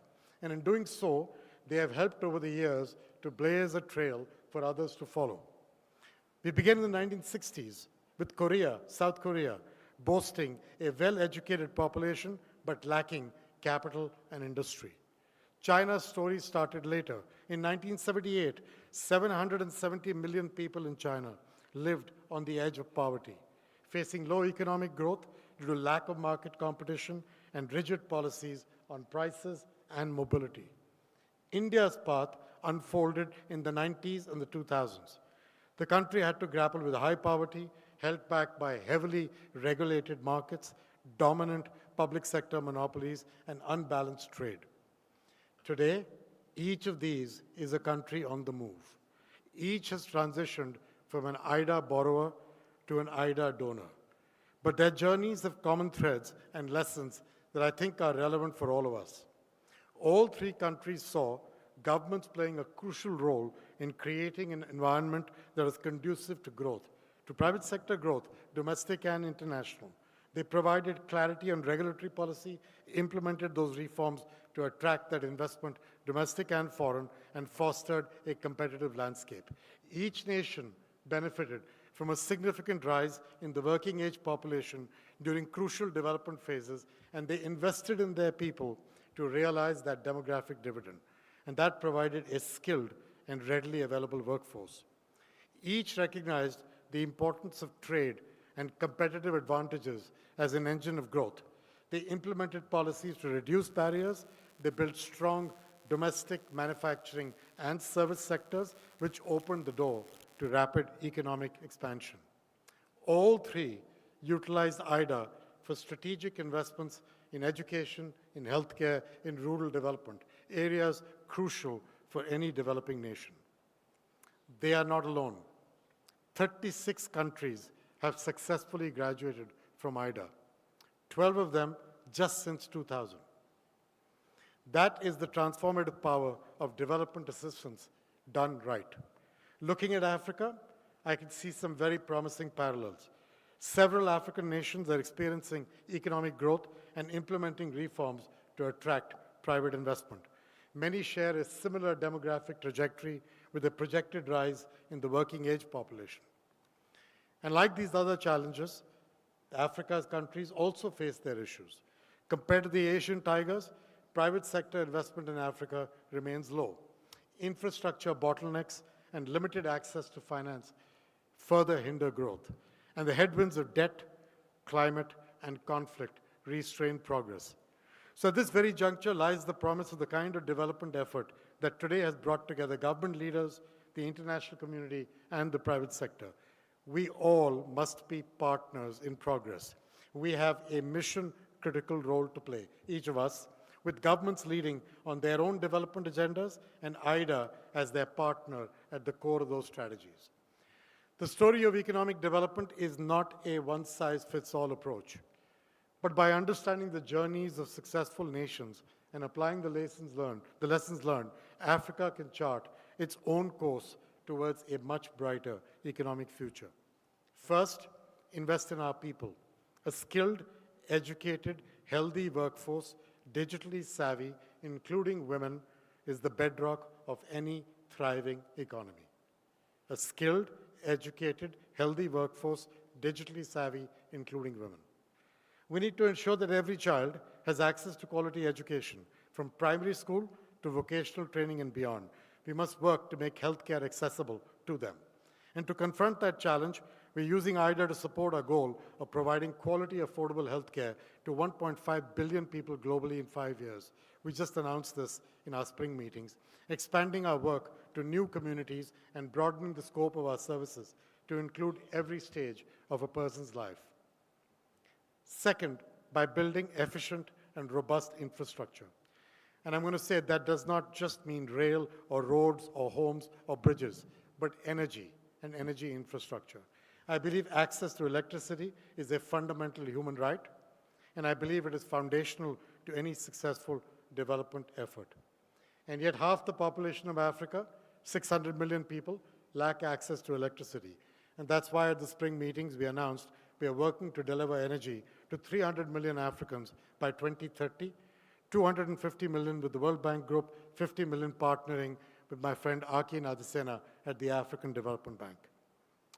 Third, support job-creating, value-added industries like agriculture and logistics, the warehousing and transport of that agriculture as an example, where the private sector could eventually come in to help farmers access new markets, entrepreneurs connect with customers, and young people access information and opportunity.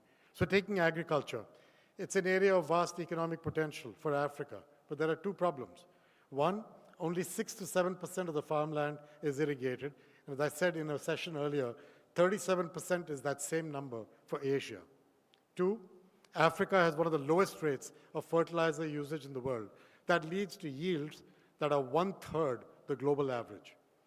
If we focus our investment in the right fertilizer and the right soil and irrigation, we can responsibly grow crops and grow opportunity.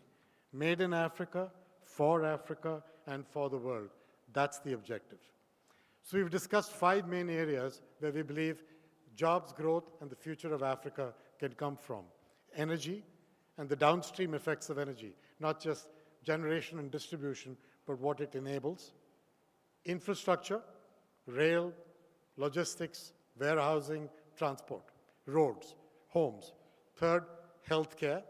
Think of the primary health centers in that 1.5 billion people pledge. They will create jobs for nurses, medical technicians, doctors, PPE manufacturing, medicine manufacturing. And then agribusiness, as I just spoke to. And last but not least, tourism, an area in which Africa has already made some progress, but the opportunities are limitless.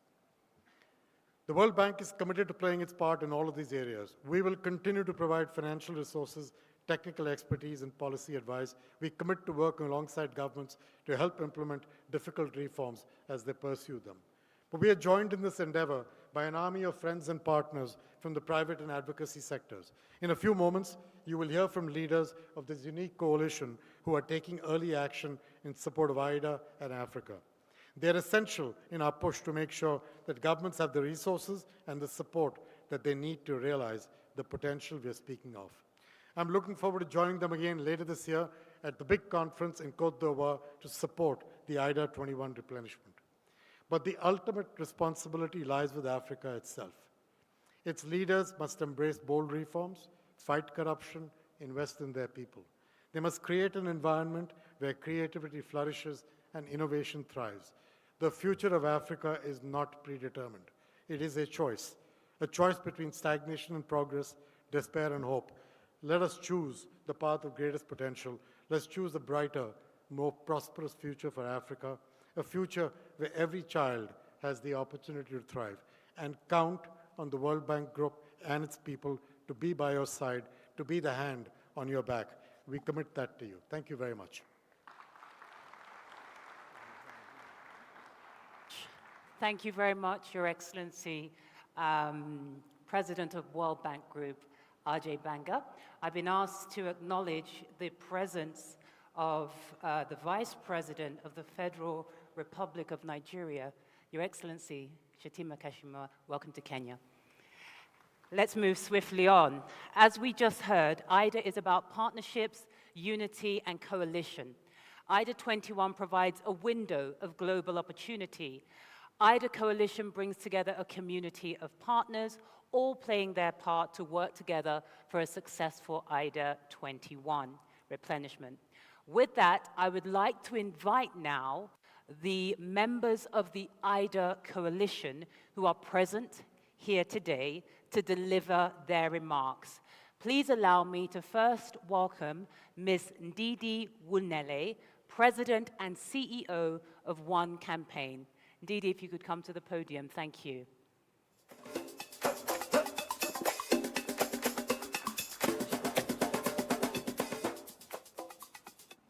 Good afternoon, Your Excellencies. I'm standing on existing protocols.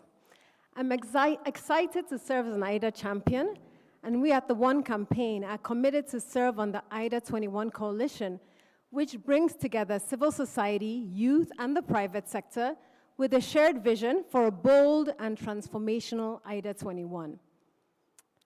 I first visited Kenya when I was 6 years old in 1981 as a Nigerian tourist with a love for this lush and beautiful country.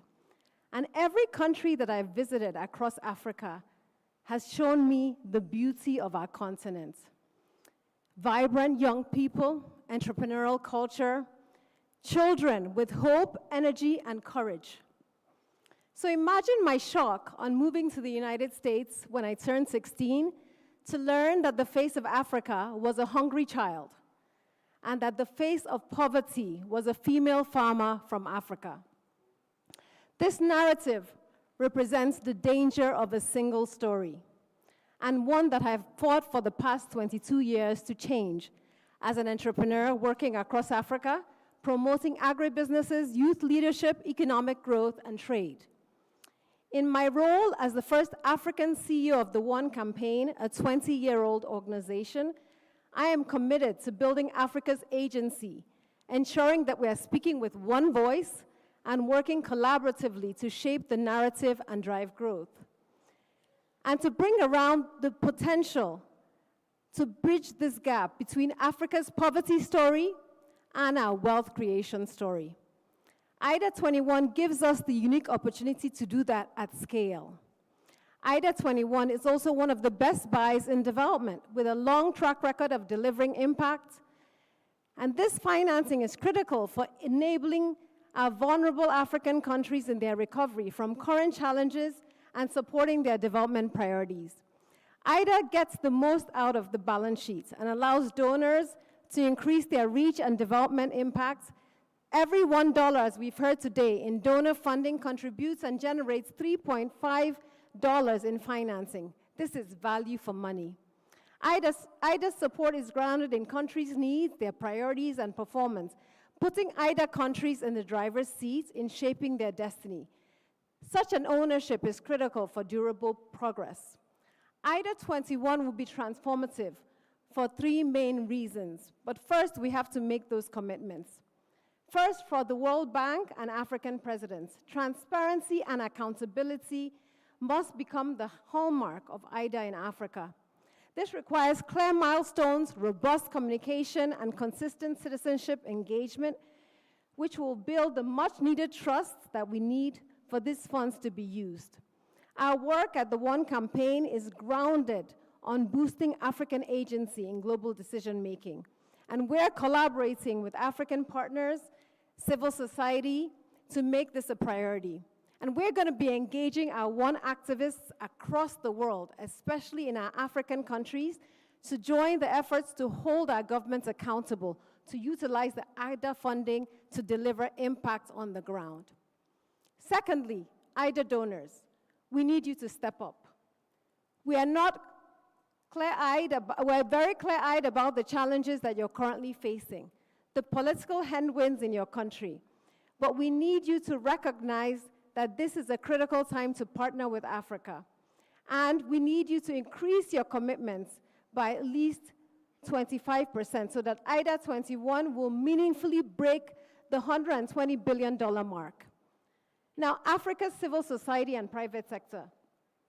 IDA is different because civil society and private sector will be there working alongside government and the World Bank to deliver impact. We at One have witnessed at firsthand what decision makers can do if we work collaboratively to surmount challenges. We need decisive action, we need resolute leadership, and now is the time to work together to achieve that. I'm more convinced ever before, when I was a 6-year-old child, that we, Africa, must change that narrative. I recognize that as humans, we're often jaded, and some adults in the room say we've seen it all. But as Africans, we can choose either hope or fear. And I choose hope. In spite of the climate change, the debt, the economic crisis, the civil unrest, I choose hope, and I enjoy you to join me in choosing hope. I'm more convinced today that because of our collective commitments to transformation, that in our lifetime, we will change the face of Africa from a hungry child to a successful female entrepreneur. There's an African proverb that says, if you want to go fast, go alone. If you want to go far, go with others. We have no choice but to go fast and far together. And to do that, we need to work with excellence, integrity, courage, and boldness, leaving our egos, our logos, and flags at the door, and committing to leave Africa better than we found it. Thank you so much. Thank you very much, Ndidi, for your remarks. We do have more coalition champions to hear from, but I'm going to ask extremely politely, those of you who still have remarks to make, please, please, please try to summarize into 1 minute, because we truly are out of time. Allow me to welcome Ms. Sela Bokongo, youth influencer, co-founder and CEO of Jacob's Ladder Africa, representing the all-important cross-section of African youth. Sela, please. Thank you. Your Excellencies, development partners, ladies and gentlemen, I had a 3-minute speech, but I'll summarize it with my last statement, which I think and hope will communicate my heart and the hearts of many African youth and what they would love, especially our African leaders, to hear. Africa stands in a David and Goliath battleground, facing a myriad of challenges, which together can seem insurmountable.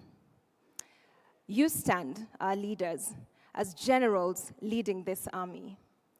But the truth is, 60% of your army stands behind you, unequipped and therefore helpless. We urge you to take this moment that could be the pivot that Africa needs to empower your foot soldiers so that together we can realize our common shared prosperity. This is why, as young people, we're not merely asking you what you can do, the various things that have been listed here today. We're availing ourselves so that we can co-create the solutions that need to be created specifically for young people. One in particular that I must mention is a systems change approach to development that allows for job creation being mapped within all the projects while skilling the continent's workforce. And all we need is your goodwill, your leadership, and your resolve. I thank you. Thank you, Sela, for those remarks. Please allow me to invite everyone who's somebody well known to us, Mr. James Mwangi, CEO of Equity Group. You're welcome to the stage. Let's give him a round of applause, please. Thank you.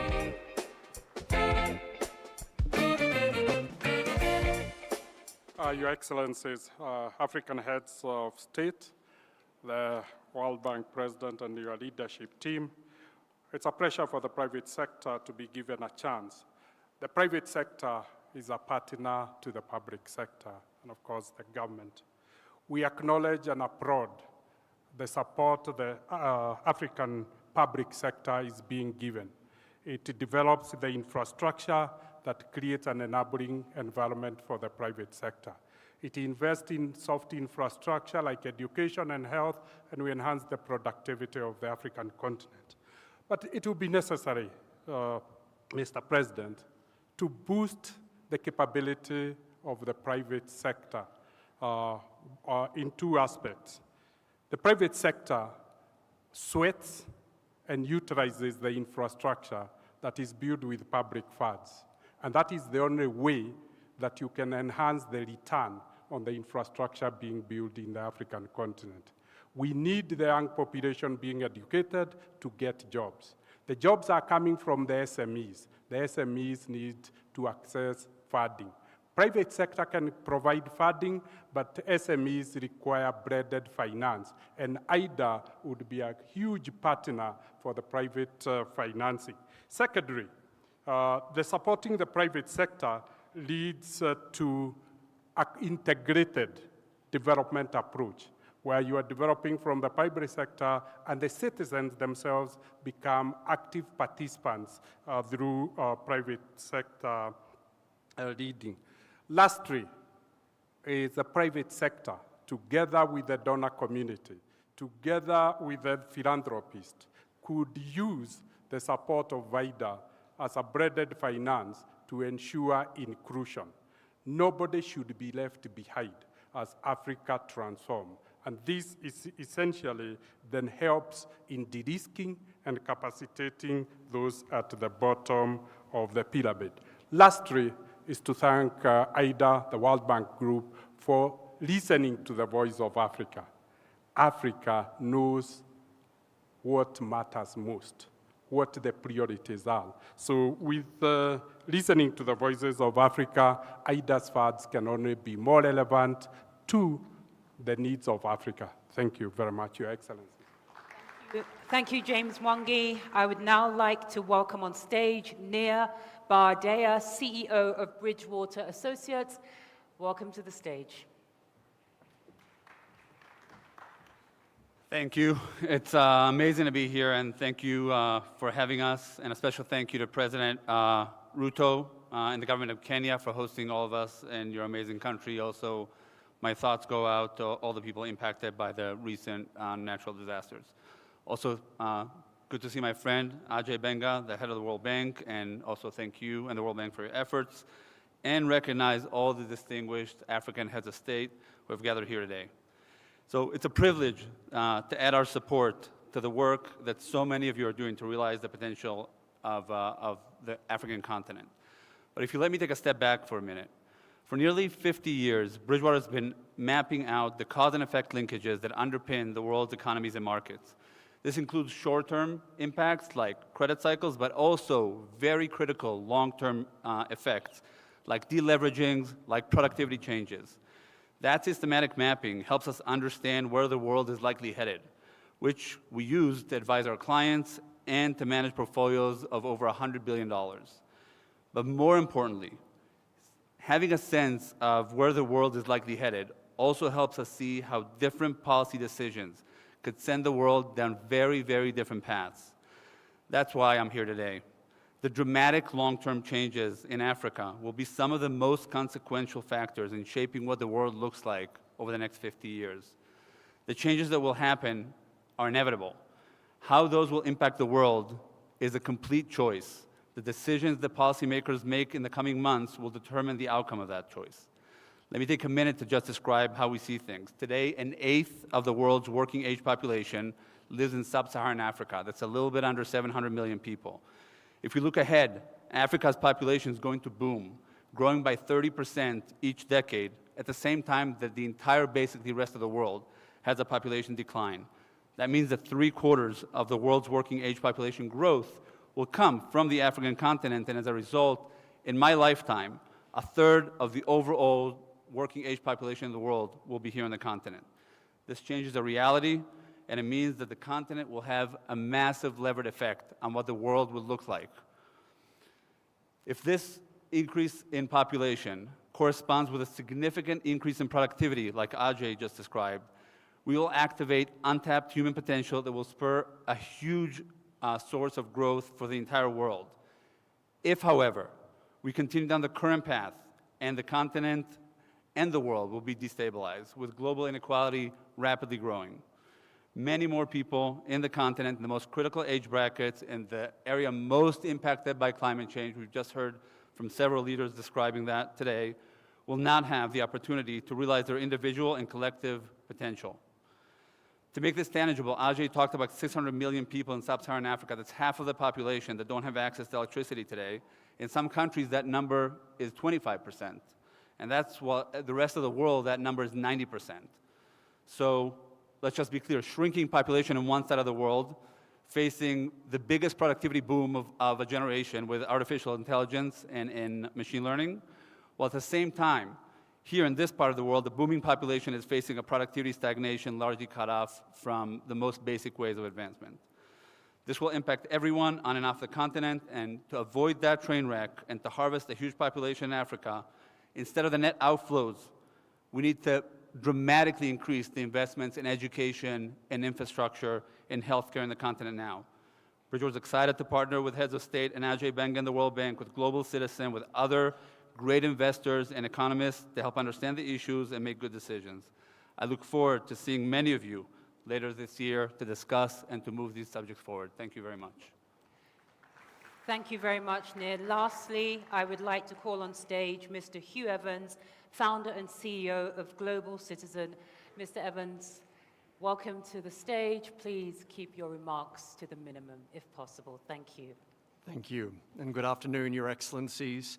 And it's an honor to be with you today in beautiful Nairobi. I'd like to especially thank His Excellency President Ruto for hosting us, and I'd also like to acknowledge the President of the World Bank Group, Mr. Ajay Banga. My name is Hugh Evans, and I'm the co-founder and CEO of Global Citizen, the world's largest movement of citizens taking action for the eradication of extreme poverty now. And I'm here today with our partners, Nir Barday of Bridgewater Associates, to share our support for IDA.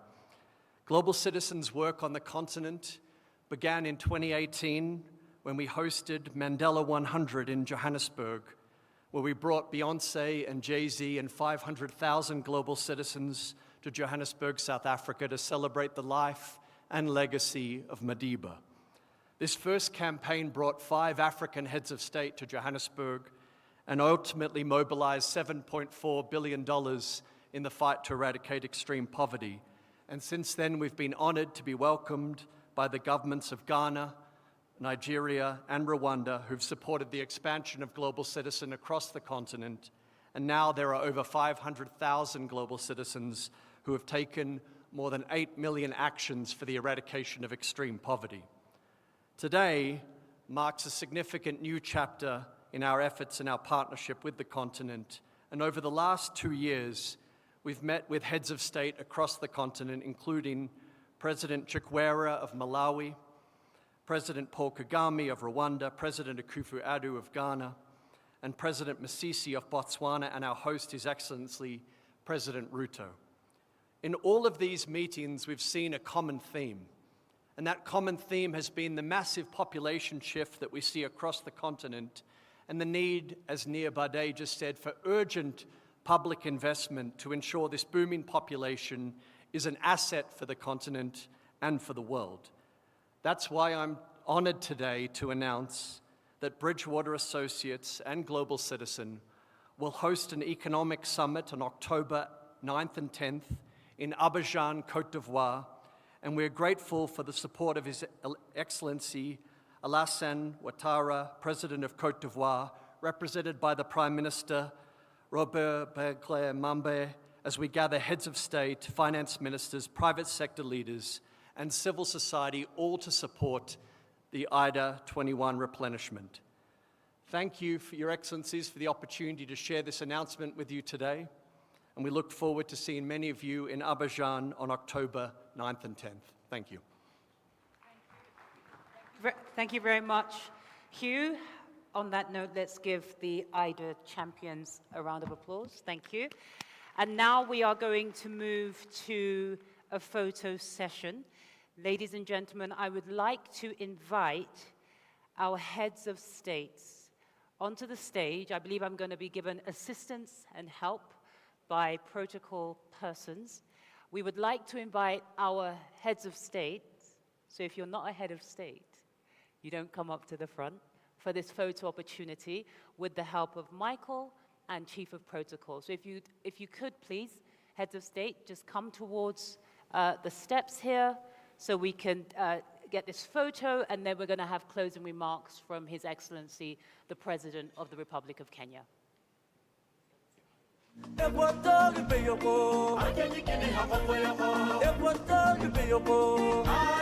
clap for them as they gather. Thank you.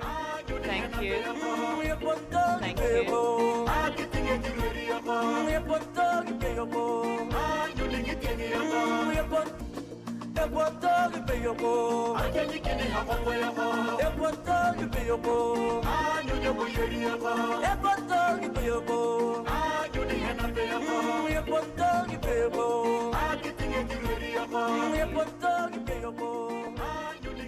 Thank you very much. Thank you very much, heads of states. If you could please return to your seats. And I would ask humbly His Excellency President William Samoei Ruto, President of the Republic of Kenya, to remain on stage. I'm going to hand over to His Excellency to give some closing remarks. Let me once again register my profound appreciation for your gracious acceptance of my invitation for attending this very crucial summit. The Nairobi IDA communique, which we adopted today, outlines the pressing developmental imperatives of Africa and our steadfast commitment to transformative progress, building upon the outcomes of the Africa Climate Summit. Let us have a moment of reflection.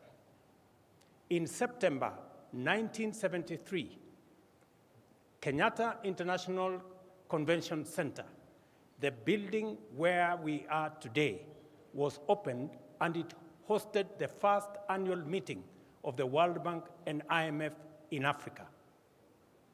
Robert McNamara was the World Bank president at the time, and he emphasized poverty, eradication, and elimination of inequality. Today, 50 years later, we stand in the same venue, joined by the president of the World Bank, Ajay Banga, to convene for the IDA 21 Replenishment Summit, continuing our collective effort in the fight against poverty and inequality. The escalating debt burdens, compounded by the impact of climate change and the economic scars of COVID-19 pandemic, underscore the necessity for accessible, affordable, and long-term financing, the primary discussion of our conversation today. The imperative and urgency of achieving replenishment target of at least US $120 billion cannot be overstated. I extend my heartfelt appreciation to my friend, Mr. Ajay Banga, the president of the World Bank Group, for his exemplary leadership and unwavering dedication to reforming the bank to effectively address the myriad global challenges and advance the developmental aspirations of Africa and other developing nations. I thank my colleagues, heads of state, for their stewardship and leadership in taking us through the conversation and getting us to this point. Even as we advocate for a robust IDA 21 replenishment as African heads of state, we also call for a strong replenishment of the Africa Development Fund, of the Africa Development Fund Group. The forthcoming 17th replenishment of the ADF should be doubled to 25 billion per replenishment cycle, thereby facilitating greater levels of concessional financing to its 37 low-income member countries, which will also complement IDA. I want to thank Ajay for working with Adesina on this subject. With utmost humility, I extend my sincere gratitude to Your Excellencies for your active and resolute engagement. On behalf of all of us, I extend my appreciation to the President of the World Bank once again for his steadfast commitment and standing in solidarity with Africa and developing our region as we collectively champion the journey towards climate resilience and green industrialization. Ladies and gentlemen, Excellencies, I thank you. A round of applause for His Excellency, the President of the Republic of Kenya, William Samoei Ruto. My name is Yvonne Dege. It has been a pleasure hosting this very important event. I'm now handing you over into the very safe hands of Michael Gitonga to give you instructions for the rest of the day. Thank you. Thank you, Yvonne. And mine is very simple. It's really just to announce the exit protocols. We have a state luncheon, which is strictly invite only, which is going to be at the Comesa grounds. And after that, we also have a cocktail for the delegates invited by World Bank. So at this point, I'll request that we all be upstanding and rise as we allow the excellencies to leave and proceed to the state banquet, and it's invite only. So without an invite, kindly desist from going. The rest, we'll all now go for the cocktail, which is at the other tent, the World Bank tent, which is sponsored by World Bank. Otherwise, do have yourselves a wonderful evening. Take care of yourselves and each other. God bless.